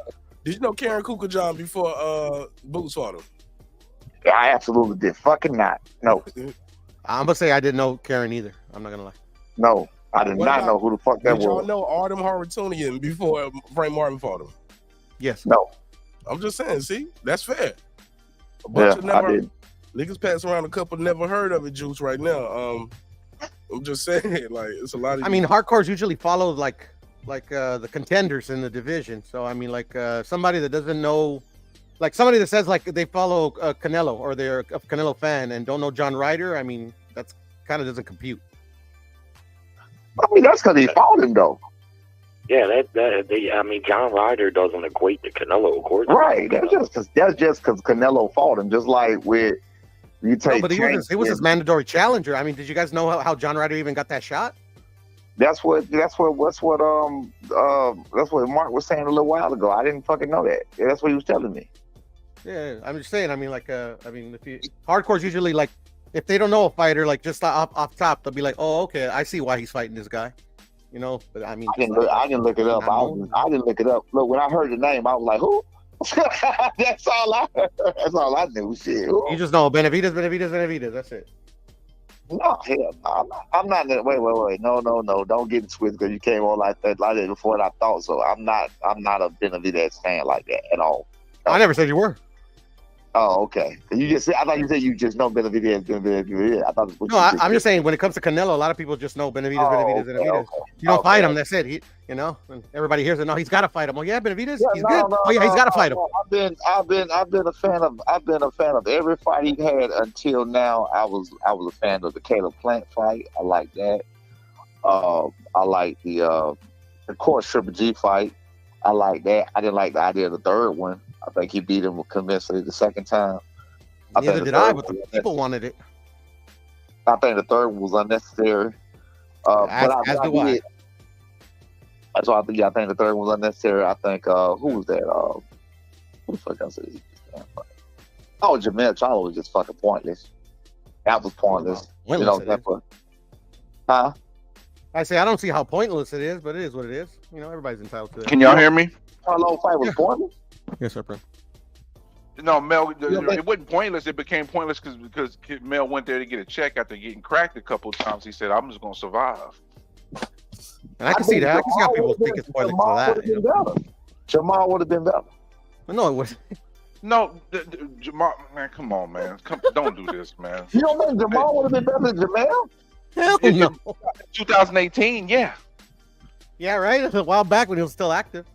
Okay, yeah, but right now he run punch, bro. That's run punch Charlo, bro. Listen to me. The reason I say because you take the smaller brother. Why the fuck would you take the smaller brother? Because he was undisputed and more active. The bigger one wasn't ready to fight by the bigger one wasn't ready to fight. So what you do is you just give him a couple of fights and then you pick him. Just like after that last fight he had. What's he doing in the meantime? What was that fight he just had that he just won? Jose Benavidez Jr. Jose Benavidez Jr. Okay, you take that fight, you take another fight, and now you're ready for Canelo. But Jose doesn't prepare him for Canelo. Huh? Jose doesn't prepare him for Canelo. It's not on that level. I say you take that fight. I say you take that fight, and then you get him another fight, tougher fight that somebody that does compare for Canelo because Benavidez was nothing. Yeah, but he has to be mentally prepared to be in that. He's not. Yeah, definitely. I mean that's the like I said. Canelo can sell fights, can do 400K fighting a ham sandwich. Right now, fighting Jamal Charlo is fighting a ham sandwich with a small bag of chips on the side. Come on, man, nah. Well, see, that's where. Well, okay, well, what was it? So what was it? That's where I don't fault Canelo. He's a moneymaker. We know that. So when he fights a Ryder or Jamal Charlo coming up 2 divisions, I'm like, okay. The people that handle him, they want to make their money with him, and he wants to make his money, and that's fine. That's the privilege of a moneymaker. But here's the problem. When you're an undisputed fighter and you're a top pound-for-pound fighter, you got to make that big fight every 3-4 fights. Go ahead and make your money. That's going to happen. We know that. And that's got to be allotted for the big players. But it also, you just can't just keep doing that. Now, Canelo in his career wouldn't do that. He would take 3-4 fights, a Khan, a Kirkland, making money, and then it would be a big fight. But now it seems like, I don't know, maybe he's getting towards the end and he doesn't want to really do it like that anymore. and that's why he's not fighting Benavidez. I mean, Munguia's a humongous fight. I mean, I would say it's bigger than the Benavidez fight. You know? No, prove me right. It's not. Yes, it is. It's not. It's hard to say. Because I'm gonna tell you why it's not. And the thing is, to me, that's Canelo fanboying to some degree to say Munguia is bigger than Benavidez. Because Munguia is only a little. He outsold him in his own hometown. He did. Explain that one to me. He did. Explain that one to me. He outsold him, bro. He didn't outsell him. He did 8,000 there. I got the actual official numbers. He did 8,000 with cheaper tickets. I made this argument already. I thought he did close to the same. Ain't nobody know who numbers Benavidez is. Like everybody wants to fight Canelo, and cool. I mean that's a fight that it makes sense. But I mean Munguia makes a whole lot of sense too. You can't say Munguia is a bigger fight than Benavidez. That's ridiculous. It is. It's not. It's not. Outside of the Mexican fan base, a lot of people don't give a damn about the fight. But outside of the core Mexicans, and it hasn't happened in a while, bro. About that fight. Fucking big, bro. It's big enough to get to do the fight, but it's not bigger than Benavidez. It wouldn't sell. It's not bigger sell than Benavidez. No, it's not. It is going to sell more than Benavidez. Yes, it is. No, it's not. It's not. Yes, it is. Yes, it is. It's not. Outside of the core, a bigger star than Benavidez, bro. That's a fact. That's a little bit of a reach, bro. It's not a reach, bro. I've been yes, to multiple Munguia fights. There's more. I've seen Munguia fight somebody that's nobody ever heard of, bro. That shit's like fucking crazy. There's more people that are Mexican based that follow Munguia, but when you go outside of that, then that's where Benavidez has the advantage. What do you mean outside of that? Listen, when it comes to this fight that's coming up, there are a ton of people that are not Mexican based that will not give a shit about that fight. Just being honest. That's not true. That's not true. That's not true? Nope. If he put up a poll and said how many people are going to pay for the fight or fire stick it, I guarantee it's going to be 50-50. Yeah, but where are you going to put up this poll? I said if Mark put up. Matter of fact, I'm gonna put up a poll. I'm gonna do it on my YouTube and on my Twitter, and I'll probably at least get 100 to 150 votes, and I'll let you know how it turns out. Yeah, but that's not an accurate portrayal of what you're saying. What's the poll? Why wouldn't it be accurate? Because you're saying you're gonna get 250 people. I mean, there's way more people in the world than 250. Yeah, but that gives you a little bit of polling data, though. Yeah, but I don't need polling data, bro. The proof is in the pudding, bro. You don't sound what are we talking about here? You don't sound too super confident, bro. I'm super confident. Yo, Munguia is not a bigger fight than Benavidez. Yes, it is, bro. Yes, it is. I know, like Canelo haters don't like to hear it, bro. But I'm not a Canelo hater, so I'm not even a Canelo hater. I didn't call you a Canelo hater. You're talking to me. You said Canelo No, hater. I said I know the Canelo haters don't like to hear it. I know I'm talking to you, but I'm just saying I know the Canelo haters don't like to hear it. Bro, Munguia is not a bigger fight than Benavidez. Yes, it is, bro. But Benavidez is not a much larger fight than Munguia. I will say that, but based on what's going on now, that fight is now increasing in viewership. Based on what's going on now, you know, with the smoke and mirrors that I see, because this is also what most of this shit is. But Munguia is not a bigger fight than Benavidez. It is a bigger fight. It is a bigger fight. It is a bigger fight. Not. I mean, he has a bigger fan base than David Benavidez. People have been clamoring to see two Mexicans get in the ring at the high level.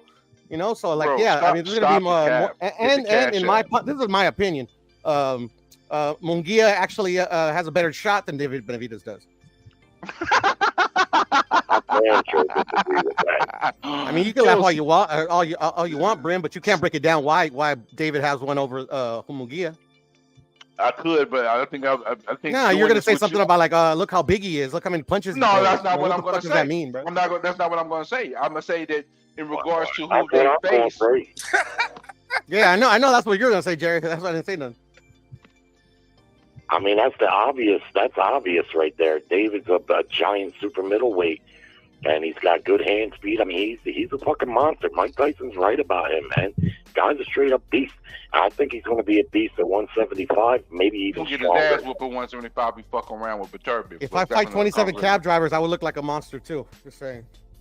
Well, hold up. You said he fought 27 cab drivers, but Munguia fought 44 Taco Bell cashiers. Yeah, I'm sure. Well, more like 40 cab drivers. No, I would say 47. No, I mean, listen, 37. I'm cool with the Munguia fight with Canelo, bro. But let's be real here, bro. I am being real. The last fight is what convinced me. Okay, Munguia will put up a decent fight, but he went life and death with a 37-year-old Derevyanchenko. Now, Derevyanchenko is a solid fighter, But he almost lost that fight. I mean, Yeah, literally, he by did a almost he lost that fight. Yeah. He did almost, but he Benavidez didn't. does not win life and death with nobody yet. David Benavidez hasn't fought nobody on Derevyanchenko's level. Huh? Yeah, Plant and Andrade are both. Yeah, Don't say Andrade. Andrade is not. Don't say Andrade. You can say Plant. Don't say Neither is Andrade. Caleb Plant. Neither is Caleb Plant. Hold on, Caleb Plant was a champion. Yeah. Just because you're a champion doesn't put you on a level of a certain fighter, bro. Derevyanchenko's never been a champion. He's a better fighter than. He's a better fighter than Caleb Plant. What about definitely better than Dabubu? Well, Anthony Durrell was a 2-time world champion. He better than him too? Yeah. Okay. Yo. It's time for you to go to sleep again, bro. It's time for you to take a nap. Never been a champion better than all these. Morrell is better than Boo though. Hold up, this guy with no belt. I don't think he ever had a belt. Is better than all of these champions. Puro, how? Just like Bubu Andre. Bubu Andre is trash, but he's been a 2-division champion. Okay, but Sergey Derevyanchenko has never been. Nope, and he's better than Bubu. So, How? There you go. How? I mean, just look at him. I mean, like, he has better footwork. He has better defense. He has bigger pop. I mean, he got better footwork than Bubu Andre, in your opinion? Yeah, of course. Wow. If Derevyanchenko fought Benavidez, he could stop just like on. Well, yeah, he's old now. Of course. Well, he was old when he fought Munguia, 7 months ago. He was old. Yeah, but he still lost, didn't he? Oh my God! Come on, Piro, stop, bro. He did lose. What do I have to stop? I'm just speaking the facts, bro. No, you're not speaking facts. You're yes, I am. Did he win or did he not win? Yeah, but okay, you sprinkled in a fact with a bunch of fiction, bro. Come on. I didn't speak in any fiction. Munguia is a bigger fight than it is a bigger fight. I guarantee you, it is a bigger fight. I guarantee you don't do over 850K. I guarantee you that. How can a one fighter be bigger if he doesn't sell anything? I guarantee it doesn't do over 800K. I'll give you the $2. You give him the $2. All right, pay him the $2. Oh, pay the $2. Lake County said Stephen A. No, you good. I was just trying to get it in real quick. Pause. Lake County said Stephen A. is riding the Benavidez bandwagon now. Shout out to my good brother Lake County. Thanks for supporting the show in a major way. We got a challenge. What y'all think this shit gonna do? Jerry, Puro, Brim, Coach, y'all think this shit gonna sell? He said this shit is bigger than This shit is bigger than CMB. This is bigger than. Shut up, boy. This is big. Going New Jack City with it. In my opinion, it's hard to say who will be the bigger selling fight between Benavidez and Munguia. I think it may be about even, but it's tainted a little bit by the perception of the current reality that he's about to fight Munguia. So there's steamrolling, it seems like, but let's say he was about to fight Benavidez, there'd be a similar amount of hype and anticipation. I think also that there is a bigger contingent on the Mexican side of things for that all-Mexican matchup on Cinco de Mayo. I mean, it's probably going to sell pretty good, but I would imagine if he finally signed to fight Benavidez, that would also that would do well. You got to remember, a lot of people say, well, he's never fought on pay-per-view. There's been plenty of fighters that fought on pay-per-view and didn't sell shit, but they've been on pay-per-view. That's not an accolade unless you sell. Ryan Garcia had never been on pay-per-view, and because of the matchup and who he fought, look what happened. So Benavidez might not be a great big box office attraction on his own, but matched against Canelo, that's a big fight. Tough for me to say which one is bigger. Okay, over under. I agree with you, Jerry. Over under 850 though. I'd say right around 700,000. Yeah, just under for Munguia. I think it'll do well because Canelo averages about 500,000-600,000. 450 to 5. Up until its last. 450 to 500,000. That's what he did. He did. You're nuts, no. I didn't say for the Munguia fight. I said that's how much he averages. Oh, I don't know what the average is. If he fights a ham sandwich, he'll do 400K. He did 450 versus Ryder. What the average is? What you think this fight gonna do? You said under 850K. That's the under. Then give me the bet. Well, not a bet. You know what I'm saying? Just 700. Oh, nigga, that's light. That ain't shit. That's still. He just did 700 with a Jermel Charlo, bro. Yeah, No, he didn't. Did you believe that number? Yes, of course I do. We can't have it both ways where we don't believe none of the numbers, Right. and we don't have the Yeah, numbers. because nobody has none of the real numbers. But we got except for some, like one or two. evidence that might have not been the actual true number. You want to know why? Yeah, go ahead. Tell me. Because they said they didn't want to go with the Mall Charlo fight because they did not recoup on the Mel Charlo fight. If it did 700K, who is they that? would have. Where's that press release? Because I didn't get that. Yeah, exactly. That's what YouTube Dan's been saying. Respect. That ain't got nothing to do with no fucking YouTube. This is from this is report. No, it has nothing to do with YouTube. It has to do with the people who report. The people who report the news. The people who report. That ain't YouTube. Yeah, YouTube reports the news, bruh. No. This wasn't from no YouTube. This was in regards to. Who was it from? This was Michael Benson. This is yeah, Dan Michael Benson's a Raphael, YouTuber. Michael Benson is a YouTuber. Dan Raphael's a YouTuber too. Yep, he is. He's a journalist. He ain't in the board. I'm talking about journalists said that they didn't want to. They stated that the reason why PBC didn't want to go with the mall fight. Matter of fact, Dan Raphael ain't got no job right now. He got a website. He just doing it That's from what I'm his website. saying, bro. These guys are YouTubers. Yeah, boxing don't exist on anymore. YouTube, goofy. But It is on YouTube. What are you talking about? I saw like 20 videos about that shit. Dan Raphael ain't. Who's the goofy one now? No, Dan Raphael's not on YouTube. He don't have a YouTube channel, bro. What the fuck? Yes, he does.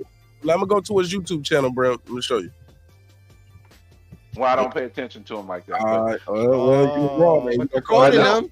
Come on. I'm quoting now. You're quoting a guy that you don't pay attention to. What's going on here? Because they came. First of all, I can't even see what Dan Raphael tweets. I'm blocked by him. I'm blocked by Dan Raphael because I call him a. Wear that as a badge of honor, bro. No, it's not a badge. All right, it's a shield. I think it's a shield. It is what it is. You know. Yeah, but you're quoting him. You're quoting him in your argument. No, because you're forcing me to tell you. You're quoting him in your argument. No, because people have reported that PBC didn't want to do the mall fight because they didn't recoup on the male fight. That's what's been reported. That was all bullshit. It's all bullshit. It's all bullshit. If it's not in favor of Canelo, it's gonna be bullshit when it comes to. Bro, it's all bullshit because of people that are not in the fucking room, bro. Yo, I see the cape waving on your back of you right now. All of these personal. Yeah, I'm the one. I'm the one quoting shills, bro. Bro, at the end of the day, try harder, bro. Try harder. Press release for that. They're not gonna press release that shit. What the fuck is wrong with you guys? Well, you said they're not press releasing these pay-per-view numbers, but they give out these little fake ass numbers for people to run with the 700K shit, but then they turn around and have in the same token say, hey, the reason why we don't want to do the mall fight is because we didn't recoup from the male fight.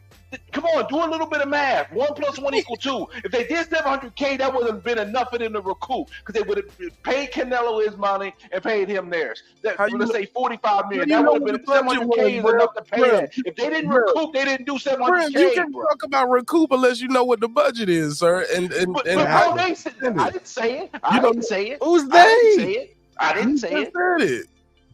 I'm saying it because I'm not the one that came out with this information. Would have been enough for them to recoup, and you know the spending, you know the budget, you know. I didn't say I know the budget. I didn't say none of that. You start talking about recouping. That's part of the budget. That's what they said. That's what they said. I didn't say it. That's what they said. Where did they say it at? I want to look it up. I never heard PBC say that.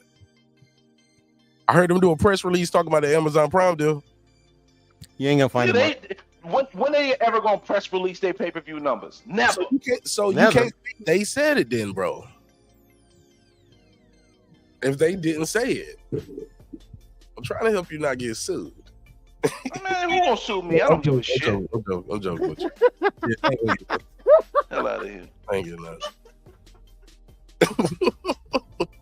Well, hey, Mark, let me change gears 1 second. I like Brim turned up like this. This is fun, but go ahead. I'm turning back down. I'm turning all the way back down. Just to switch gears 1 second. Going back down. I got Jinzu knocking Fondora clear the fuck out. I like Fondora. He's boxing needs fighters like him. He comes to fight. Obviously, he's a freak of nature with the height. He's a good fighter. I know that. But I got a feeling he's going to get knocked out worse than he did in his last fight. And he was whipping ass that last fight until he got caught. Well, yeah, everybody was whipping ass until they get knocked out. No, not everybody. Not Maxie Hughes.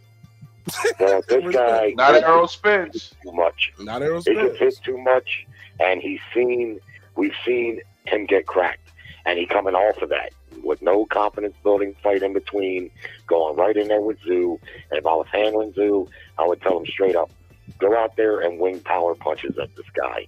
Don't even let him. Don't even just fucking bombs away on his ass. Yeah, gas yourself out. Gas yourself out early round. Yeah, Tim don't even hit like that though. Yeah, he does hit like that. Go watch him. That's Terrell Garcia already hit. He breaks down. He's KO. Yeah, exactly. He doesn't have punch power like that, man. Of course he does, and you're going to see it when he fights punching power, Pandora. but he breaks these guys down.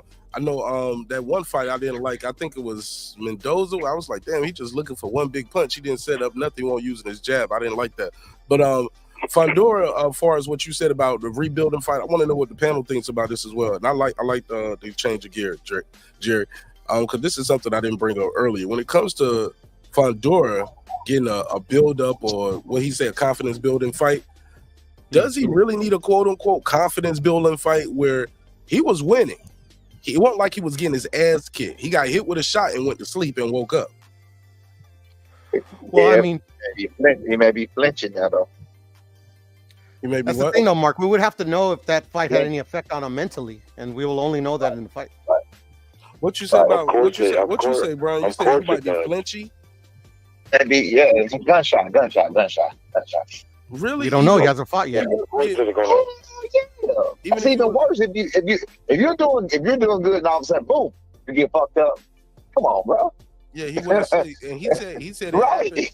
He said that he got too greedy in there and was got too greedy. He was like this. He didn't think the guy exactly. So now the thing that was working for him best, which is all of those punches, all of those combinations, all of that inside shit, is he going to be as brave enough to do that when that's what got him fucked up the last time? That's all I'm saying. He'd been hurt too before. Leuven had him hurt badly. His chin is his Achilles heel.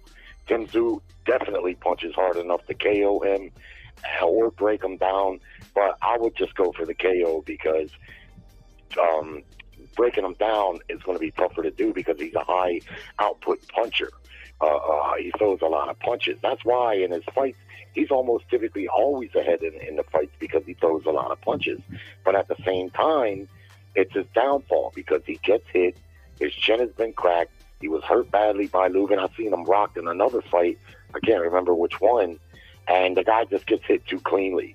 And I don't like the fact, I guess he's got to take his opportunity because you don't always get, a title shot coming off of a KO loss. So in that capacity, I respect him for that, getting in there, especially on a shorter notice. But as far as his career is concerned, I wonder if it's a good move for him, man. Yes, getting knocked out will fuck with your confidence. Of course it will. Yeah, here Rachel Donnell a couple weeks ago on Mark's show said, I've never been knocked out. Get knocked out. Once a fighter gets knocked out, it changes them to a degree. Mark, what got cracked? Phone got cracked. Hey, look, I'm not saying that, but I'm saying I've seen guys.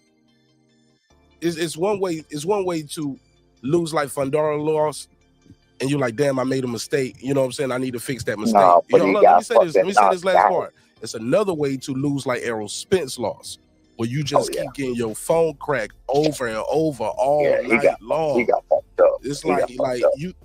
That shit is mental more than anything. You got level. Everything you thought you knew about boxing, you learned today. I might be good at raising horses on the phone. You get what I'm saying? And it's a question every fighter has to ask themselves: can I take a shot? Yeah. And his chin is not his Achilles heel. His lack of head movement is Achilles heel. Speak on the Puro. Talk that shit. Talk that boxing shit. Yeah, because that's not what got knocked out. Because he was piecing up Mendoza, bruh. But like what I noticed, a bunch of his fights, and I think I talked about it a little bit when Shelton was on. That we noticed that his lack of head movement is why he gets hit. If he doesn't work on that head movement, Tim Tszyu's got an excellent shot to beat him. Yeah, but they both go together. I mean, if you get hit a lot, then the chances of your chin. David Benavidez gets hit, but I ain't never seen him wobble. And David don't move his head either. But his chin. He has been dropped. So that's why you haven't seen him get stopped or be wobbled on his feet and almost out on his feet like Fundora. So I think the chin is a little questionable. And, you know, to me, the guy, his style is not going to change much. And in that fight where he got stopped, I noticed he was trying to box more at times, you know, and keep a better range, because that's what he's been criticized for, being so tall and long, that he doesn't keep good range, which is an accurate criticism. But I just, you know, jumping right out of the fire, you know, right into the flames, I just don't know. I think a big win for Zoo, setting up a mega fight with Bud, the badass Crawford. And I think it's 50-50, to be honest. Well, we're going to find out. Yeah, it's 50-50 for me, too, because I don't know. Like I said, up into that, but Coach got a great point. Coach said, look, we don't know if he's going to be that same Fundora we were seeing before. Throwing all the punches and just going in. Man, that phone crack is different. Some people, all it takes is one drop. Yeah. Some people can get that phone crack over and over again, keep coming back and keep becoming champions, like Thomas the Hitman Hearn. You get what I'm saying? I personally want Zoo to win only because I want to see Crawford and Zoo. That's it. I don't want to see Crawford and Fundora because I don't really know how that's gonna go. I would love Crawford and Fundora, to be honest. I love that too, because the size difference. It's an intriguing fight to me. Right. And that's an intriguing fight with everybody. Then Crawford knocked out. What's that dude? Jorge. What was that tall ass dude Crawford knocked out? I don't remember. Jorge. Did he fight like damn Fundora though? Well, Crawford gonna fight like Crawford. Don't matter how Fundora. And you know what? And he hit fucking hard too. So yeah, he cracking hard. So he'll probably knock his ass out. Yeah, Crawford caught him with that same looping shot that Mendoza got caught with, and that Mendoza caught Fundora with. I'm gonna tell you his name. Look that fight up with Crawford. If you ever want to see Crawford fight versus a real tall guy, this dude was like. Now, granted, this dude is even taller. Mm-hmm. But what was his name? I'm gonna pull it up. His name. He taller than 6'6". No, I said no. He's not as tall, but he was very tall though. Was it Andre Gorgeous or Jorges? How you said it, Puro? Probably Georges or Jorges. Yeah, that's not a very common last name. I've seen it before. It's like French. Yeah, dude is a Canadian southpaw. Yeah, he's definitely French. It don't matter though, because like you said, Mark, the guy doesn't fight tall, not at all. Come on, that's why he gets big. I mean, if he fought tall even a little bit, he wouldn't get hit nearly as much. But he doesn't concern himself with range. He just pushes forward. Now, I like that style, and it's good for the sport of boxing to have fighters. Yeah, it's good to have fighters like him. He's an action fighter, great for TV. But if Mendoza can knock him out and hit him, so can Zoo. And so can Bud Crawford. I would pick Crawford to knock him out, too. I think, you know, he might pose a little problems to both Zoo and Crawford, you know, in the early going, but he's not going to change his style. He doesn't use his height. He doesn't fight tall, and that's why he gets hit. It's that head movement. Head move is not a style. It's a fundamental flaw. Facts. And I got Bud beating all these dudes right now. I'm sorry. At 154, yeah, I wouldn't favor him. Depending on the time, style, flaw, whatever the fuck you want to call it, he gets hit and he gets hurt. We've already seen it. And he's coming off a stoppage loss and jumping in with probably the best fighter at 54 currently. Yeah. Hey, Jerry. But Tim Zoo is not working on that jab neither. You think Tim Zoo can get pieced up, and Fundora is known to bust these guys up bad, man. Even when you do finally, you got to do it. Yes, he can get hit, and he does get hurt badly. But in the process, did you see Lubin after that fight? Ooh, I remember that, Mark. Look, that's off the actual plane. Say it again. It's in the back of the truck. My house is down. Be right back. Okay. Yeah. Hey, look. Let me show y'all something. Did y'all see Lubin after that fight? Man, I like Erison Lubin, but Lubin, he was looking like Martin, like he had the Spence look. Lubin, slap meeting Rocky, Fundora, face. Let me see if it'll pop up right there. I want y'all to see. Oh my goodness, Jesus Christ! Oh my goodness. Let me see. Look at this. Look at this. Somebody come look at this. Can y'all see this? Oh my God. Oatmeal. Face look like oatmeal. Can y'all see this screen? Bro. Lumpy. Let me see what I can. Can you hear me? Lumpy. Okay. Just wanted to make sure you heard me. Lumpy. Look at his face, bro. And some people thought he was winning before they stopped. I think he was winning on some of the cards before they stopped it because his face is just so messed up. Yeah, he got busted up in that fight. It's horrific. I was proud of him though, man. He showed a fucking ton of heart in that fight. He was beat up pretty badly by the end of it. I'm not. He was winning on some of the scorecards. He just couldn't continue though. He got beat up.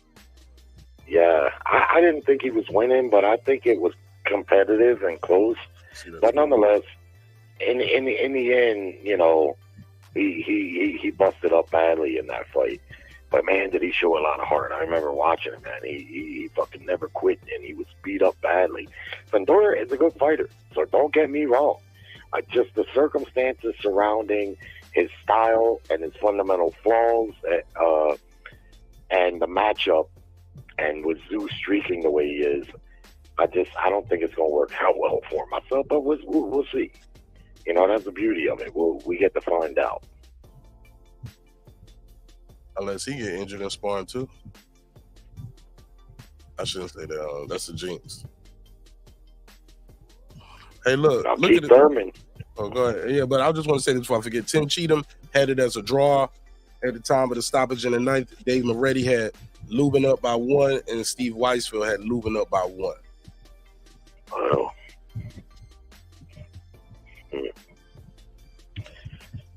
Yeah, but Keith Thurman, that poor bastard. That might be the end of Keith Thurman, man, because if you got to think about it, that guy, man, as inactive as he's been, in his big fight scheduled here, this is PBC's own tactics, biting them in the ass. You show fighters for 2 years, they're going to be prone to injury. When they get back training, they're going to be prone to injury. Now, this guy's going to miss out on this payday. I don't know how much he was going to get to fight Zoo, but let's face it, there's not a lot of opportunity for Keith, and now there's going to be even further inactivity. Probably won't see that fight again, and that might be it for Keith. And it's going to be hard to get fans to buy into the brand of Keith Thurman to buy tickets or you know what I'm saying, buy tickets and say, I'm going to come out to an event and support Keith Thurman. He's going to have to fight a killer to get people to come back out, like a bigger killer. He might have to fight Boots. He might have to fight Boots Ennis to get him another shot, get his name back out there. We can't blame PPC for that, though. And I can't blame him. You got to fight. You're going to have to fight Boots Ennis, bro. You want another fight? That's what you got to do. Yep. I've always liked Keith. A lot of people out here hate on him, man. I'm like, man, why are you hating on this guy? He talks a lot. We know that. And then he don't fight. Shit, he's a YouTuber with that shit. We do all this talking and no fighting. You know what I'm saying? People but I don't think that not fighting is something of his doing necessarily. I think that's more his promoters not getting them fights. You know, that's what I think. And he's not alone over there at PBC in that capacity. And you know, every time you see a fighter come off a long layoff, you got to know that they almost likely going to get injured. It's like a car. You have to park the car and not run it and think that you're doing good by letting it sit. Then you get in that motherfucker and the brake lines have rotted away. The baskets are going, you know. On top of that. Bro, something wrong with the hoses in a Buick that I just got. Hey, look, pristine condition inside and out, but it's just been sitting still for like 2 years. 2-3 years, some shit like that. Only getting drove once a week for like a quarter of a mile. You know what I'm saying? Yeah, you got to drive the car. You right about that. Yeah, you got to keep the moving parts moving, man. And I'm not surprised Keith got injured, but man, if I was him, I might have said, look, I ain't telling nobody about this fucking. I'm getting this fucking payday because this might be the last fucking one. And even if it was only 3 or 4 million, torn bicep. I don't think you could have torn bicep. Come on, you can't do that, Jerry. It's a torn bicep. That shit is visible, and it's like, yeah, you can't even fake that. They would have saw that and you can't blame PBC either for that. That's really on him. He's had multiple fight offers and multiple fights on the line. That's more kind of on Keith Thurman. Yeah, because he could have fought Uygur, right? He wasn't feeling it. He didn't like the offer. Barrios took it instead. Yeah, Barrios got. I don't know for sure who's to blame there, but I know that that's It's already reported. He already said it on Portaway podcast. An activity. Now, of this PBC was with the reported fight. because The problem. Keith Thurman mentioned it on Last Stand with Brian Custer. Because Brian Custer told he said, "Yeah, so you about to fight Ugas coming up?" He was like, "Slow down. I don't know who told you that, but see, and you know Keith with the list. Keith had the list. He was like, see, what's going on, Brian? You got to do your research. Got to do your research." So, and he was like, "We'll see, but everything got to be in a certain way and all of that." It was a lot of politics and boss talk. Like, I'm the A side, this, that, and the third. I needed this. You know what I'm saying? And then he ended up not fighting at all the whole year. So this time he came back. They was like, "Nigga, you got to fight Tim Zoo, and it ain't for no title." Oh fuck. Yeah, but I'm also not a believer like some that if you're offered a fight and you don't take it, that you're ducking or you're just deciding not. Yeah, these are business deals. So when the business is not right, a lot of fighters. Then when Bud Crawford was first offered to fight against Spence, he walked away from those negotiations. Now, some people say Bud that he was ducked. Bud was a champion. Yeah, but hold on. Some people say that he ducked Earl Spencer, but I never said that because it was widely reported there was no guaranteed money on the fight. So I don't blame Bud Crawford. But you could, on the flip side, you could say, well, the fight was there. He could have had the fight. Yak, yak, yak. But just because a fighter turns a fight down, those negotiations are complicated. And if you're not in the room, you don't fucking know what you're talking about. You're taking little snippets and assuming the rest of it. So, Bro, get him, please, bro. Can we do some blacks versus whites real quick? No, I want to ask him a question. Yeah. Who do you got with Wilder and Zhang? Well, that's a good fight, I think, if Wilder has anything left. But I can't gauge what Wilder has left off of the other Parker loss because you guys know how I feel about that. I kind of feel like he probably shouldn't have took that fight, but they dangled the Joshua carrot. The short notice, the inactivity, he looked rough. Listen, answer the question. I don't want you to go into that bull crap you about to kick in my ear. I can feel it coming. I'm answering the question. So I don't know what Wilder has left. If Wilder has anything left, it's a good fight that I see 50-50. That's the best I can do on it, you know. But what I've seen from Wilder in his last fight, you got to favor Zhang. I think you got to favor him, but Wilder's too big of a puncher to just count out entirely, you know. Well, the ref gonna count him out on June 1st. He answered the question by not answering the question. Ain't that great? Well, I already gave you my take. I think Wilder got his phone cracked too many times versus Tyson Fury. He is, and that's what I'm talking about. And I think, matter of fact, that's what Coach is talking about. Like that, Wilder ain't been the same since the first Fury fight. You know what I'm saying? Well, since the ring walk. Saying after he knocked Kalinius out. Oh, who? I never say he was back. I said he was looking like he was scared that whole round 2 until he finally landed the shot with his eyes closed. Hilarious fight. Hilarious fight. Yeah, I'm just talking. Hilarious. I'm just saying. I like hilarious fight. fight. For the buck. You had one round with Hilarious and not. Go ahead, bro. Black versus white. Black versus white. Let's go. Hilarious. Yeah, that did it. We knew he was back because he'd be hilarious. Yeah. Yeah, I got to put a case on that, Jerry. Jerry, we got to put a case on that. I'm just saying. People weren't saying that. They're saying that now after he came back after 1 round in 2 years and lost a decision to Parker. Now, the people that were once on his bandwagon have jumped off entirely. Me, I've never really been on his bandwagon. They stayed off for a whole year again. All like I see it. And the way I see it is, I don't know what he has left. If he has anything left, he has every bit of a puncher's chance. If he's no better than he was in the last fight, yeah, obviously. I think Zhang can do what he did in his last fight and probably can beat Wilder. Well, again, and the truth of the matter is, every fight Wilder's in is just a puncher's chance. Yeah, I don't know Wilder gonna get up twice. But did you hear me though? Every fight Wilder's in is a puncher's chance. Yeah, but he got to throw the punch. He with the AB shit now. Bro, I'm calling it how I see it. I know some of the people who are Wilder fans that support the show, and support me in a major way ain't gonna like me saying that, but y'all gotta understand, I'm your brother, I love you, but we ain't gonna see eye to eye all the time. And unless your last name is Wilder, you should not get that offended. Cause shit, his brother probably wouldn't even get offended right now. He'd be like, yeah, fuck that nigga. Yeah, you fuck my bitch. You know, respectfully. It's a joke, but it's a little truth to it. You know what I'm saying? But Wilder, Jerry, I don't know if you can see the screen or Brim. Wilder was doing this a lot in that fight. When he was doing shit like this. You know what I'm saying? Like he was on some martial arts shit at times. And when Joseph Parker blitzed him, he put his arms out like Frankenstein and extended his arms out like that and just leaned straight back. Now, Joseph Parker was looping and catching with some of it, but Joseph Parker has shorter arms than Zhang. Zhang gonna catch him like Fury was catching if he tries to do that straight lean back shit. What defense is this called? The Frankenstein? Nigga never heard of it. Never heard of Nigga get his phone cracked, bro, by Zhang. And I think Zhang think he got robbed versus Parker, and he ain't gonna play with Wilder like that. He gonna keep when he take him down. He gonna keep him down, bro. I don't think he thought if he thought he was robbed by Parker, I think he'd be rematching it. No, that's not his. No, you think that's the case? You didn't see what was reported? What was reported, sir?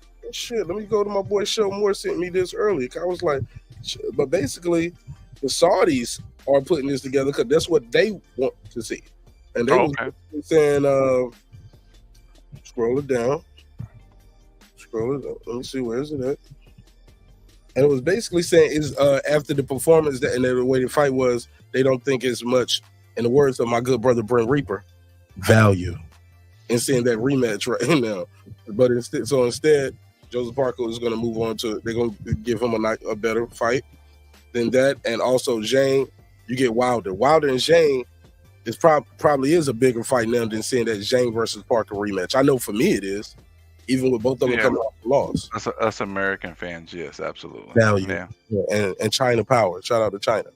China power.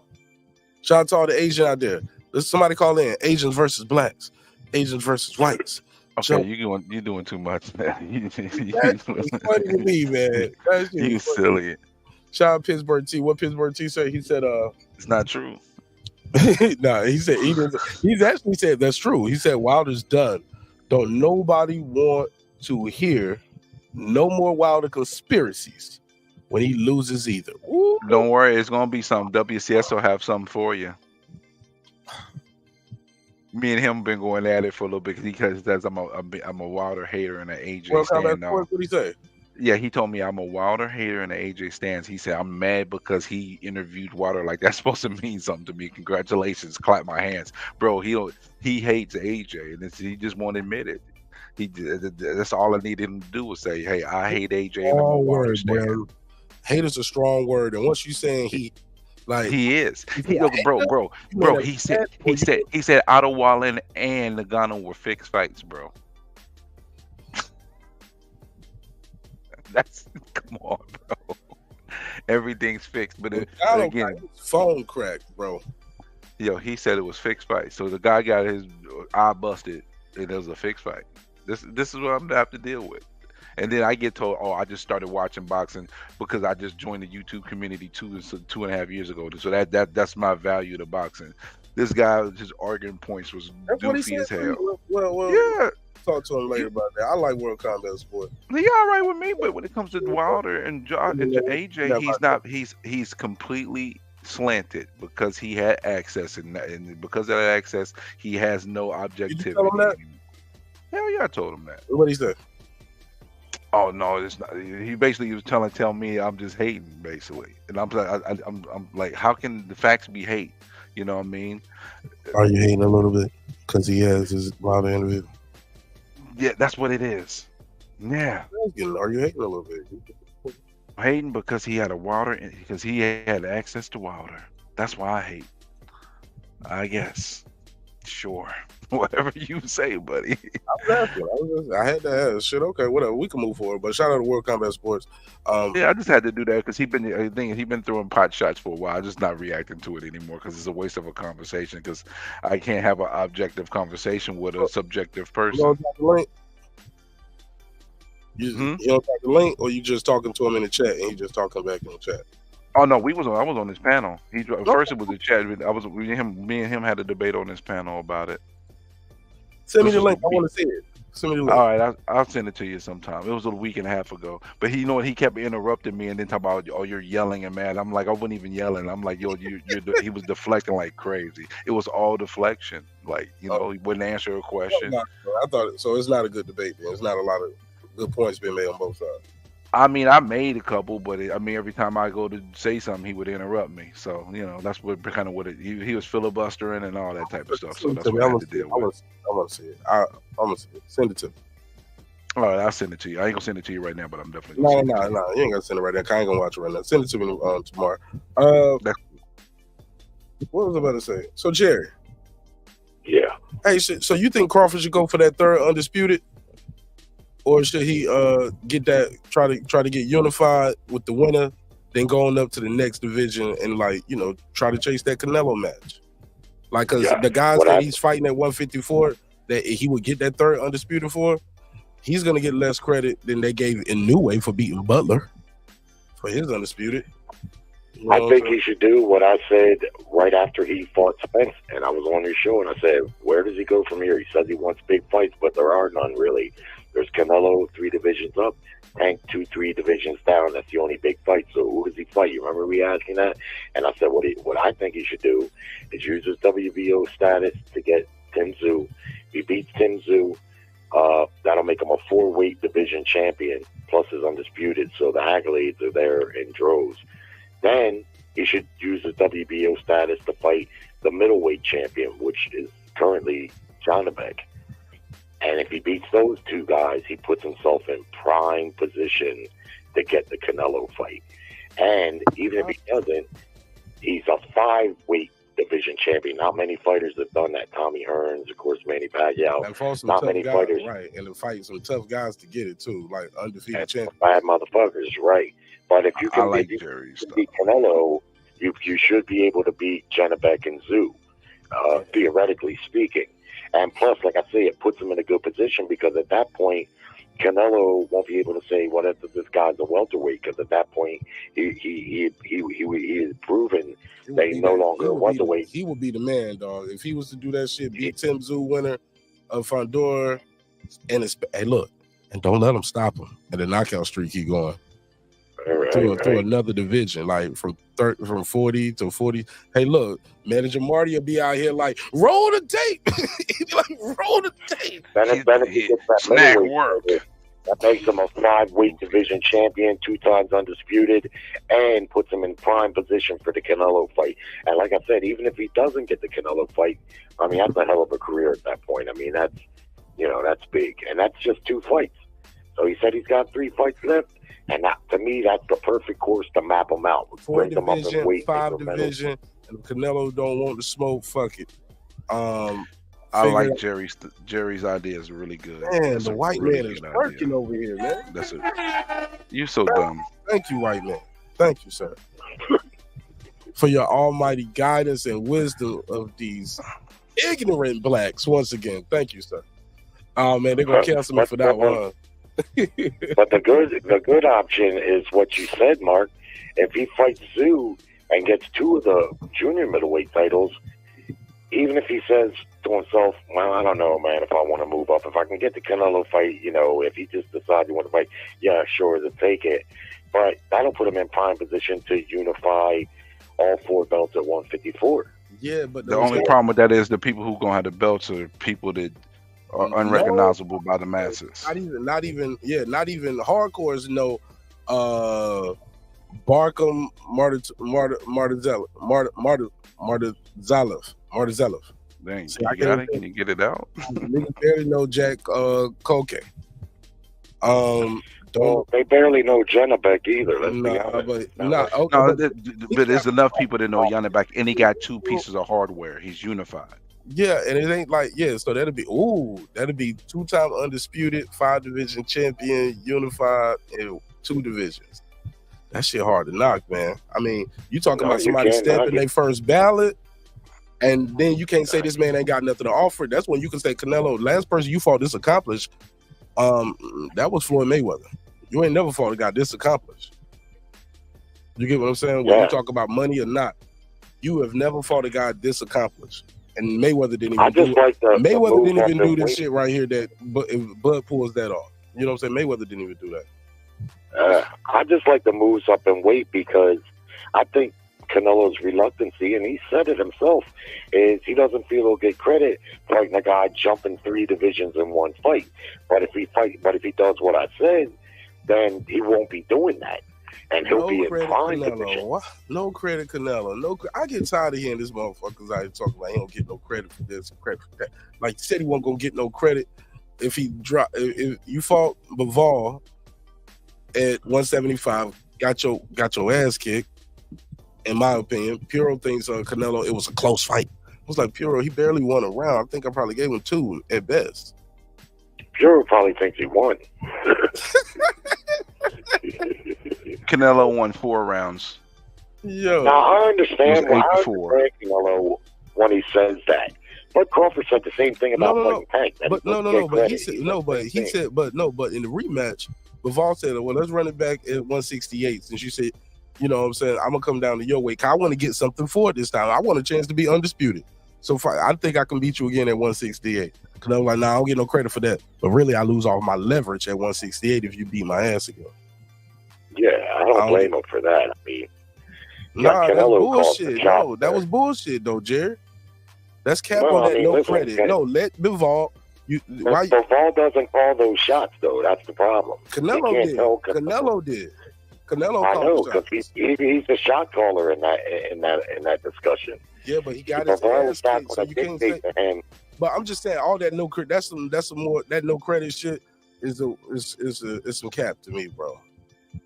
It's some cap. Bud said the same thing.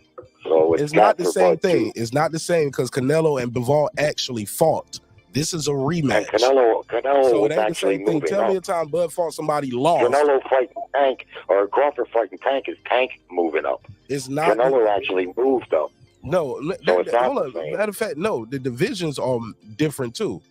Crawford did. It ain't like Crawford fought at Tank's division or Tank fought Crawford at his division. They never fought. We talking about a rematch of guys who already fought each other, Jerry. It's not the same. I know. And it's only one divion versus 35 my versus take 47. is So you're Bivol wrong, doesn't white dictate man. to Sorry. Canelo. Had to get that off. No. Yes, you're Well, wrong. look, That's Bivol wrong. I just calls gave you the himself- facts. Well, he calls himself the fight. The fact is, he doesn't dictate to Canelo. Now, I think Nobody he beat said Canelo he did. easily. Nobody said he did, but Well, that no credit well, Canelo that's shit what- is cap. Well, there you Let's go. just say I don't want to If lose it's my cap- leverage if at it's cap for 168. him, it's cap for Crawford too. It because can Crawford be said the cap same because thing. Crawford never lost the fight. Canelo ducking the Of smoke for the course it can rematch. be It cap. can't be the same We're thing. talking about the bigger issue. Two fighters moving up. He said, I won't get credit for beating Crawford because he's moving up 3 weight divisions. Crawford was asked about fighting Tank. He said the same thing. I won't get credit because he's We ain't moving up talking about 2 Crawford and That fight wasn't even realistic. Why were you mentioning something that wasn't even on the table? Come on, Canelo. bro. Also, Tank even said I was joking. Crawford never said he was joking. Secondly, Jerry, we're not talking about Crawford versus Canelo. We're talking about Canelo rematch with Bivol. No But what about credit it? for fight. He said I won't get credit if I beat him at 168. Like, nigga, you couldn't beat him at 175. He's like, well, they're gonna say I drained him. Bro, I don't Okay, think you're well, gonna beat him. That's fine. I didn't hear him say that, but if you say you did, It's been then he did. reported. Friend, that's my shit. You gonna use that, huh? Reported. Who reported it? Dan Raphael. If he said it, I'll take your word on it. I really don't care. That's definitely out there. I just know that, like I say, he can't dictate to Canelo. If Canelo says, look, I'll fight you again. Right. But if he says, well, it's got to be at 168, that ain't gonna work. You can't dictate to him where it's going to be at.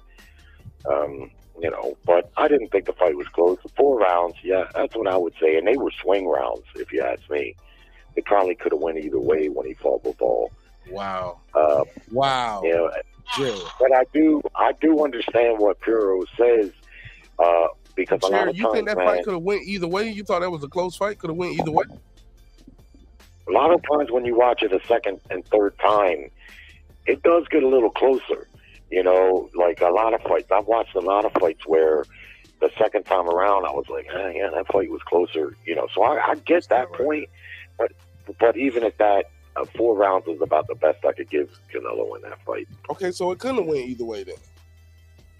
No, I said the rounds that Canelo won could have went either way. Yeah. Oh, okay. Yeah, so he could have lost They by were a bigger swing margin. He rounds. could have lost by a bigger margin. Yeah, he could have lost every round. When I watched it the first time, I kind of felt like he lost every round. But when I watched it the second time, after hearing you guys a few weeks back talking about when you watched it again, you seen it was a more competitive fight. So did I. I seen it more competitive, but still 4 rounds. Yeah. But the Balls went on to prove that he was as good or better than what a lot of people thought that he was, and a lot of people knew he was good prior. But, you know, he handled Canelo, then he went and fought that big that big Mexican that was fighting at light heavyweight. Zergo. Guy. Yeah, and he destroyed him. Yeah, and he looked good. I thought in his last fight he looked good. He's a hell of a fighter. Who's I'm not picking him. No, Babal. And I think Babal's going to beat Beterbiev also. Zerto name need to be gory though, because that motherfucker came in. How much did he blow weight by last fight? That's a big motherfucker, man. He was a huge light heavyweight. I don't know how he could make that weight. Yeah, he can't. Biggest light heavyweight I've ever. Zerto Ramirez. Yeah, I don't think I've ever seen a bigger light heavyweight than him. Right. And he can fight too. I mean, he's not. I wouldn't say he's great, but that was a good win for Bivol, I think, because he was a lot bigger than him. Bivol's a disciplined tactician, man. I'm impressed with him. And I think if he fought Canelo again, I think he'd beat him again. Oh, I don't think Canelo anyway right now. Like, hey, question. I think, but I do believe I'm with Jerry on this, and I'll get your question. Bivol, you should have fought him at once. If they said do it again at 175, fight him. And he was like, well, just treat me like a champion. All right, but you still ain't going to be the A side. You do know that. But, yeah, treat him like a champion, but fight him again. And this time, stop his ass. You take the opportunity, man. Or it's like Trey said, you got to kiss the ring. I don't think he stops Canelo. Oh, that I think he could have stopped him is one thing. Because Stopping Canelo him was is gassing another. out, and I think Bivol knows what that power feels like now. He's unlocked that part of his brain. He's used to being in the ring with him. He noticed that every time Canelo was like that shit Canelo was doing, punching at his arm, like he got something for that. I think in the rematch, I would think he know what that feel like. Also, that every time Canelo threw that right hand at his shoulder, he would catch Canelo with that left hook right there with the same arm he was getting punched in. He might avoid getting that punch in the shoulder and throwing that left hook and catching Canelo looking crazy in there. But who knows? Who knows? But Zerto Ramirez, man, this motherfucker is big. Okay. I thought he missed weight. 191. Was that the Joe Smith Jr. fight? Didn't he miss weight for Joe Smith Jr.? I thought he missed weight. Okay, I might have got him mixed up with somebody else. Oh, he made weight for that was the fight before. Yeah. Beating That's Canelo, what made him move up. Seen in 64 fights. He's got the 2 losses in 64 fights. He can be beat. Stopping him, I don't know. I don't see him getting stopped. He's too savvy. He's got too much experience, and his chin is too good. I mean, you can't say it could never happen, but I think Bivol, he can punch, but I don't think he can punch like that. It would take some extraordinary circumstances. Canelo is that's one thing you can't take from him. He's a tough motherfucker with a badass chin. I mean, he can take. He does have a pretty granite chin. But question for both of you gentlemen: rumor mill, do y'all think this happens or no? The rumor for the Gervonta Davis, Frank Martin, and the David Benavidez was Gaziak. I can't pronounce his name. The rumored fight, David Morrell versus Boo Boo Andre. Do you think that happens or no? You first, Jared. I don't know for sure, but I like that for Andrade. I like to see him get a chance. You like that for Andrade? Wow. Let him answer, bro. Well, I'm sorry. I'm sorry. Go ahead, Jerry. Only because it gives him a shot at redemption. I mean, this guy was an undefeated champion. All he knew was winning. I often criticize his competition, and I think that may have caught up with him against Benavidez, but it could have just been that Benavidez was just too much for him. But Morrell is a tough nut to crack there too. I mean, that guy, like you said, Mark, he doesn't have a lot of fights and he hasn't fought a lot of competition, but he passed the eye test like a motherfucker. I mean, if anybody passed the eye test, it's that guy. So while I don't know if Andrade wins that fight, I like him getting the opportunity for redemption in a big title, title shot. God, second prediction in a row. Jerry don't want to stand on nothing, do he, bro? That's the second prediction in a row. You don't give us a prediction, Jerry. Come on, it's okay. You can change your pick later. Just give us something other than 50-50, or you can't answer. Damn, you act like you want to do an interview with him or get your credentials taken. I usually don't make picks until the fights are made, and then I start studying it a little bit. He told us it's a rumor mill. Come on, it's okay. Give us that. Yeah. Well, I mean, on paper, right now, with it unconfirmed, I would take Andrade. Okay. Me, I'll take Andrade for experience, but after getting that phone cracked the way he did, I don't know if Andrade is going to be like Andrade again. And David Morrell is young, strong. I want to take. Well, see, now you sound like me. No, I'm gonna give you. Hold on, Jerry. I'm gonna give you a pick. I'm prefacing it with some commentary. I just didn't want to give a one-word answer like my boy Piro do. Be like, I got Morrell, and that's it. No, I'm prefacing it. So, Dave, Boo Boo Andre did get that phone crack terribly. Now I don't know if he's gonna train trainer because a lot of times guys lose. They change trainers. Sometimes they'll keep the same coach and be like, yeah, we just got to work on the game plan.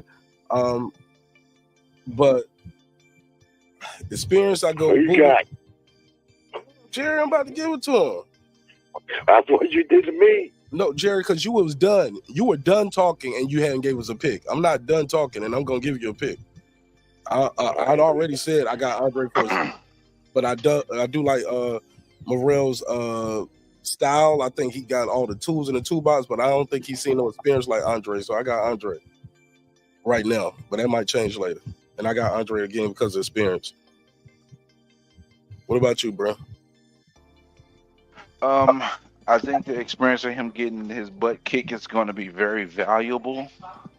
But I got a feeling his punch resistance is going to take a hit. He's going to be winning the fight and going to get hit with a shot and lose by knockout. And it's going to be one of those disappointing words like, damn, he was winning. He was up 7 rounds to 2, and that's how you lose the fight. If him and Morrell fight, I think that's what's going to happen. You might be right, bro. I mean, that's a good prediction. Yeah, and it was shorter than mine. Yeah, pause. Well, pause for real. Don't disrespect. My problem with Morrell is he hasn't fought a high level of competition. He hasn't fought that many fights. And for me, eye test or no eye test, I always reserve judgment until I see these guys fight at the next level. Yeah, and I do. Like Ben Whitaker. Ben Whitaker might be the goods, but we don't know yet. People high on Berlanga. I'm not high on Berlanga yet. I think Berlanga's a gatekeeper. Bumlanga. That's what somebody called him in the chat. Well, I called him Bite Longa. Oh yeah, Bite Longa. Yeah, because he showed biting on old buddy. Shit, and he just dirty too. His last tactics in his last fight. And he wasn't boxing good until he got that knockout in his last fight too. Let's not forget that. But he did all right. He did all right in that last fight. All right, whoa, Mark, you can't call that man dirty, man. Don't call him dirty. Oh yeah, he back, coach back. Just because he bit somebody, don't mean he dirty. All right, go back to it. Why you come in being petty? Why you come in immediately going petty mode? What was the other thing he did in his last fight? The bite was he got suspended for that. But what did he do this last one? Did he elbow the dude or shoulder? Or he forearmed him or something. Yeah. Yeah, he's got a little mean streak in him. He got a little Tank Davis in him.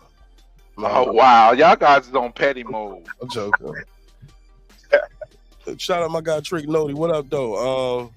He said, Mark, you mean Count Berlanga. Count Berlanga. Shout out to Brandon Walker. I see you, Trick Nody. What up? Pittsburgh T, Lisa Bell, Irvin Mack. Where you at? Hey Brandon, how you feel about Errol Spence, bro, leaving Derek James? Man, Brandon want to talking to me about this this Kendrick Lamar diss versus J. Cole and Wilder. I know he do. Click the link. Let's get into it because I had somebody coming at me about that on Twitter. My bro Jerry, did. anything else before we get into this hip hop? I know you don't want to talk about that. No, but thanks for having me on tonight. It was good talking to you guys. Man, I appreciate you, bro. Thanks for fucking with me, Jerry. Thanks for being a loyal member All to right, the show, guys. bro. Salute. All right, have a good weekend. All right, man. For sure. Did anybody find out we got any fights tomorrow? I'm up here talking. We got Cepeda. We got Cepeda fight. The Zone? Terry Harper and what's the name fight? That's the fight. Cool. What's is it daytime?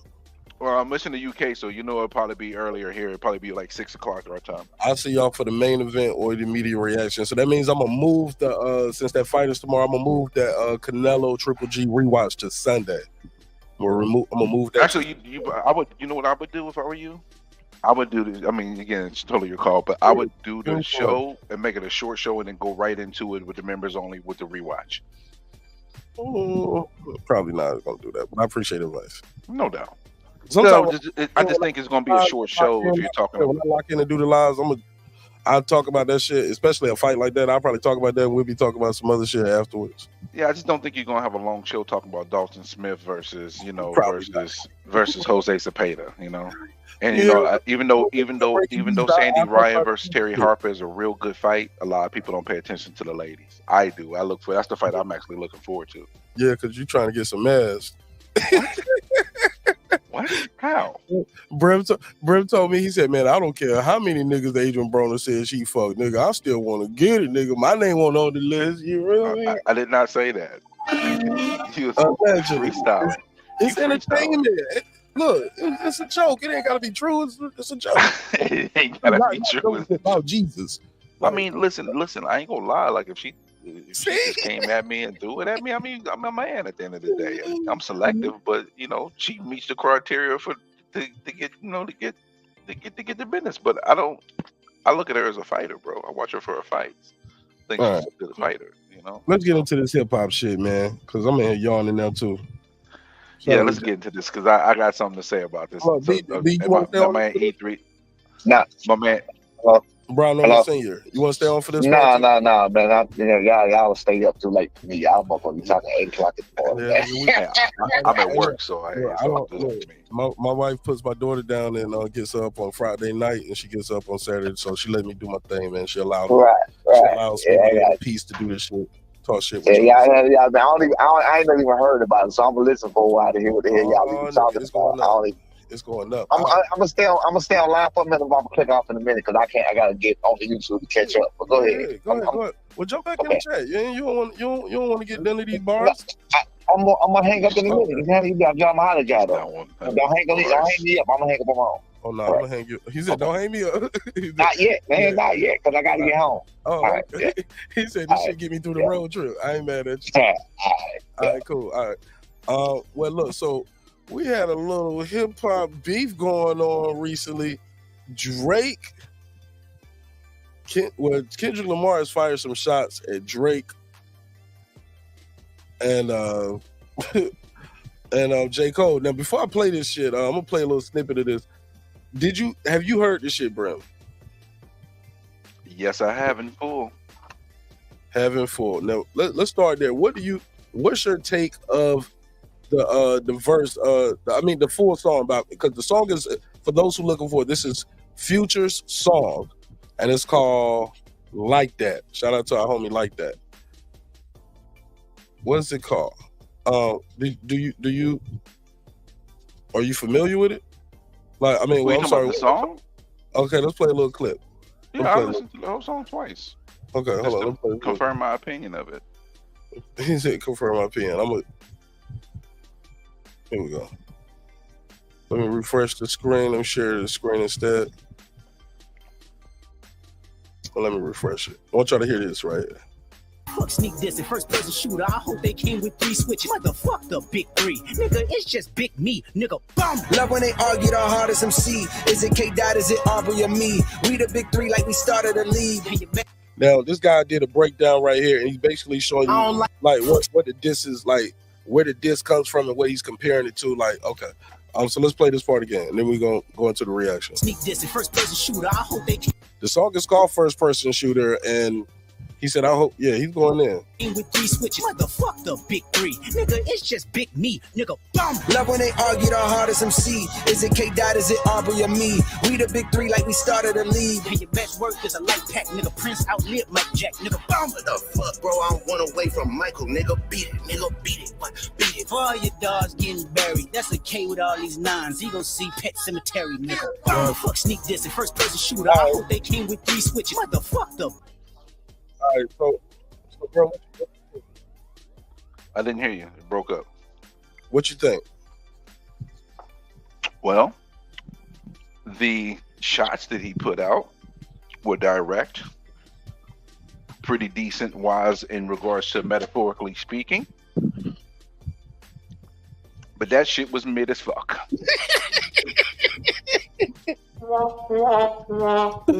That shit was mid as fuck.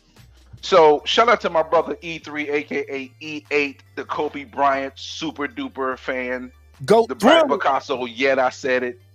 I'm throwing shots at him because he comes at me because I told him, hey, I made a comment on my Twitter and said, hey, listen, I thought the bars were decent. The digs were pretty good, but overall the song was mid as hell. Yo, hold on, bro. You know, I thought you were about to say, I thought you were about to do that. The bars was decent. The beat was cool. But I know you ain't gonna diss J. Cole like that. Oh no, listen, I don't gotta even say nothing because if J. Cole, I think J. Cole, I know you ain't gonna say that song.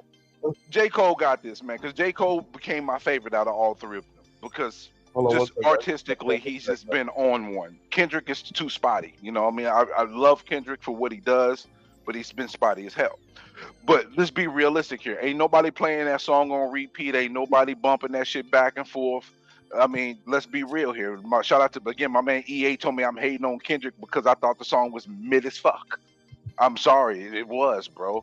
Outside of those bars about them, there was nothing that stood out about that. The beat wasn't even all that either. The first person shooter beat is harder though. The first person shooter beat is fire as hell. That's a fire beat. And J. Cole did his shit on that. And he ate break on that shit. And look, yes, he did. I was talking to Brand earlier. I told that nigga, I said the hardest bar that Kendrick got, because I'm with you on this 100%. And I know people gonna try to make it coastal. I know that they gonna ride with that guy just because he's the West Coast versus East Coast. Man, they ain't got nothing to do with that. Skills nowadays, hip hop ain't even coastal like that to me. You know what I'm saying? To most people, it's not even regional because you got guys from the East and the West sound like guys from the South. Guys from the South sound like they from up north or the West Coast. You get what I'm saying, bro? Stay with me. Yes, sir. All right, so boom. When it comes to this right here, the hardest bar, homie says is, nigga, fuck the big, nigga, it's just big me. But that bar, which is a play off J. Cole's verse, isn't even better than the original. If you ain't gonna flip it better, man, stay on. And you a better rapper, well, former battle rapper, you know, already know. If you were gonna do a flip, you got to do it better than the first person. You feel me? And that, he said, I love when they debate the hardest MCs. Is it K Dot? Is it Arbery or me? We the big 3 like we started the league. And right now I feel like Muhammad Ali. Yeah, Muhammad Ali, the one where they call when they shit ain't connecting no more. Feel like I got a job at IT. Wow. That shit was layered and that shit was fire to me. It's better than nigga fuck the big 3. It's just big me. Which brings me back to my second point. I thought that line by J. Cole was complimentary. He said, I love when they debate the hardest MCs. Is it J.K. Dot? Is it Arbery or me? Right now, we the big 3, like we started a league. Like, that's all complimentary. Now, granted, I like that part. But right now, I feel like Muhammad Ali, as in, like, I'm the greatest. I get it. There's nothing wrong with that. That's not a diss saying, I think I'm the greatest. He just gave you your flowers, but he's like, but I think I'm the greatest. And him and Drake in the video, they debating back and forth, like, who the greatest between them. Even they play off it in the video, like playing tennis and doing all kind of other shit. Like, they competing in the video. It's I don't think that shit was a diss. It's like Kendrick Lamar was also Kendrick was right now, like you need an enemy to get his shit off. But he was supposed to do that though. Kendrick, listen, all bullshit aside, all midness to aside, he was supposed to respond the way he was supposed to respond. He was supposed to throw the digs out. This is a competition. This is a sport. Rapping is MCing is a sport. So that is in itself no issues with that. If you say you Muhammad Ali, oh no, you ain't Muhammad Ali. It's just Big Me. I have no problem with that whatsoever. No, again, I gotta bring up my brother E3. He said it was a warning shot. And that's what I said when you said it was mid. I was like, maybe that's the bait. Like, I already got one in the clip. I dare you to respond. I got something in the clip for you. Yeah, but if you're gonna bait somebody, can you don't put the rubber fish on there. Put some real fish meat on it, bro. He didn't go in like control neither. I think he got a control verse in the tuck. Let me take this call. Hold on. Yeah. Merge, man. Caller, what's your name? Where you from? All right, you hung up. Well, damn. Yeah, sometimes they be calling just see if the number work. They be like, man, this shit live? This shit real? Then the phone ring and they hear the phone ring. They be like, hey, cut it out. This some bullshit. That's some dumb shit. That's some dumb shit. Man, I think that was some bait. It could be some bait. And a warning shot. He might have a control type verse in the clip. But my thing is Kendrick Lamar is he on some new 50 Cent shit? Like, I get a little dry out here before I come back out. I'm gonna just start dissing people when I come back again. Oh yeah, hold on. 586. What's your name? Where you from? 586. What's your name? Where you from, fam? All right, that's two. You do that again, I'm block you for the night. I'm gonna keep stopping my flow, and you ain't gonna talk. Put that shit in the comments, nigga. Hold up. You see, is that Deuce? Nah, that ain't Deuce. Thought it was Deuce. Yeah, but cause I know Deuce gonna cape for K-Dot, but I'm telling you, man, that shit won't that tough. That shit won't tough like that. Yeah, I don't think Kendrick can fuck with J. Cole, dog. Like if he was to go ahead on and put this shit out, like and this is gonna be our next rap battle. This gonna be the one. This is gonna be this generation's Hove versus Nas type shit. It can't be that because that had personal shit behind it. But I understand what you're trying to say. Well, I don't know what they got going on. I don't know these niggas personally, and if so, it ain't. Has it been reported? Shout out to Sir Senior. No, it hasn't. Yeah, that's my shit. Yeah, there's no confirmed rumors or nothing. Yeah, no confirmed rumors, man. But I remember it was a time they was talking about them doing an album together, and you know.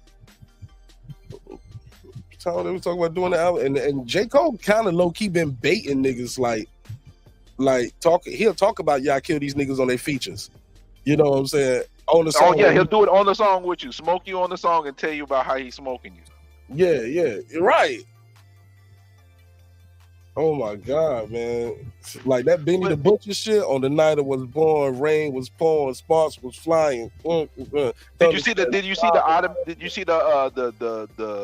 animated version of it? Is hilarious. Of that, oh yeah, when the guy was like how Beanie Bitcher was looking, listening to write his verse. Yeah. Yo, I love that dude to do the anime stuff, with the raps and all that. It's hilarious. And showing niggas reactions to a motherfucker bodying them on the song. Yeah, that nigga J. Cole was in that bitch flaming up, turning like Goku powering up and shit or something like that. Whatever that Dragon Ball Z type shit. Yeah, but I mean, it could be bait. I mean, I hope J. Cole takes it. I don't really want Drake to be involved in this. I really want it to be J. Cole and Kendrick Lamar going at it bar for bar. I got Cole, bro. I got Cole smoking. I got Cole smoking his boots. I got Cole. Cole just too active. I think his punchlines are put together better, and they hit harder like punchlines. When he does the metaphors and like double entendres, he don't overlayer them too much where it's not easy to digest. His shit is easy to digest and consume, and that's what you're gonna need in a battle. This nigga Kendrick can't be up there doing all that with the alien voice and all that. I'm coming to kill J. Cole. Man, you better not get it. Man, you better put that beat on and start rapping. Cole seemed like a guy like me. He's been waiting for this shit his whole career. Finally. Finally. Daddy's Kendrick spending time with me. Go on the rock shit. Shout out, man. See, a lot of people don't get some of these shits. If you're a fan of battle rap, you get all these little innuendo, these little bars I be saying. You can have that. Ain't even what I'm mad at. All first verse. Yeah, all that. Hospital giving Speaking of battle rap, boy, that Smack event was bad, bro. That was bad. It was a 1 out of 10. Yeah, it was bad. Tay-Rock joint? Tay-Rock and Serious Jones battle was trash. I didn't see it. I heard Serious Jones took in 2009. Unfortunately, he was one of my favorite in battle MCs in that era. But he sounded like he stuck. He was in Fight Club. He was the shit back then. I listened to a Serious Jones verse in Fight Club, make you want to write something for get ready for your battle. Oh, they got an animated version of that Kendrick verse already. Okay, I'll check it out another time. Send it to me. I gotta see it. I don't know. I'll just tag you on Twitter where I see it. Shout out to my girl Toya the Tutor. What up though? She said, this is true cooking with Sir Senior. But the real question is, where is Ja? Where is Ja? Where's Ja Rule? What does Ja Rule think of this? He told Toya, he said Toya they can't because they can't freestyle. What did she say about freestyle? I didn't see her earlier. What did she say? Oh, she said bring back Rap City. Oh man. Shit. A lot of those was written anyway, though. You know? Yeah, a lot of those be free. But the essence of freestyling actually is a written verse with no structure or form. Off the dome is not the same as a freestyle. Right. And a lot of times the niggas was doing verses off that album. Upcoming album. They there to promote the album, they'd give you a verse off the album. They used to do that on the radios and everything. But I do know what she means. She talking about that lunchroom freestyle. But I think that's what Sir talking about. But Rap City, hell yeah, man. I wish they did bring back Rap City. I think those days are over though. Yeah, it is. But I do like the fact that Kendrick came straight for it. Don't even rap on the radio no more. Remember, like other than Sway in the Morning, who else? Oh, matter of fact, LA Leakers. You got LA. Yeah, LA Leakers. Yeah, LA Leakers. Phone Flex still do it. Cosmic Care Flex, yeah, but yeah, you know, I mean, one of the best freestyles ever though is on Phone Flex with dang, my brain just went blank. Black Dog. Be the best then. Oh yeah, that's one of the best. It's one of the best ever. Like 10 minutes too. That man breath control is out of this world, bro. Yeah, just phenomenal breath control. Yeah, man. But I mean, Kendrick opened the door, so I'm happy he did that. Again, I like the digs. But the value of the song and his verse itself doesn't hold any weight. It's super mid. It's fries with no seasoning and they still soggy and ain't even crunchy. You know what I mean?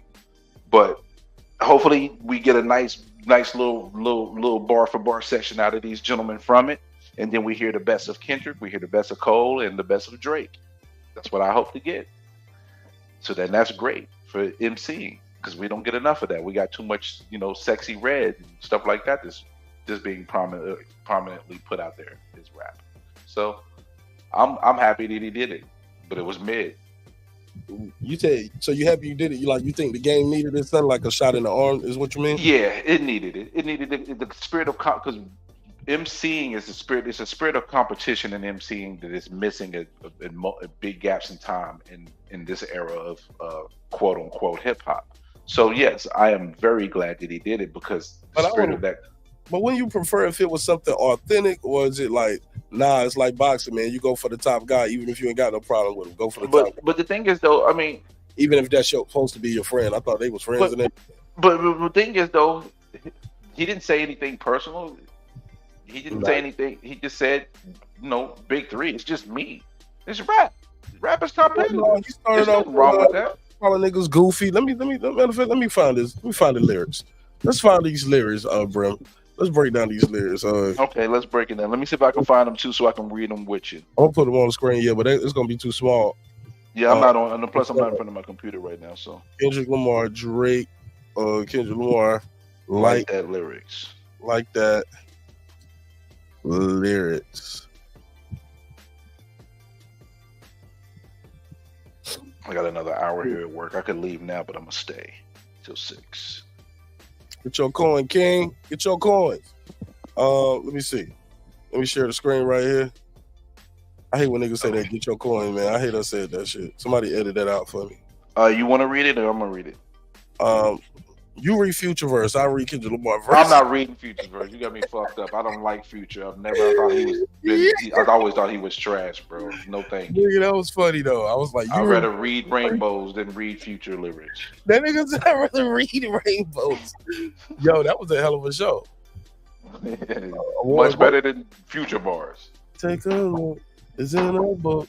Read it. Man, I need to make that a drop when niggas be up here spitting on some shit that's kind of like already documented.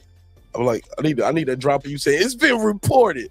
Confirm rumors. These niggas talking out of their neck. Don't pull no coffin out your mouth. Woo! I'm way too paranoid for a threat. Hey, let's get it, bro. DOT, the money or respect. The last one is better. Say it. A lot of goofies with it. Say it's a lot of goofies with a check. I mean, I hope. What you said? You reading this way bad. I hope them sentiments symbolic. Go ahead. My temperature bipolar. I choose violence. Mm. Okay, let's get it up. It's time for him to prove that he's a problem. He's talking to Cole because like, yep. Okay, yep, go ahead. Niggas click up but can't be legit. No 40 water. Tell them. Get up with me. Hold on, did you see that? See what he did? That niggas clicking up, click, can't legit, no 40 water. Okay. Yeah. Oh yeah, yeah. Get up with me. Fuck sneak dissing. First person shooter. I hope they came with 3 switches. I crash out like fuck rap. This Melly Mel if I had to. Got 2 texts with me. I'm snatching change and burning tattoos. It's up. Lost too many soldiers not to play it safe. If he walk around with that stick, it ain't Andre 3K. Think I won't drop the location? I still got PTSD. Motherfuckers, the big 3, nigga, it's just big me. Nigga bum, what? I'm really like that. And your best work is a like that. Nigga Prince outlive Mike Jack. Nigga bum for all your dogs getting buried. This a K with all these 9s. And he gonna see Pet Cemetery. Nigga bomb. Yeah. I have no issue with him coming at them at all. That shit is some mid. I mean, it's a good verse, but not a good battle verse and a diss verse, especially if you're gonna fire the first shots. It's enough to get your attention, and hopefully we get something monumental out of it. How about that?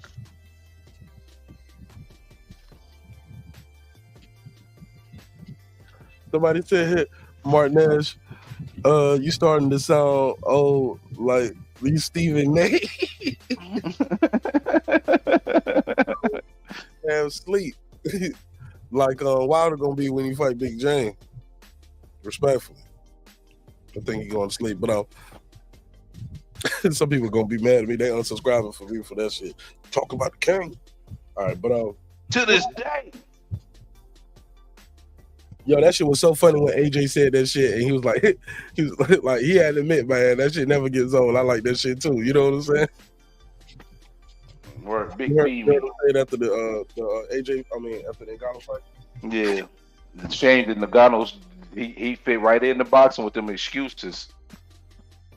Yeah, I heard somebody say that. I missed that. I've been going for a week. He said he was sleepy. He got there an hour early, and it was sleepy. I'm like, bro, come on. Sleepy, bitch. Wow. Now you rest eternally sleepy. You burn when you greet me. That's a biggie bar for those who know. Hey, look, man, Kendrick got to step this shit up, man. Should J. Cole even respond to this shit? Or is he on the clock? Like, no, you gotta respond, nigga. 24 hours for the sake of MCing. I hope he does. 4 days. What's the clock for J. Cole? There's no clock in this. Well, the thing is, it used to be no clock. Remember, it took Nas 5 months to respond to Jay, but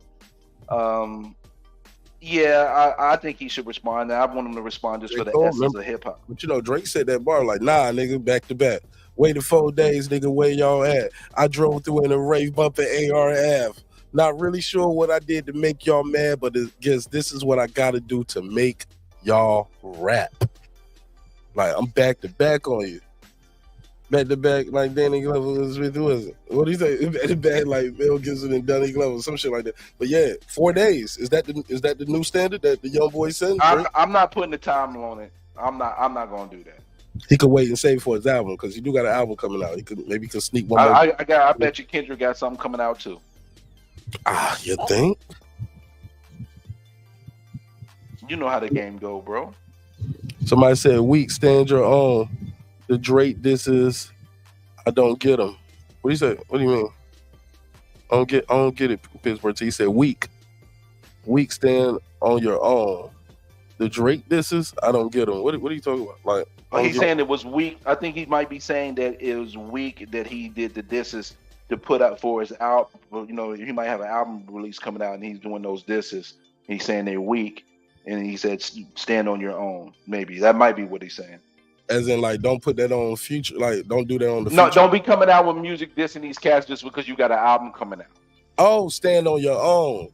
That might be what he might be saying. I think him and Drake kind of been at odds for a while though. They have been. And the fact that J. Cole did a song with him is probably why he's going to J. Cole. Yeah. Again, I have no problem with him having diss bars. I don't. I just think it was mid as fuck. It was Raising Cane's chicken mid. You think this shit is all planned and J. Cole wasn't surprised when this shit came out like we all are? He was I don't know. But you know, I don't know. Let you know, girl, check this shit out because they got each other contact. I'm sure still, or somebody know how to get in touch with somebody. Send that shit over. Tell Jermaine I'm coming for his ass. Let's go. What you think? Think he sent it to him? I mean, it's possible, but I'm not gonna sit here and say that's what's going on. You know, that's that mean speculation right there. That's that Nestor Gibbs shit right there. You gonna leave my homie alone, man? What are you talking about? I told to him today. I gave him a shout out. I said Nestor Speculation Gibbs. That's your shout out, huh? Okay. That's why I said to him. I said, shout out to Nestor Speculation Gibbs. Okay. Nah, I fuck with him. I mean, I talk to him. I call the show. I fuck with pretty much everybody. I'm pretty much cool with everybody, man. I ain't got no problem. Well, I don't fuck with everybody, but most. There's been a lot of people. You know, if you ain't disrespectful, talking about you suck it, all that type of crap, you good, man. Man, I can get over that too. That shit don't mean nothing to me, nigga. Tell your mom to suck your dick, nigga. Like, I mean, wow. And I can go on to the next episode, and I say, in the next episode, you're welcome to come back and try again. It might be over for that day. You know what I'm saying? But the next day, man, you pull up. See, you might be sober. Nigga might be drunk that first day. You know, my show be late. Niggas be up here drunk. High as hell. And plus it's late night. Plus it be late night action too. Yeah, man. So, niggas half sleep. Don't even know what they be saying half time. They don't even know they risking their life fucking with me, dog. They're like, he's just laughing. Ain't nothing gonna happen. This guy was you on bill collector shit. You know I got the burner. You know. No, it's all good. It's all entertaining. You know I got the burner. Damn, Mark. And then, hey, look, I end up looking crazy from the Hitman Holler little brother. Golly. Mm-hmm. Eye swollen, boy. It was not looking me. like Hassan Rockman. Speaking of that, boy, Big K gave him the business with that Cody freestyle, but that's a whole nother topic. He told me, he said, this is what's hot now. I said, bro, he kind of gave you the business, sir. I'm just telling you. Bro, you gotta respond. Hey, bro. We need this battle right here because the girls been battling and they doing all right, but that shit ain't cooking like this. We need this battle, dog. That's why I said. That's why I'm happy he did it. We need it, and I need Cole to respond. 4 days, let's go. And J. Cole, you make the beats too, nigga. You been talking all this shit, like, yeah, nigga, like, can't nobody fuck with you on the night. You know what I'm saying? God was crying. The real one's here. The young boy that walked with lines around the like outlines of chalk where your courts are lying. Of course, I'm trying to revamp a sports so it's dying with the gun bars and something that y'all relying. Got y'all niggas thinking that y'all niggas hard as iron. It's just that I'm. What do you say? Something. I'm just not so comfortable as y'all with lying. Stretching the truth. Stretching the truth. No, I never stress in the booth. They feel the pressure of me. I feel like I just left them a sauce. Nigga, Kendrick Lamar ain't rapping like that, dog. That shit is dope. It's fire. He used to rap like that. Maybe he can do it one more again. I think it's in him. I think I just left him a sauce. Effortless.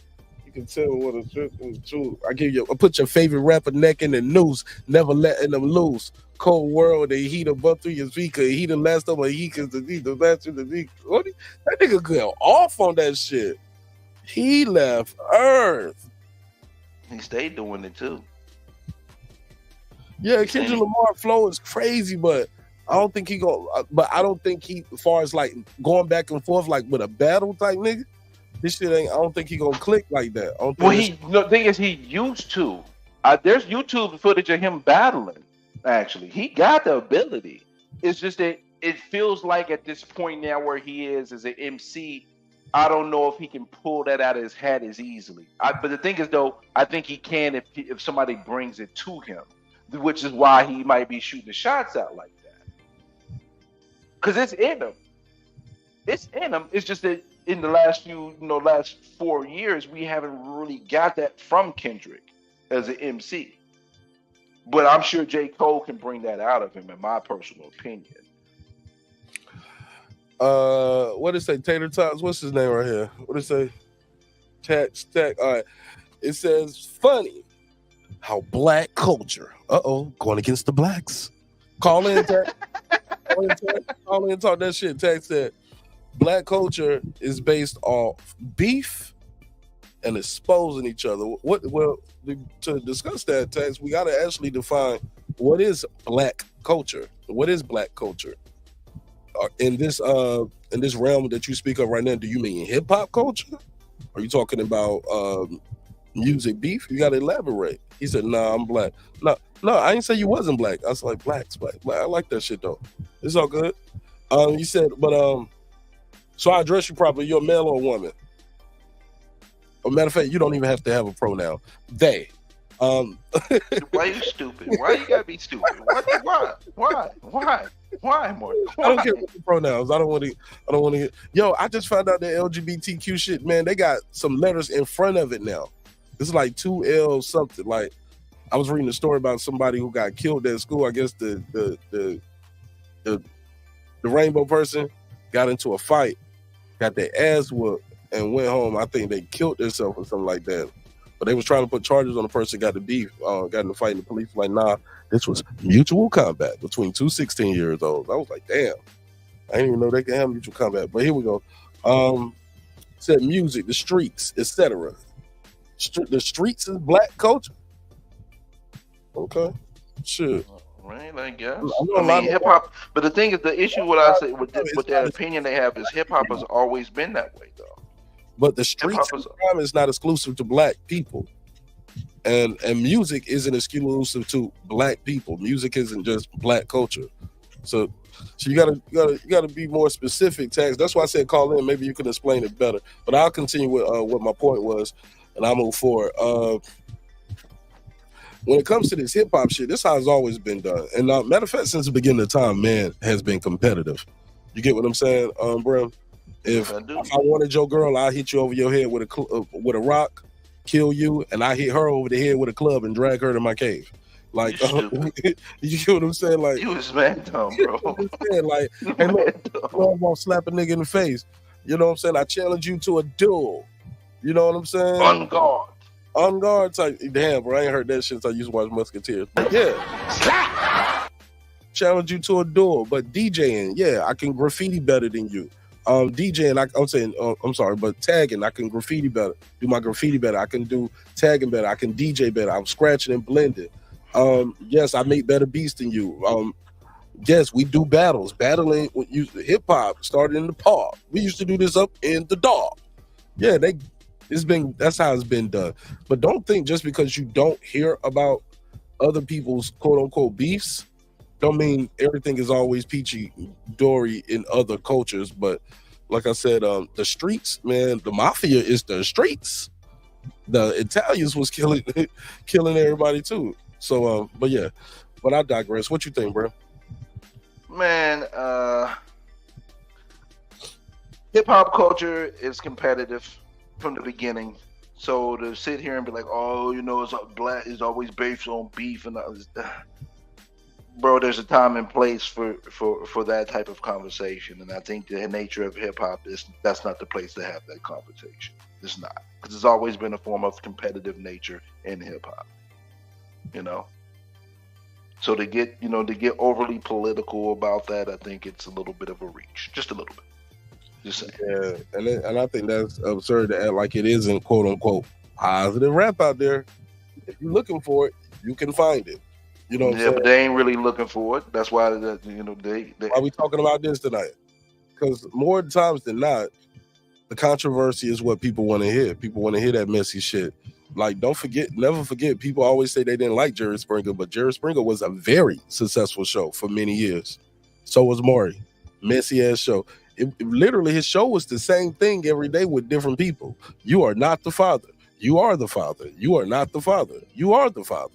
It's the same shit. Into the paternity show. Like Maury Povich, people forget, like some of these youngers might not even know. Maury Povich used to do all kind of different content and different type. I don't know how that shit just turned into the paternity, the Maury Povich paternity show, but that's what it turned into. You feel me? Mm-hmm. So, but with that said, though, another successful show that's been on, probably one of the longest running shows in TV history, is 60 Minutes. But you don't hear about that shit. You get what I'm saying? You don't see that shit like popping up on your news screen when you walking into Rent-A-Center and they just got that shit on loop. No, you see Jerry Springer. Why you say Rent-A-Center though, bro? I used to work at a Rent-A-Center one time, and one of the managers always keep that shit on back in the day. Shout out to my man Dollar, rest in peace. He was the manager. Like 05, I worked at a Rent-A-Center, some shit like that. But you said shout out to who? Shout out to my man Dollar, who passed away 4 years ago. He used to be a manager at Rent-A-Center. I ain't giving that nigga no shout out. But respect to him. I ain't giving no Rent-A-Center no shout out, but respect to your homie though. Bud, he said Bud versus Machine Gun Kelly. Now what's this MGD? I ain't got my glasses on. I can't see it because I told you I'm in front of the screen. Real genuine draft, nigga. I was thinking about Bud Crawford. That nigga said Bud versus MGD, Pepsi versus Coke. All you slander to sell. Don't forget Colgate and Crest. Like, yeah, man, I'm better than you. McDonald's had a video. Burger King had a video of them beating the fuck out of the McDonald's crew. Didn't he? Or did the Burger King? No, did the McDonald's crew jump the Burger King? It was probably Burger King, because Burger King the one to be petty like that. Petty like that. Yeah, we slapped the shit out of this clown. Watch this shit. I'm the king. Hey, Burger King clown. Yo, the Burger King slapping the fuck out of the McDonald's clown is hilarious. But yeah, man, this is a competitive country, man. Like, this just how that shit goes sometimes. But teach me the game goes. It's somebody else. I was trying to think of. It's a lot of them though, bro. But also, like I said, people don't look for the positive rap. People, Chance the Rapper did his whole album about his wife and the love of his wife, and niggas clowned him. He had just come off a Grammy win. Niggas clowned that album. Didn't even like. I don't want to hear how much you love your wife and about your gay brother and all of that stuff. I don't want to hear that. You know what I'm saying? Yeah, like you old goofy. They like you old goofy ass nigga. You know what I mean? Andre 3000 did a flute album for y'all, and y'all was like, "Boom!" Now, come on, bro, stop it. Andre 3000, my God, but don't. Did you just mention a flute album, bro? Look, he did. That's a different genre. He didn't say it was a rap album, bro. But he is a rap. He is a rapper trying to do different things. I'm just saying, my whole point is, you got groups out there. Okay, I give you one. I'm about to say NWA. No. Public Enemy. Public Enemy, man. Like, Public Enemy did a lot of good music, positive music. I mean, and it's fun rap out there too. It's not everybody ain't out there trying to kill. Some niggas just. Well, I always remember when the game changed. When the rap game changed. I'm old enough to remember when the rap game changed. It was right after the song. You hit it for self-destruction. Yeah, those times. Yeah, that was Everything changed after that. That was the last super duper positive thing, and I remember after that the game just started got gangster. It is what it is. Yeah. Do you believe in the CON conspiracy? There was a secret meeting. I believe that shit. And we was like, look, we need y'all to start changing. We're gonna change the music. We're getting this Public Enemy shit out of here. And we bringing in more Luke. We bringing in more NWA. We bringing in more killing. Prison industry complex. Let's prison industrial complex. Yeah, that's what I meant. Industry, industrial, same thing. Yeah. So you think it was all set up by the whites or the Mexicans? And I got one right here. His name is Puro. Get him. Black versus Mexican. Black versus Mexican. Once again. You gotta stop this. Yeah, that shit is funny. Can't we all just get along? Remember, we all somebody. And you all are somebody's sons too. You know what I'm saying? We all are somebody's sons and daughters. Man, this shit been fun tonight. What you got, Puro? I'm about to land a plane on this one. 702 reminded me how late it is. She said, wow, you online? Yeah, man. I just want to add real quick, Mark, if you heard that Samson lately, Lukowitz, because I just found this out myself. Capson? Yeah, Capson, yeah. That he was saying that Canelo deserves 150 million, bro. I'm like, what's going on here, bro? They're like confusing my ass, bro. No, that's what I talked about earlier before you got here. I said, yeah, he said, and we're gonna get him that 150. We just can't do it in September. Give us till November. Let's do the fight in November. Plus, we need to build a fight because Benavidez is gonna fight at a different weight this summer. We just need one more time to get the money and to promote the fight. But we can do 150, and that's when we was like, well, where you gonna get the 150 million from? Because like Canelo said, you can't offer me nothing. And Samson said, well, I wouldn't do it. The network's gonna pay for it, but we can do 150. How you just gonna say what the network is gonna give him for Canelo? I mean, do you think these guys just shoot off from the hip? Hold up, no, I was like, unless he already knows something we don't know, which hence the title was Canelo a duck or a genius. Because if he fights Benavidez in September or November this year, all these people hating on him got to eat their words. They're gonna have to eat crow. Yeah, I said this earlier, Puro. Where was you at? Shit, I don't know, bro. Somewhere else. But I mean, somewhere else, bro. No. I had to take care of something real quick, but I don't know. I'm confused because, like, David says, okay, girl pair of nuts, and then he says, oh shit, the fight might happen in September. Watch. I'm like, I don't know. All over the place, like I said. Yeah, man. It ain't strap season, it's cap season. My man said the black community don't look for the next Martin Luther King or Malcolm X. The white music executives know what they're doing. Mark Nash, bro. That's why. Shit, they had a Barack Obama. He brought a lot of hope to people. Never thought a black man would get that far. I think he brought a lot of hope. He said we don't look for the next Martin and Malcolm. Shit, they got the Honorable Louis Minister Farrakhan. Say what you want to say about him, but they have representation there. You also have Barack Obama. You have representation. I think black people have more positive representation now probably than ever if you're looking for it, especially at the tip of your fingertips. If you're looking for it, you can find it with anything. I said to somebody one time too. They was talking to me about, you in the A. It's a lot of gay shit there. I was like, nigga, you live in New York City. It's a lot of gay shit there too. Or you live in Vegas. Or you live in LA. Or you live in Miami. Like, if you live in any city in this country where you got over 1 million, or you put a couple million people in a metro city, believe it or not, there's some gays there. If you're looking for that, you're gonna find it.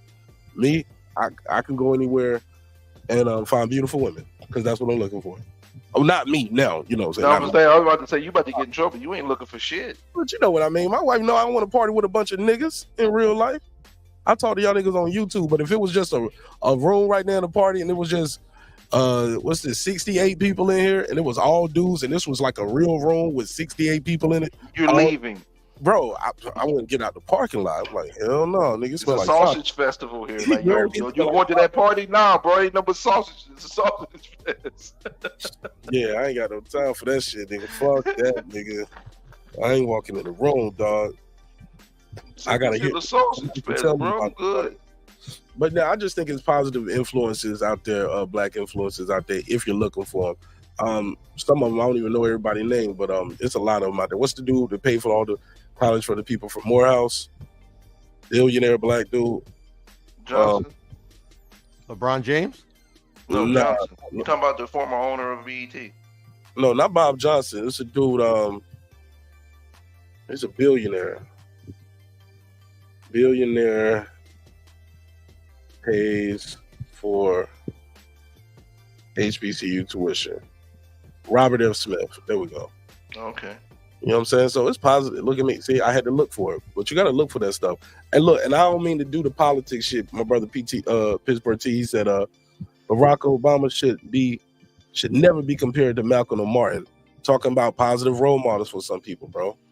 You know what I'm saying? That's a very positive role model. Very positive role model for some people, bro. Whether we disagree or not. I mean, President of the United States, bro. I remember as a kid, man, that used to be like something to look forward to, you know. Come on, bro. That shit Esteem too, you know. He actually had power, like power, and held the highest office in the land, bro. Neither one of those guys did that. I'm just keeping it a buck.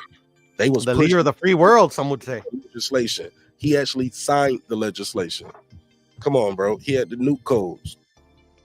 We can take our personal feelings about his politics out of it, but yeah. And if you want to go to personal shit, keep it a buck. The FBI has files on Martin cheating on his wife. There's no files as far as we know of Barack cheating on his wife. You know what I'm saying? Because that shit would be out. That shit would be out tonight. Did you just go to DJ Quick Lyrics? I got it. You know, I got that shit, bro. I be saying all the time. It's this TV show that used to come on USA called Psych. Oh yeah, I remember that show. Bro, I finally watched that show for the first time during COVID. That and Monk. I had never seen them shits until COVID. Oh yeah, I used to watch both of them. Monk was funny. Man, I love them shows. I started watching them and I seen them. Speaking of new shows, have y'all seen this show on Netflix called The Gentleman? Nope. I don't watch TV. Man, it was directed. I don't watch a lot of TV myself either. Man, y'all gotta watch this shit. This shit is pretty good. It's pretty entertaining. I like this shit. It's like a UK version of Breaking Bad, kind of. Well, no, not kind of. It's not that good. Hold on, slow down. But it got a little too much. Yeah, let me.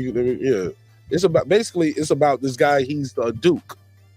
Where he inherits to be the duke, and his dad basically was growing weed under the damn fucking castle and shit. And he got it, and now he's inherited that part too. Some lady pulled up and was like, "Look, me and your dad got a relationship. We got to keep this shit going." And because technically they the duke and they got all this power, but they're cash poor, but they're asset rich. Okay. So they got painters wine. You got a lot of painting and stuff, but really, your brother needs $6 million, so we gonna kill him. You know, and that's where the story picks up from. But this guy used to be, I think he was in this show. What is this show called? Charlie. Sons of Anarchy. That's Jax. Yeah, but this ain't the cast though. This ain't it. This something else. Oh, okay. I got you. The Gentleman, Netflix. There we go. You got excited about that, Sons of Anarchy. That was my show right there, bro. Theo James. I heard of that name. But it was a good show. Sons of Anarchy was fire, boy. Yeah, it was. Dr. Terry. I'm still upset how Opie went out. Man, I'm gonna say a lot of everybody's upset all over that one, man. Yeah, they just fed that shit up sometimes too. But yeah, Theo James, was he in the Hunger Games? I don't know. He just had the name sound so familiar. Okay. Oh, he was in Divergent. Ah, okay. Yeah, I remember this dude. Three of them movies. But he's killing this role. He was also in Underworld, The Awakening, The Time Traveler's Wife, How It Ends. Yeah, so he's pretty good, man. But but of course, you know this guy right here. Oh, y'all can't see. Yeah, y'all can see. Giancarlo Esposito. Yeah, that's one of my favorite actors of all time, man. Nigga. Bruh. Have you ever seen the movie Fresh, Mark? That movie's dope, bro. Yeah, I seen Fresh, but come Fresh on, is the shit, bro. I used to love that movie as a kid, bro. I used to watch it like 10 times a year. But the show is good. It's another show I wanted to tell you about before I forget. It's called The Boat Story. Have y'all seen Boat Story? It's on Amazon. Y'all should check this out too. I've seen Overboard. Boat Story is about these two strangers right here. This black lady, this black dude and this white lady. As y'all can see, they find all these kilos on a beach. Get a party started, huh?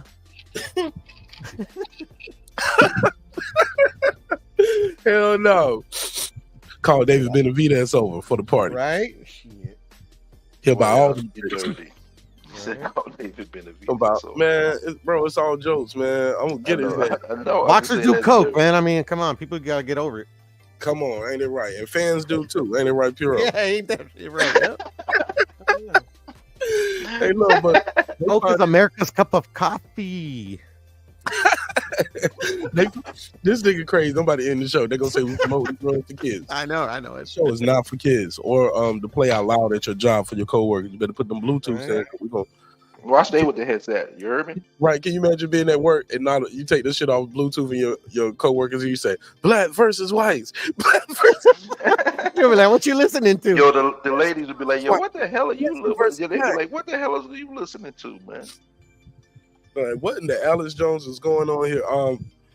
So yeah, but basically, Shorty and dude find these bricks on the beach in this boat, and like it's been shipwrecked, and the story goes backwards from there, telling you like, because they both down on their luck right now. Like, man, we should keep this shit. I know somebody who, of course, the nigga had to know somebody who bought the dope, right?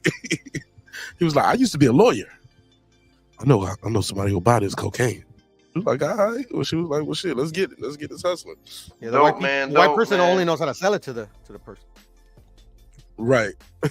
So those the two shows that I said told that I got for y'all to recommend for this week. Check out Boat Story and check out on Amazon Prime what's that free V, and the other show was The Gentleman on Netflix.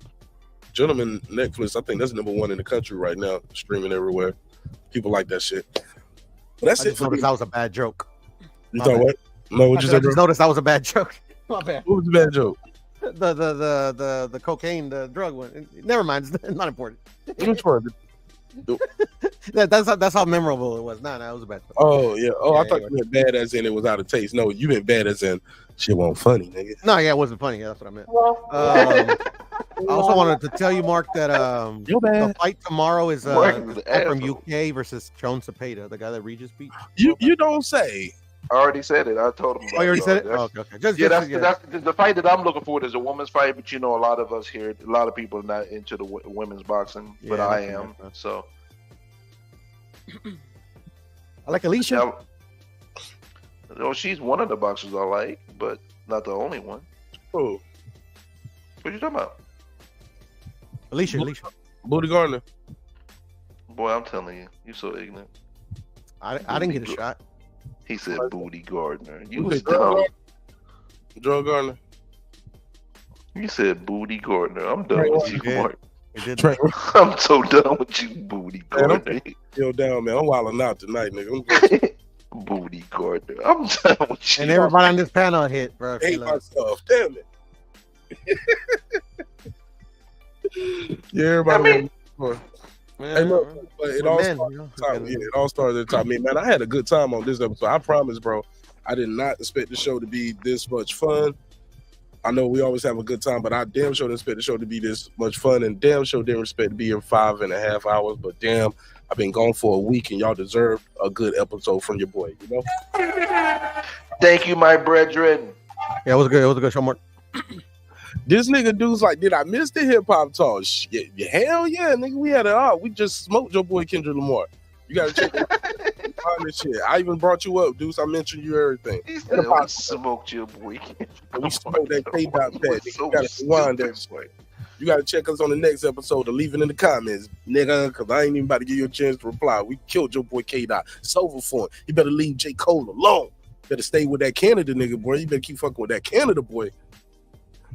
Hey, you think Kendrick is jealous because both of these guys are biracial? You think they got something to do with it? No, why you stupid? Why are you stupid? You mad they got that white power in them? Like, that's going to be the angle you going to go with? Go back to your country. Mamas. Like, is he going to go there? Say, go back to your country. White power. Nah, no, like, why I got to hate the whole Yeah, I need to play that drop, right? Go back to your country. What's that one there? You haven't played in a while. What do say we hate the whole West Coast? That is not what you didn't even hear. Who said? Did somebody say that? Those dudes crazy ass. The West Coast is the best coast, dudes. You know this? Yeah, I can't find it right now. But dude, how you gonna say you hate the West Coast because the song was made? We hate the West Coast because the song was made. K-Dot is K-Dot is the beast, bro. K-Dot been a beast, but I'm gonna keep it a bean. The song was mid as fuck. Come on. Are you kidding me? Nigga, fuck the big three. It's just big meat. That's it. That's all you got. You have any more? Such an ass. Hello. Any more bars about Arbery that actually are connecting and relatable? Nope. He gonna get his boot smoked to keep fucking with that boy from Vietnam, boy. You better leave that Vietnam boy alone. Cause man, when you're don't leave him alone. No, don't leave him alone. Bring all the smoke. I want to hear all the great bars come out because I want to see J. Cole and you walk around looking like you begging for change all the time. You don't give a fuck. J. Cole look like he is standing outside the damn Quick Trip right now asking niggas for some change to buy a loose cigarette. Swear to God. Yo, I swear to God. J. Cole look like he's somewhere. Come on, somebody give me some more jokes. He looks like the comedian. I forgot his name. Something Andre. Boo. What about him, Puro? No more jokes. Well, he does. That's what I was going to say before you said that. Puro, I'm going to retire your joke jersey. What's his name, though? Chris Andre? I don't know. I wasn't trying to be funny. It's just he does look. That wasn't a good one, though. You got to work on that. Unpuro. Yeah, but J. Cole be out here. I know boxing, bro. I don't know anything else. That's still debatable. The jury's still I don't out. know. I cooked you today, Brim. So that's all. Woo! That was a good joke. Huh? The Mexicans did win some rounds tonight. Shout out to Viva La Mexico Cabrones. And with that said, Holmes. I'm out, man. Somebody said Brim looks like Malik Yoba. No, he don't. This nigga's like 4 or 5 different complexions. Malik Yoba, bro. That's great. And yo, Deuce Malik, times. and Malik, he tried to do a Jamaican accent too, so you know, I get it. I don't have no Jamaican accent. I don't know. You're trying to do something, you know. Yo, you're trying to make a very bad accent, but it sounded like you're trying. I didn't even do no accent. When you yeah, like a little earlier, like when you were telling Mark, you're like, "Thank you, brother," or something like that. Oh yeah. No, you didn't do that. Okay, I must have heard something. Maybe no. Just heard you not exactly. You know, all this is recorded, right? Yo, why is Drake pouting his lips like that too? You know what it reminds me of? Shout out to Tax Tat. You're right. It reminds me of Zoolander. Anybody ever see Zoolander? Yo, I'll close it out with that. Let me show y'all a picture of this for the people who don't know. This was a whack ass movie that came out back in the day. But I know what you're talking about, Mark, but I've never seen that movie. It's crazy enough. Yeah, but look, this the face that old buddy was making right here. The pucker lip face. The pucker little face. Like, I love Ben Stiller, bro. I never seen that movie. Oh, he's funny. Yeah. But this movie was just like, it was like somebody told him, man, you can do anything you want and niggas gonna buy it. And he was like, for real? You think I can do this metrosexual ass model, motherfucker? It's like a cult classic I hear too. I heard it's very popular. It is though, but like they even made a sequel of this shit. I didn't watch it twice. Yeah, but yeah, this nigga doing his lips right here, doing the Drake perker. Yeah, Drake learned this shit from this motherfucker right here. Zoolander was trash. It was trash, bro. Receptacle. I never seen it. And I gave it a shot like a couple times for you. This girl I used to Congratulations, you did good. DVD. I don't remember the last movie I've seen, to be honest. You didn't see the Black Panther 1 and 2? Nah, I've missed out on all the Marvel movies. You're racist. I'm very racist. You know, there's a Mexican in there, by the way. If you've never watched Black Panther, you're racist, man. You're like, he said it was How do I know racist. Namor then? How do I know Namor then, bruh? If you've never watched Black Panther, you're racist. That was the villain. You didn't see Creed 1, 2, or 3 though? You didn't see none of the Creed movies? Creed number 1 and number 2. I haven't seen Creed 3. Okay. I heard Canelo was in there, and you know I can't support ducks. You know. Yeah, can't support that. And Jose Benavidez was in there. Yeah, he was a Terence heavyweight Crawford. champion. Yeah, that's another duck. Yeah, but Terence Crawford was in there as almost a cameo. He had three lines. Three words. Hey, look at the screen. This how Canelo said anything. Look at the screen. This Terence Crawford first scene. Ready? I'm gonna put myself off the screen, and when I come back on the screen, this is Terence Crawford's scene. You ready? Yeah.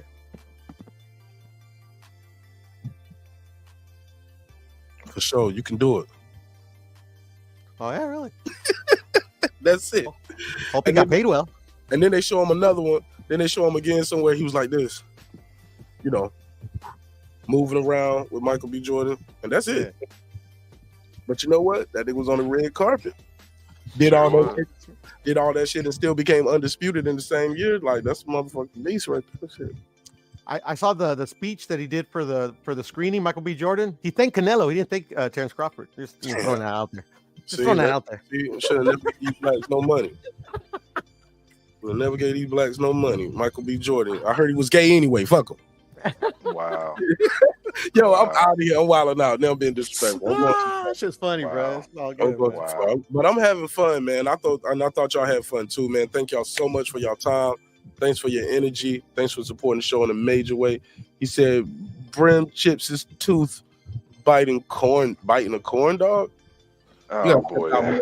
Oh, step that shit up. Beat it. Stale corn dog. Deuce time. You need to listen. You need to do what your name is. Deuce. Give yourself the deuces for that trash. Oh my when God. you type these jokes, they got to be real funny. Deuce said, he said, Brim house so small. How small is it? His house so small. He said Brim sell jerk chicken to mooses. This guy's. You need to go to bed, His bro. house so small. How small is it? His house so small. He got to eat a large pizza outside. Ha ha ha. Todd Henderson told me that joke when I was at the office picnic. All right, man. That's it. Brim said, Yeah, shout out to the heavyweight champion Jose Benavidez Jr. Heavyweight. Yeah, in the Creed, he was the heavyweight champion. Wah, wah, wah, wah. That wasn't a joke. That's a fact. He was the heavyweight champion in Creed. Yeah, they did do that. That was crazy. I was like, I was trolling, Cersei. You know, I was just trolling. Yeah, he's not doing good at that either. He thanked Bud in the interviews. Yeah, it was just a joke, bro. I didn't watch that shit, bro. I don't know if he man. Y'all give me your final shout outs, plug anything y'all want to plug and promote, man. Shout out to my homie that got Eclipse, man. Recover soon, my brother. Thanks again for all the support. Man, shout out to everybody who was here and made this shit possible, man. This shit was a lot of fun, man. Yeah, man. The best part about shows like this that are so good, so fun, and they so long, a lot of people won't sit down. They see that 5 hour, 30 minutes the next morning, they be like, God damn, 5 hours, 30 minutes. I ain't listening to this whole shit. They were like, what the fuck was he doing? Let me skim through. But what, you don't put no markers on your stuff? I used to, man. And then sometimes I was like, man, I'm just going to bed. That makes sense. I end the show in a decent time, yeah, but and that's what I'm supposed to do on the off days in between the show. Go back and timestamp it, but man, I'll be busy sometimes, and sometimes you be traveling, fly, moving and shaking. Yeah, man. Yeah, man. You're moving and shaking. Man, I'm trying to hire me like 10 puros to help me remodel this home I got in North Carolina. I need 3 puros. Nah, two. We get it done in 2. Two. Because look, if it's another puro, you know, I'm efficient. Say that again. I said if you get puros though, if you just get any regular old Joe, it's gonna take longer. Yeah, man. Because the white dude I heard. If you get TBSs, it might take you a little longer. If you get TBSs, you know. Oh, the boxing section, Kyle. Boxing science. Kyle gonna go to sleep. Kyle gonna go to sleep on that. Kyle gonna wake up like, damn, they ain't finished out shit. I got you, my boy. Y'all talk about the boxing scientists. I'm gonna leave him alone. Cause he the homie and they ain't. I'm just messing with him. I got no issues with him. I don't know. I can't. No, he the homie. But look, no, he about to get these jokes too. But you know, he gonna drink on the job. That nigga be calling me on the show. That nigga be drunk driving a forklift, and that shit, that's his livelihood. I used to drink at my lunch breaks. I mean, it's not that bad. Driving a forklift? Nah. Nah. Shit, man. I ain't saying he ain't good at doing it, but an accident can happen, man. You gotta get that workers' comp on their ass, man. I wouldn't advise that. I love alcohol. That's very dangerous. Yeah, man. You better keep you some. I'm a pro. Better keep you some of that. See, I drink once every couple months, so it ain't that deep for me. I drink like 5 beers. Bring you like a stone hard alcoholic. I ain't even gonna hold you. Yeah, I know.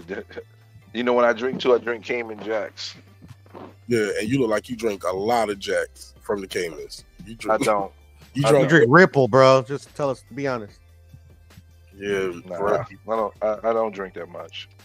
Matter of fact, I'm Thunderbird. That's your speed, bro. Wow, that's Moon throwback. farm. Thunderbird. Yo, the funny shit earlier was Brent, like we had that dude Trey call in and you was like, y'all just want to commend you, man. Very respectful, disagreeing in very respectful way. Trey get off the phone, you start disagreeing with Pure and Jerry. You was like, it's been reported, bitch.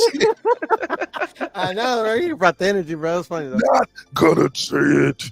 They're not gonna put the like. I was like, yo, this nigga Brev is turning all the way up. Yo, that shit was so funny to me. Shout out to Sir Senior. He's passionate, bro. He's passionate. That's all. Thank you. That's exactly what it is. Because when it's all said and done with it, it's all good. It's over and done with it. I ain't been harping on it. And that's what some of the people that debate with is so goofy be trying to use that as a argument point against me. What part? What part? Oh, you just upset. No, I'm not upset. I'm passionate about the sport of boxing, so I'm talking about it, and that's it. Stop making up bullcrap to try to. Y'all niggas use that as y'all blanket and start getting emotional about this shit. Talk about, no, I'm just passionate about boxing. Tell me no, about it's it. different. No, wow, look at you. Shout out to the sensitive people on YouTube, man. I make fun of them all the time. You're a filthy animal right now. Too sensitive, nigga. Too sensitive about shit. No, man. We're doing nothing, man. But that's all good. I see you at the top, nigga. Yep. Right. If you make it there. If you make it. If you make it. That's I gotta go, man. Y'all crazy, man. Peace. But people don't understand what that metaphor means, nigga. That's like shit. You keep going, I'm gonna see you at the top one day. You feel me? That don't mean I think I'm at the top looking down on you. But no, I'm gonna see you at the top if you make it. Shit, keep going. Yeah. Gonna just like Jay-Z told Freeway. What he say? Keep going.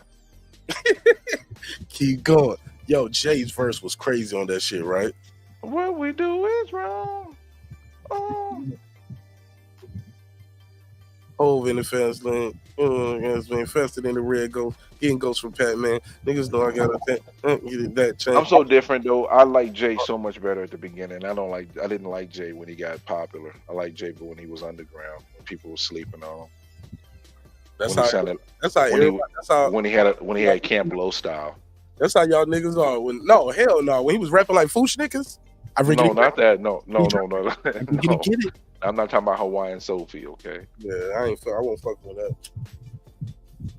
I'm talking about Can't Knock the Hustle days. Talking about that first album. Yes. Who wanna bet us that we don't touch letters that channels forever? To the death of me. Me and my confidant, we shine. You see the ambiance. Y'all niggas just rhyme by the ounce though, accumulate like snow. We don't just shine, we illuminate the whole show. You feel me? Yo, he was putting that shit in. I don't care what nobody say. That shit right there, he wrote that album. All of that, I just go in there and do that organized freestyle shit and come up with it. He modded it in his head. It shit never was like that again, bro, until probably that 444 album. Everything else sound like he punching in and coming up with on the spot. That shit right there, factions from the other side would love to kill me. Fuck it, I hate a nigga loving his life in all possible ways. No defense of bugging my wife. I spent days reflecting with my man laid up, the up top. Man, that nigga, the feeling that, enough more feeling. Yeah, he wrote that shit. That album was, that shit hard, man. Man, I'm gonna be doing a road trip in 2 weeks, man. I'm gonna do another one of these long ass lives. I'm gonna probably take a trip. Take a trip. We're gonna take about an 8-hour trip, but I'm gonna go live the whole trip. So y'all pull up and talk some shit with me on that one too, man. It's gonna be a good one. We'll find something to talk about. Interesting. So, and I had a camera on pointing out on some Champion Heart shit and just show the road on the way. Probably take a trip from NC back to Atlanta. I'm gonna bring one of the cars back here to the A that I got in North Carolina. So I'm bringing that shit back here. Get some work done. I'm gonna fly down to your crib and stay in that place. You don't want to stay there right now. I told you I need 2 more Puros to help me get some more work done. I'm gonna gut the walls out, rip the carpet up, remodeling both bathrooms and the kitchen. Yeah, then I rent that shit out there. Probably Airbnb or something. But shit, you more than welcome, man. You know, pull up there. I ain't gonna be there. Hey, look, I ain't gonna be staying there with you, nigga. We ain't gonna be like that. What's that movie, Step Brothers? Oh, wow. But you know what though? Hey, be careful. I don't know what the laws are. You know, you don't want no squatters like New York got it. It's crazy.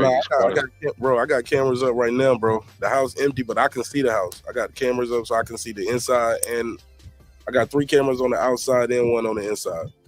Word. So I ain't gonna let nobody. They ain't even gonna get the squat good before I have somebody coming over there getting the fuck up out of there. Tonight. Somebody said, Lake County said, Jigga has a top 10 catalog. Nah, he don't. Lake County, I hope you don't get mad at me, man, and ask for a refund on all your super chats. But I disagree with you, bro. He don't have a top 10 catalog. Shit, that ain't what the record books say. He's in Who don't got a top 10 catalog? He said Hove don't, but shit, Hove in the Songwriters Hall of Fame, bro. That's where everybody who write music. I'll give you the $2. You give him the $2. All right, pay him the $2. Oh, pay the $2. Yeah, Jay-Z does have Jay-Z got some joints, bro.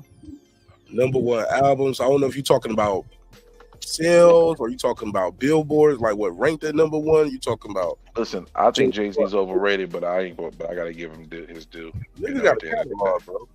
Yeah, he do. You got a catalog. Even though I think he's overrated. But what's Jay-Z's worst album to you? Kingdom Come is up there, bro. Is it worse than the Carters? Or you don't count that one? I don't count that one. The Kingdom Come, that Show Me What You Got was so trash to me. Bro, especially when Wayne came behind him. Pause. Show me what you get, dude. My song never did it for me, yo. Never did it for me. Never. I thought that album was definitely I must be Kobe. I must be LeBron if he's Jordan. No, I won rings with my performance. I'm more Kobe Bryant type of audience. Same team, same game, still story. Same triangle offense. Yeah, that nigga Wayne killed that shit. But Jay shit right there. That was super lazy flow. Yeah, Jay wasn't on one for that album. I think the next one, probably my least favorite, might be the Carters, and then after that, it'll be the double disc version of The Gifted and the Cursed too. I knew you were gonna say that. When they condensed it, it was better. I knew that was the one you was gonna say because a lot of people didn't like that. There's a lot of red looks up there. H-O-V-A. Got the mojo back, baby. Oh, behave. H-O-V-A. The Blueprint 2 on the way. No, nigga, this is the Blueprint 2. We're listening to it. This sound like this was supposed to have been a promo song. Like, getting this, pushing it out there. They was like, yeah, just throw this shit on the second disc. You know what I'm saying? But the verses up there, and I do like the fact that I just think they could have flipped that sample better. And I do like the verse when he told Nas, "Can't y'all see that he's fate?" The rap version of TD Jakes prophesying on his CDs and tapes. I was like, Like, version of TD Jakes. Wow. Yo, that shit was funny, and that shit hit different now that we know about what happened to TD Jakes. Oh wow. Yeah, that nigga Ho was nice. Damn, man. Well, TD Jakes was at the Diddy parties? Allegedly. Oh, did you hear about the new thing now? It's no longer Pause. It's No Diddy now. No Diddy. It's No Diddy now. That's like dirty. That's fucked up. You don't say Pause no more. You say No Diddy. That's greasy. You said that's greasy. No Diddy. Yo, I don't know what you're trying to say, real. I'm about to punch you through the phone. Urban said the New York Squatters are the, what do you say? Are the Raws? Or the worst? Getting paid to get out? What is that right there? How do you say? Are the Rows? The New York Squatters are the Raws. Are the rawest? Getting paid to get out. Yo, I heard it's a guy on YouTube. He got a channel, and that's what he do. He out squat the squatters. So whoever got the house right, his thing is he'll go to your house, right? If you got a squatter, bro, you like, well, shit, give me $15,000. I'm gonna get him out your house. Okay, cool. You give me the money. Sign right here, and say you just made me the tenant. So legally, I can be there because I'm a tenant. I got paperwork. And then he just pretty much, him and a 2-man team, they scope out the place, waiting for the person to leave. If not, if that don't work, they knock on the door. When they open the door, they burst right in. He got like a little Glock 9 on his hip. His boys got straps too, and they just, they're in the house, and they putting cameras up everywhere to document everything. They taking the TV remote, they eating the fucking squatters' food, like all of that shit. Like, you know what I'm saying? Playing music outside at nights. Like, they just make it so uncomfortable for the squatter to be there, and they got the strap on them. You know what I'm saying? and the motherfuckers usually get out. Yeah, he said, okay, New York squatters are the rawest, getting paid to get out. Somebody said he was doing Illuminati too long to not be a top 10. Shout out to Sir Singh. He said, Jay in the Illuminati. Lake County said, Jigga got a lot of weed plates in that discography. Yo. I'll give you the $2. You give him the $2. All right, pay him the $2. Oh, pay the $2. All right, I got through all the comments, man. Thanks, Bram. I'll see you in the next one, bro. I see you too. But one thing I want to add, you know what the thing is they said that you do to the squatters? You have a family member actually sign to do a lease, and then kill them. What? And then basically they move in, and then the squatters don't have the rights. Then that person that you have come in has the rights now. That's what I just said. Did you hear what I just said about the squatter dude? That's what his whole YouTube channel is. Oh. He gets people to sign him over to the lease. They pay him though, and he go in there and out squat the squatters. Him and a 2-man team. They put cameras up everywhere. They film it for YouTube, and he got a pistol on him. Him and his 2-man team. They eat the person's food. They blast the music. They sit, taking their favorite spot on the couch, fucking up their clothes. They making life uncomfortable, and the people leave. And he filmed all this shit and edited and put it on YouTube. It started because him and his mom had an issue with a house they was trying to sell, and somebody was squatting. And he told his mom, write the lease for me. He did a video showing how I got removed my squatters in one day. It went viral, and he's been doing it ever since. So, shit crazy. Just check it out. That's smart. Yeah, it's on YouTube. Cersei said, Martin Nash TV. Come on, man. Think about it. Diddy ad-libs. Take that. Take that. Take that. What do you think he was talking? All right, man. Y'all crazy as hell, man. Love y'all, man. Hope you love yourself. If not, guess what? God loves you. So does Martin Nash in the neighborhood. If you made it through 5 hours and 49 minutes of this shit, you the real MVP, man. You the real MVP, man. Thank you so much for your time and energy and allowing me to entertain y'all this Friday evening. Hopefully y'all was thoroughly entertained. Yeah, I said it's a Friday night party, man. That means that lasted from the East Coast to the West Coast too. So if you're on the West Coast, you probably like, damn, I'm getting tired too, nigga. It's 3 a.m. over here. Shit, yeah. Everybody, you get some of the show. You get some show. You get a topic. You get a segment. Yeah, everybody get a little. Stupid. All right, man. I'm out of here. Peace out, bro. Hey, look, man. Sometimes we're gonna agree. Sometimes we're gonna disagree. One thing for certain, 2 things for sure. Always remember, man, dreams require sleep, goals require effort. Go out and get your goals, man. I'm on to the next episode. Respect is free, man. Disrespect gonna cost you everything. Your family, your freedom, your finances, most importantly, your life. So let's show each other love. Let's show each other respect. If we can't do that, shoot, let's show each other the door. You go your way, I go mine. God willing, we both will do fine. Until then, see you on the next one. I built this shit. Me. Brick by brick. And I'll be damned if I let you tear it down just because you don't like the way another nigga talk. And I mean that shit. And again, man, special shout out to all the guests tonight, man. Y'all motherfuckers cooked this shit, man. I couldn't have did it without y'all. Without y'all, I'm just a dude sitting in the room talking to myself. So you, the viewers, the panel, the callers, you guys make the show the show. So I appreciate y'all. Thank you so much. Peace. Hey, it's Antonio Tarver, champion. You watching Martin Nash at Breaking Beach. I usually don't do drops, but I'm gonna give you one, bro. I'm gonna give you one. I love you, champ.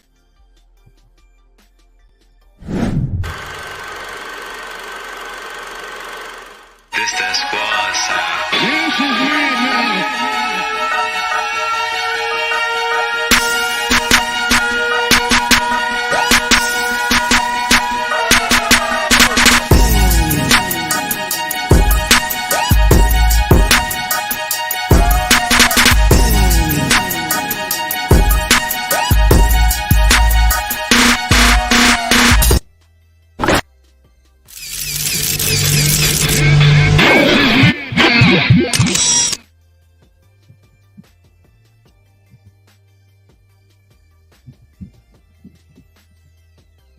Where's Dr. Mark at? Here we go. Subscribe. I don't care how many subscribers he has. Support him. So he made all this possible. He made this possible. Nah, Dr. Mark, God made all of this possible. And so did viewers like you. See y'all on the next one. Peace.